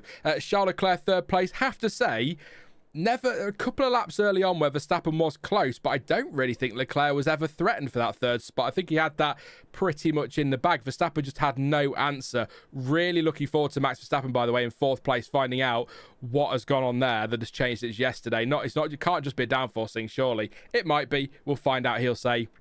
He's pretty straightforward with those things, isn't he? George Russell, very much no man's land today. 13 seconds off Verstappen and 5 seconds clear of Albon. Russell in fifth. Albon in a brilliant sixth place, have to say. Got to get a nod for driver of the day as well. 7/10 clear of Hamilton. Defended well. Slippery Williams. Qualified fifth. Hung on to sixth. I thought Hamilton was going to get him. He didn't. Great drive. Hamilton as well. Fantastic drive. Lots of positions early on. Then timed his first pit stop, or his only pit stop, to perfection. His pace was mega to end up in 7th place through the stops, as well as overtaking others. Lawson 8th place. Really good job from him as well today. Probably one of his better drives actually this season. In fact, I think somebody in the chat said it was his best drive of the season, but I feel like he's finished higher than 8th. I might be wrong, but still, great drive. Bortoletto, more points for Sauber. What's going on there? 9th place for him. And 10th for Pierre Gasly, who hung on by 4/10 of a second with Bearman in 11th. Hulkenberg, half a second further back in 12th with Yuki Tsunoda down 6th place. Is not really his fault this time. Not the best timing with his strategy, put him into traffic. It's proven this weekend, and somebody else made the point actually about the DRS zone being shorter from not being extended, given it was not great last year. Tough to overtake here, stuck down in 13th place. I think a lot of positives for Yuki from qualifying onwards, but he's going to have to cling on to those after that race today. Stroll in 14th, up 2 places. Ocon down 4 in 15th. Antonelli only 16th, but I feel like he was involved in quite a lot as well. So he's had an entertaining afternoon. Fernando Alonso in 17th place, also up 3 places. Sainz down 1, Colapinto down 4, and Hadjar down 12. The only driver to be lapped, but all 20 cars did finish. Hadjar way too late on his pit stop. That cost him massively. Then didn't do a huge number of laps on his mediums anyway. and then I had to put the hards on, and that just never really. His pace was, I don't know what went on. His pace was not there. 24 seconds off Colapinto, also pitted twice, is quite a big gap. In terms of the championship, Oscar Piastri now 16 points clear of Lando Norris, 25 points for him, 18 for Norris, 266 place, 250. Max Verstappen stays third, 185 points for him, 157 into fourth place for Russell. Leclerc stays fifth with 15 points today, 139. Hamilton in sixth on 109, 30 points off his teammate. Antonelli seventh, 63 points with Albon on 54 now with those 8 points today. Great drive again. Hulkenberg stays ninth on 37. Ocon on 27 in 10th. Hadjar on 22 in 11th. Gasly moves up one place onto 20 points into 12th. Stroll drops a place, also on 20 points in 13th. Lawson up 2 places, 16 points for him. Hold that thought. Alonso 15th on 16 points. Sainz down a place as well, 16 points for him in 16th place. Lawson has 6 more points than Yuki Tsunoda. I know that's still, it was 2 more coming into this weekend, but 6 more now than Yuki Tsunoda at Red Bull. 10 points for Yuki in 17th. Bearman has 8 points, and it's 2 more for Bortoletto. Franco Colapinto, the only driver on the grid yet to score, but of course we've also got Jack Doohan yet to score in the constructors. McLaren 516, Ferrari 248. Can anyone beat McLaren? No. Mercedes third, 220. That's the battle, isn't it? Ferrari and Mercedes for second, I think. Red Bull, they're in the mix, but they're going to need that second car to do something, and it's just not going to. It's 192 points for Red Bull in fourth, probably where they're going to end up. Williams on 70 points in fifth. Sauber, the gap comes down. Racing Bull's closing in. 2 points for Sauber this weekend, 43 points. 4 points, getting 41 now for Racing Bull. So very close in that fight there. 2 points between them. Aston Martin stay on 36. Haas stay on 35. And Alpine get 1 point to move on to 20. They're 15 points behind Haas in ninth place. That is not good at all. Understatement for Alpine. So there we go. I'll take some questions, like I say. Let me know your driver of the day in chat. I'll wait to see what you say, because I like to try and give a different opinion. So give me your driver of the day in chat. Hamilton won the official one. It's hard to look past that, but I think my point would be that Oscar Piastri, we weren't sure, were we, at all, in whether or not he'd get those to the end of the race, and he did. So I think he deserves a real shout there, and Alex Albon as well. But intrigued to see who you're going with for your drive today. I suspect quite a few are going to go with Lewis Hamilton, but we'll see. I'll read some out in just a second. Rain is expected in the next few minutes, but I shouldn't worry too much about that because the race is over. We did get going in the end. The delay wasn't too bad, was it? I suppose, but here we are. So let's read some of these out then. Howie says Red Bull's second car is a spare parts dummy car. Maybe that's what they'll sell it on eBay for spares and repairs at the end of the year. You watch. Kaori's gone with Lewis Hamilton. Actually, Kaori's gone for Sir Lewis Carl Davidson Hamilton. Thank you, Kaori. Korn says Oscar. Howie says Leclerc to hold off Max was incredible. Craig's gone with driver of the day Piastri. Hansi says the race was won lost when the safety car came in. It was up at turn 5, wasn't it? That move was critical. Was that how interesting about the battery thing? Actually, could be interesting later on to keep an eye on. Platalobium goes Aussie Oscar. Yes, absolutely. If Max is not the fastest car, he doesn't win and cry, says Street Doggy. He's been winning this year in not the fastest car, so that comment is redundant. Hansi says driver of the day is clearly Hamilton. My driver today is the tractor driver. Bro is a legend, says Sighted Canvas. We forgot about them, didn't we? Pascal says Hamilton, Bortoletto, Gasly is a top 3 for driver of the day there. Could have been much worse. Still Spa, says Paula. Yeah, a boring race around Spa is still better than an entertaining race around some bloody tracks, isn't it? I could watch a tractor again going around this track 100 times and still be quite happy. Annette's gone with Oscar. I'm a big Leclerc fan, but he started third and stayed third. Nothing spectacular, says Frank. Moray says Albon. And Paula agrees with Annie and has gone with driver of the day for Oscar Piastri. I'll keep it out if you've got any more. It is hard to look past Hamilton, but because the strategy timing was great, the overtaking early doors was great. So I can't really... I can see why he's got the vote, but I just think Albon and Piastri have got to be in the conversation as well. So it was quite mixed in chat. A lot of you went Piastri. So I will go Albon. I think probably Hamilton if I was voting, but he won the official one. You guys seem to predominantly go for Piastri, so I'll go with Albon just to give us a third option. They're the F1 words, 3 drivers of the day. Hamilton, Piastri, and Albon. There you go. He did run out of tyres, Hatprus. That's a good shout on Hamilton. But he pushed at the end, though. He was 3/10 up on that final lap, so just pushing hard. So also, Sean gets at least 2 points in his predictions. There you go. Who got the fastest lap? I think it was Antonelli with the fastest lap. Well, it was indeed 1:44.861. No points, of course, for that these days, but it's still something next to his name. So there you go. Red Bull really should have double stacked Yuki. Wouldn't have lost so much time to Stewart. I do wonder if the argument is there for McLaren as well. Piastri, correct me if I'm wrong, but it was like 1.2 seconds was the gap, wasn't it, before the pit stops? Something like that. And then after the pit stops, it was something along the line. It was a lot bigger. I think it cost about 5 seconds or something stupid like that. So you do wonder if maybe Norris backing off by a second coming in, double stacking, maybe would have lost less time, but double stacks are risky, aren't they, if you've got cars that close on tracks? So maybe not, but it's a fair point. I'm surprised we didn't see more double stacking actually when it was quite clear that it was time to go to slicks, especially when Hamilton pumped in that middle sector that was about 3 seconds quicker than anybody else, and I thought, right, okay, we need some double stacking here. But he came from he was 7. He started in the pit lane, Hamilton did, but I'm not sure where he would have been classed as in that order. So yeah, I can't be sure, but it was still a lot of places gained. He was fastest in the pit. He also pitted late on, didn't he, as well? Antonelli, he only did, I don't know how accurate his tyre data is, because it says Piastri's tyres were 3 laps, but they weren't. It was 32. So yeah, tyre delta, maybe. But yes, I'll do questions there. Let's see what we do. So Antonelli's got the fastest lap. Kerry wants to know what's wrong with the F1 website. I don't know. What, the update? The update's awful. But then I don't like change, so that's my opinion on that is pretty redundant in the end. Bring back the fastest lap point, I says Platolobium. Yeah, but only for drivers. Every driver can do it. None of this top 10 nonsense, because then Antonelli gets a point. There you go.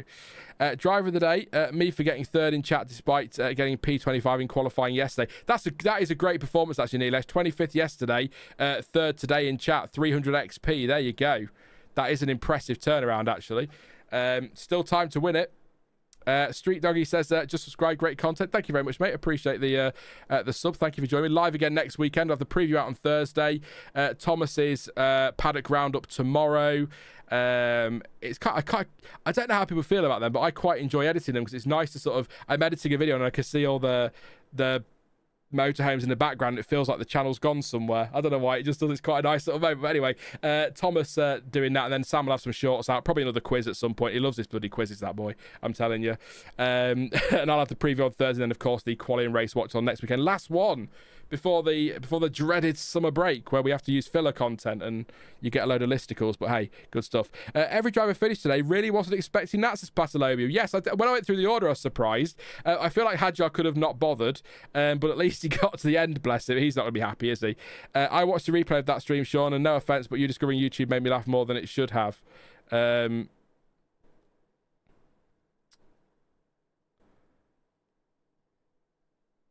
What stream are you? I'm trying to think what stream you're talking about, Red Ravens. Sorry, I'm having a right blank. I'll have said something to tee that up, and I've completely forgotten. I don't know if it's an old age thing or if I'm just a moron. It's probably a bit of both, but I don't know.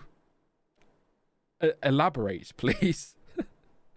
Oh, the XP feature. Yeah, I was like, what the hell is this? I couldn't work out what the crowns were. I was like, what? Why has Nilesh got a crown? Why's everyone got a crown? Sean's been broken for years, Max. It's what happens when you get to this age. Which I know isn't old, but it's in here. Well, on here it's certainly old. I mean, look at that slaphead. But anyway, let's get back to questions rather than just talking nonsense before I scare everybody off and everyone who subscribes starts unsubscribing because they can't stand this voice. Kimi pitted late, nothing to lose. That's why he got a fast lap on fresh tyres. Yeah, absolutely nothing to lose. I think it was worth the shot because there was always the chance, wasn't there, that your Gazes and your Bearmans might come in as well. But it seemed a bit late to be doing that. That needed to be, you're going to put the pressure on them. That needed to be a few laps before, but worth a go. You never know. You never know. What's going on with Carlos Sainz? I don't know, but Max can do one. Max Claydon, how dare you? I am only 22. And Hatprust is mad now. I'm literally older than you. Stop talking me down. Yeah, but how do you feel, the Hatprust? I feel about 90 some days. With that over our 1 hour delay for the race start, I feel about 106, to be fair. But when I get out of this chair, I'll be going, ugh, as I stand up, because I'm getting to that age now. So Ruby says Oscar better than Lando. We all agree. Question mark. Cool down reaction. Precious says Kaori. I'll watch that later. I can't really do it on the stream, but I can imagine. I can hear a bit of oohing and ahhing in the background. Hey Ruby, by the way, that was rude. Sorry, what's going on with Carlos Sainz? No idea. He's not the same as Colapinto, because they're totally different drivers, but and different situations. But I feel like we have these weekends where Sainz will seem to find something. And you're like, right, this is it. This is the turning point. You could maybe make the same point about Lewis Hamilton to a point as well. And certainly Franco Colapinto. But then it just... Then a weekend later, it all falls apart again. And you can't work out why. And then it's bad for a few races. Then there's a little glimmer again. And then it falls... You just sort of can't quite work it out. I mean, Williams are very much focused on next year. So whatever they're bringing to the car this year isn't going to be all that spectacular. What I will say in... I was going to say in Sainz's defence, but it's sort of difficult to say in Sainz's defence when his teammate finished 6th. But both Williams drivers have said that the new updates to the Williams have made the car faster, but it's made it harder to drive. So maybe he suffered a bit with that today, and Albon just adapted a bit better to that. I don't know, but it is interesting to see. And I feel a bit bad saying this because he had a really good race today, but seeing Lewis Hamilton suffer at Ferrari, or struggle at Ferrari a bit, Antonelli struggled at Mercedes a bit, and Sainz struggled at Williams a bit. When you think about how all that played out in the driver market, it's quite interesting. Just things like that always work out, don't they? But yeah. Harper says, ask me about my recent spinal fusion. L5 to S1, if you know, you know. I feel effing fantastic.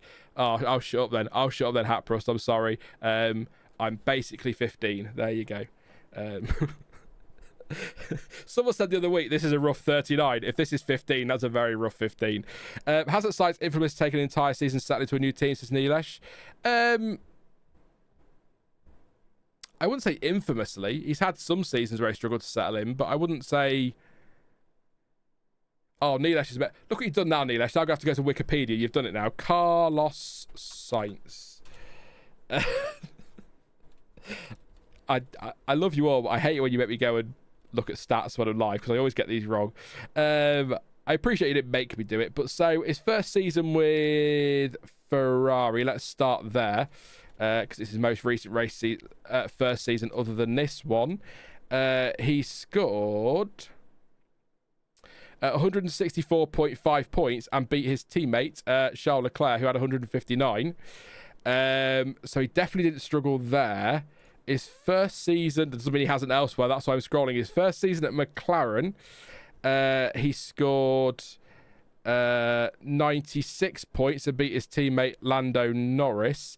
I'm not making fun here, but I suspect we might not be infamous at all on this one. His first half season, he had half a season at Renault. He'd already scored at Toro Rosso, of course. We can't really count that. But in his half season at Renault, he outscored Nico Hulkenberg with some quick maths in the same car. And his first season at I'm sorry, Nilesh. I'm so sorry. And his first season at Toro Rosso, who was his teammate at Toro Rosso in his first season? Where is he? Carlos Sainz.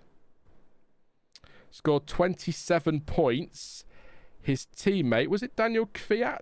No, it can't have been, can it? Teammate was Max. Oh, you're not beating Max Verstappen. That doesn't count anyway. But yeah, he scored. He scored 18 points to Max Verstappen's 49. So I'll give you that. His first season, he struggled in F1 in general. But yeah, sorry, Nilesh. I've just got to dumped on your whole point there. But I needed to check because I was sort of like, have I missed something? But I didn't think he'd been that bad. But of course, outscoring doesn't mean he hasn't struggled at times. He may have struggled at times. But yeah, it's all right. It's okay, Nilesh. It's good fun. I like it when you send me down those rabbit holes. Don't forget the testing one if you were here. If you weren't, then I'll give you a brief summary of it. I think we spent an hour and 20 minutes. Somebody asked if Eddie Irvine had ever said that Eddie Irvine had always used the Irish flag on the podium, and we went back and proved that wrong, but then ended up somehow at Jock and Rint and Jackie Hicks and all these random places, and like an hour and 20 minutes of chaos. So at least it wasn't that long. So there you go. That answers that one. Paradox says Sean is younger than Alonso, so everything is good. Who do you think will take fifth place in the constructors? Good question. From is it Akilesh? Apologies on pronunciation. I'm pretty bad with it, but yeah, I'm British. We're ignorant. That's not a serious. Fifth. I think unless a team has a Hulkenberg Silverstone situation, I think Williams are looking okay. A few races ago, before they were on this little bit of a slump, I would have said they had it in the bag. But they have really dropped off, and those 8 points today will be a big welcome boost. But they are 27 points clear of Sauber. So I think Sauber or Racing Bulls, they're the biggest threats. Aston Martin, probably not. But I think one of those would need a big Silverstone star result, or something like, Hadjar 5th and Lawson 6th or 7th, to bring themselves back into play. But there's a lot of races where that could happen. Hungary can be a bit of a lottery if the rain hits, but it's not set to hit, is it? Zandvoort can be a bit chaotic. We saw with the rain a few years ago. Singapore's a street track. That can cause chaos. We've got some triple headers coming up as well. Quite a busy finish to the season. So, fatigue, if you like, might kick into a point. So there could be mistakes that bring people into play. But I would say Williams if I was predicting today. But I'm hoping for a good fight there. So, right, fellas, I need to head off. See you next time. See you later, Red Raven. Thank you for popping along, mate. Good to see you. Paradox says 39 is the new 22. Hopefully. Red Bull really missing the toilet paper because they are poo. Says F1 hub to the world. Nearly said that wrong. Like anything in F1, it's not the years, it's the miles or kilometres, says Abrus. That's true. Yeah. It was definitely Max Verstappen. I think it was, yeah. Brendan Hartley was Pierre Gasly's teammate, wasn't he, in 2018? Yeah. I think. Something like that. But yeah, I'll go with Williams for 5th in the constructors. A couple more questions, then we'll wrap it up there for today. I will keep reading comments while I'm waiting for questions. If no questions, then we'll finish. Give it 10 minutes and then we'll go from there. So Williams' biggest problem is reliability, followed by an upward mobile Sauber Audi. Good point from Nilesh, actually. But the reliability is a great shot. They've really struggled there, haven't they? So hopefully things turn it around. I'm heading to bed, folks. It's 2 a.m, says Annette. See you next week, Annette. Have a good one. Go get some sleep. Hey, have a good... it's Monday with you now, isn't it? So a good week. But we'll see you next weekend. 2:10 a.m, actually, says Adrian. So, come on, Annette. Keep up. She might be already 10 minutes behind. I don't know. But, yeah. I think Sainz is still a bit bitter about being dropped by Ferrari. I wonder if a sabbatical for 2025 would have been better for him, says Moray. Sainz is one of those drivers that if seats open up for 27, he'll be in the mix for some of them. So I think, yeah. Perez really got sacked by Red Bull at the perfect time. It's looking good for his reputation now, considering how bad they are to CPB. I said this yesterday, so if you were here yesterday, I'm sorry to repeat it, but I will make the point again. With the benefit of hindsight, you could argue it was a mistake to get rid of Perez, given that Lawson and Tsunoda have made no difference at all. At the time, moving him on and giving somebody else a go because he was struggling was the right thing to do. Again, we can all go back with hindsight and look at it again and say, actually, we were wrong, but at the time, it seemed like the right thing to do. So, look, if he was still struggling like Tsunoda and Lawson had, at least they'd be getting paid. So, yeah. What race do you think George Russell and Mercedes can win this season?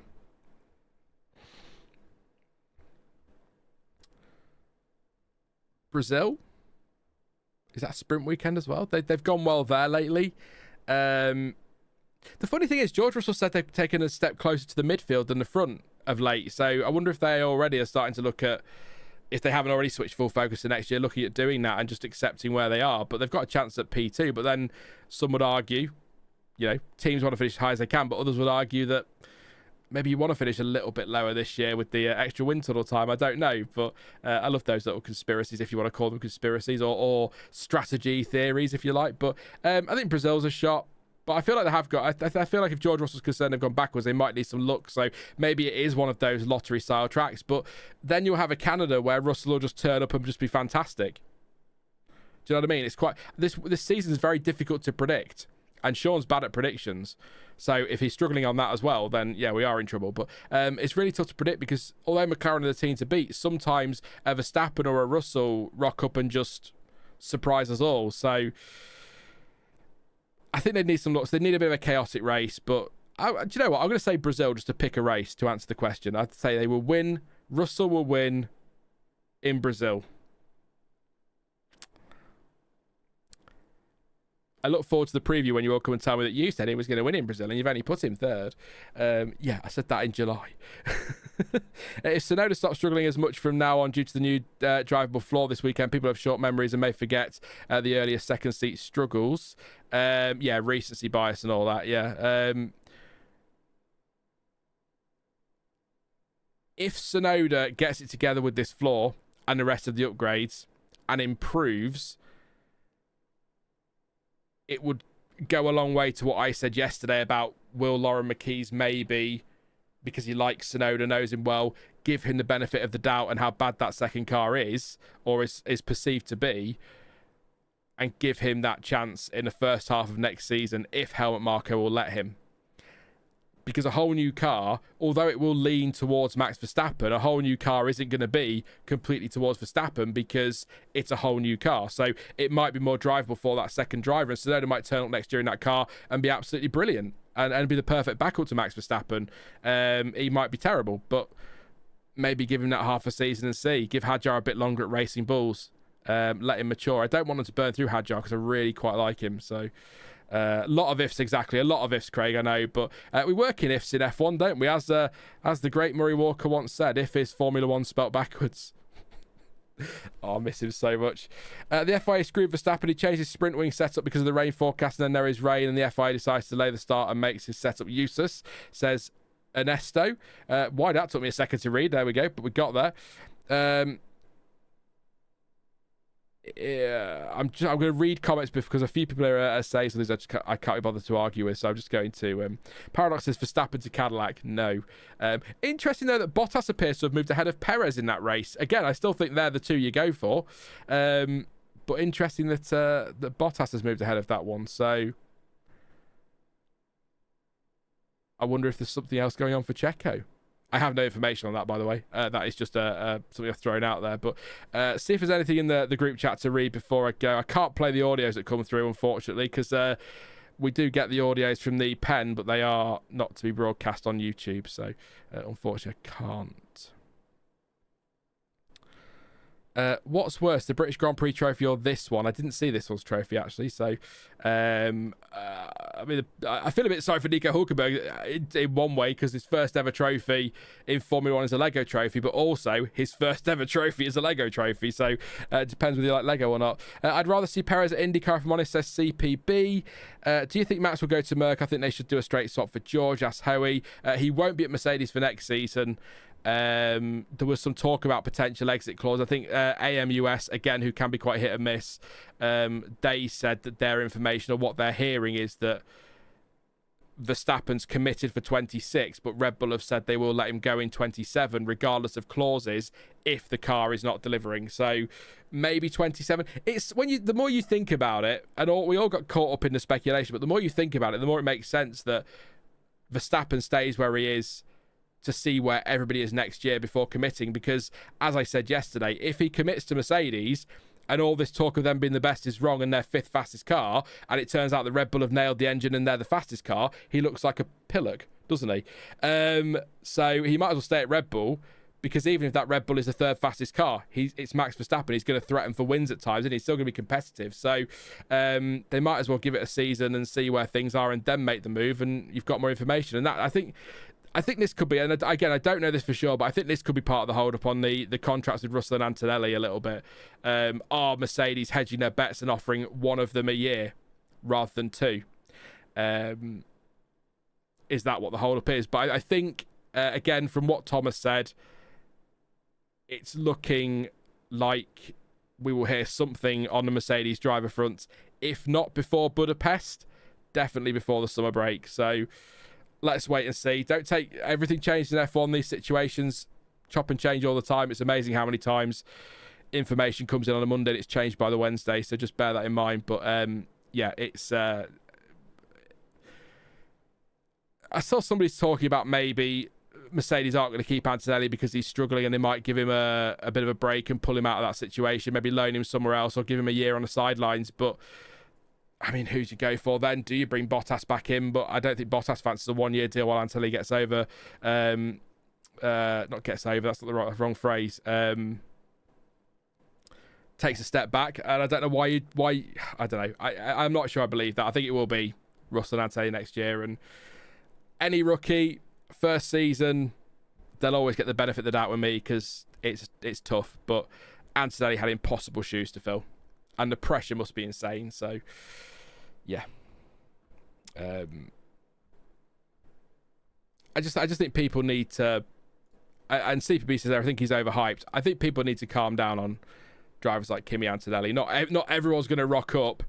Yeah, people often say, "Oh, well, Lewis Hamilton as a rookie, he turned up and he finished on the podium in his first race." Yes, in the fastest car. I still maintain the 2007 McLaren was the fastest car that year. It's only them two falling out and taking points off each other that let Kimi slip in and win it. So, yeah, give Kimi Antonelli the fastest car and he probably finished on the podium as well. So there you go. But I'm not taking anything away from Hamilton. Just making a point. You can't compare the two rookie seasons. It's if all your F1 research is done on Wikipedia, then you probably can. But if you watched it, then you can't. So. Albon would be a great shout, actually. I think Albon might be looking for a move. Well, I don't know. Williams are going in a good direction, aren't they? So Albon and Russell get on well. But I think Antonelli will stay. I don't see why Antonelli would be booted out after one season. If he's still struggling next year, then the excuses can start to stop, or there'll be less of them, and then you can start looking at whether or not you move him on. But a bit harsh after one season, especially when you put so much faith in him, so much money into his junior career, and put him into an impossible situation. Yeah, he's all right. He's not catching strays, Ruby. I'm just making a point. It's just the fact when, and you know what I mean, Ruby. I know you're only playing, but it's like comparing Lewis Hamilton in the fastest car, getting a podium on debut, and Kimi Antonelli not doing the same thing in a car that isn't the fastest car. It's just not a fair comparison at all. But that's social media for you, I guess. I think most sensible people with half a brain or even one brain cell probably know that, but there you go. Hadjar had a long junior career and it's helped him massively, says Maury. That's another reason why I think another season for Hadjar at Racing Bulls isn't a bad thing. Also, if they keep Lawson too, it would at the very least give Lindblad another year in F2 to develop as well. So you've got Lindblad with a bit more time to develop in F2. You've got Hadjar, a bit more time out of the spotlight to develop. Lawson, another chance. And you're giving Tsunoda a crack at a new car and new regulations. It's just whether Helmut Marko's willing to be that patient. And of course, if history's taught us anything, he absolutely will be. Problem with F1 these days is the super rich fathers buying drives for their sons, says Craig. Oh, has that always been a problem to a point? No, Craig. Well, I feel maybe not fathers, but certainly sponsors. I don't get into debate today, but I mean, I'm trying to think of a lot of drivers are paid drivers to a point, aren't they? It's bloody expensive. I can't remember what the numbers were. Is it something like $2 million for a season of F2? Who's got that? Apart from me, of course. But who's got $2 million? Elon. Yeah, so, yeah. I don't know. It's definitely not a new problem. But, yeah. The Lance Stroll debate is a whole other conversation for another day. Let's see. Although the only thing I will say on Stroll is he doesn't seem... He's always had a bit of a grump about him, I find. It comes across as a bit mardy at times. Maybe it's having to deal with the media. I don't blame him, to be honest. But something about this season, he doesn't seem as bothered. Whether it's just because the car's really not in a good place and they're pretty much waiting for next year. Maybe there's that. But I'm not saying he will, but I think this season is the closest I've come to feeling like he might walk away, but I don't think he will because he's got a potential next year if Honda get the engine right, and if, it's a lot of ifs again, if Adrian Newey designs a good car, I've been quite competitive next year, so you might want to see how that goes. So, yeah. It's not the F2 cost I've seen, it's the karting. 700, is it 700k a season in karting? Jesus. Wow. That's a lot. It's 700k. I mean, understatement of the year. That's a lot in it. But that is for karting. Wow. But then I always think about karting as... I was trying to think of the karting. We've got the indoor karting here in Lincoln, but there's a kart track near where I grew up, which is just on a really old bumpy airfield, and there's nothing official about it. It's just, that's how I view karting. Stag do, that's how I view it. 700k for a stag do, that's ridiculous. Adrian Newey must be like your son, needs to go, says Howie. Stroll is too rich to care. I guess that's the advantage of lots of money, isn't it? Who gives a damn? But yeah. And do we know why we had to lift and coast, says Ruby. Ferrari, are they still lifting and coasting? They call it Lyco. We need Lyco. It's a great name for a dog, actually, Lyco. Anyway, I don't know, Ruby, why, but they've been doing it pretty much all season, weren't they? Leclerc was doing it last weekend at Silverstone after about 2 laps. So I'll give you a really, really bad generic answer, Ruby. Ferrari things. You're learning them, and I hope you're enjoying it. It's a lot of fun, isn't it? I know I'm sat in Mercedes gear, but I am very much a Ferrari fan, as the cars over there might give away, and as Max Verstappen might give away over here. But I'm a Verstappen fan, but I just, yeah. Welcome to the club, Ruby. Welcome to the club. It's great fun. Any more questions? If not, I'm going to wrap it up. We'll do top fans in a second as well. Why not? It's either a brake or engine cooling. I don't know why they can't fix it, says Nilesh. So that's the lifting and coasting. Normal to fuel save, says Hoey. Yeah, but Ferrari are doing it really early in races and pretty much consistently. It doesn't feel like it's not a fuel saving thing. As Nilesh says, it's something to do with cooling there. So, and most likely for ride height as well. So, yeah, but yeah, we'll wrap it up there then. I'll do top fans. So top 5 in 5th place today was Hansi. Well done, Hansi. Top 5. Pascal in 4th, just missing out on the podium. Nilesh, you were 3rd today, so on the podium. Great recovery from yesterday. Foot is 2nd, and he's not here. He's already left. But our winner for today is Kevin. Loves to wind me up and loves the Constructors' Championship. Extra N, winning that title. So well done to Kevin. Kaori was the reigning champion, got pole yesterday, but no, it's Kevin today. He's the gobbiest. He wins this one. I'll answer that one very easily, Moray. Pepsi all day long. On that note,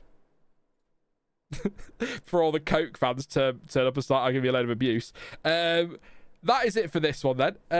Thomas will be with you tomorrow, unless things change. It might be something else if something happens in Belgium and he can't record or he can't film. But Thomas should be with you tomorrow with a wrap-up from the paddock. Sam will be with you with shorts on Tuesday and Wednesday. I'll be back on Thursday with the Hungarian Grand Prix preview.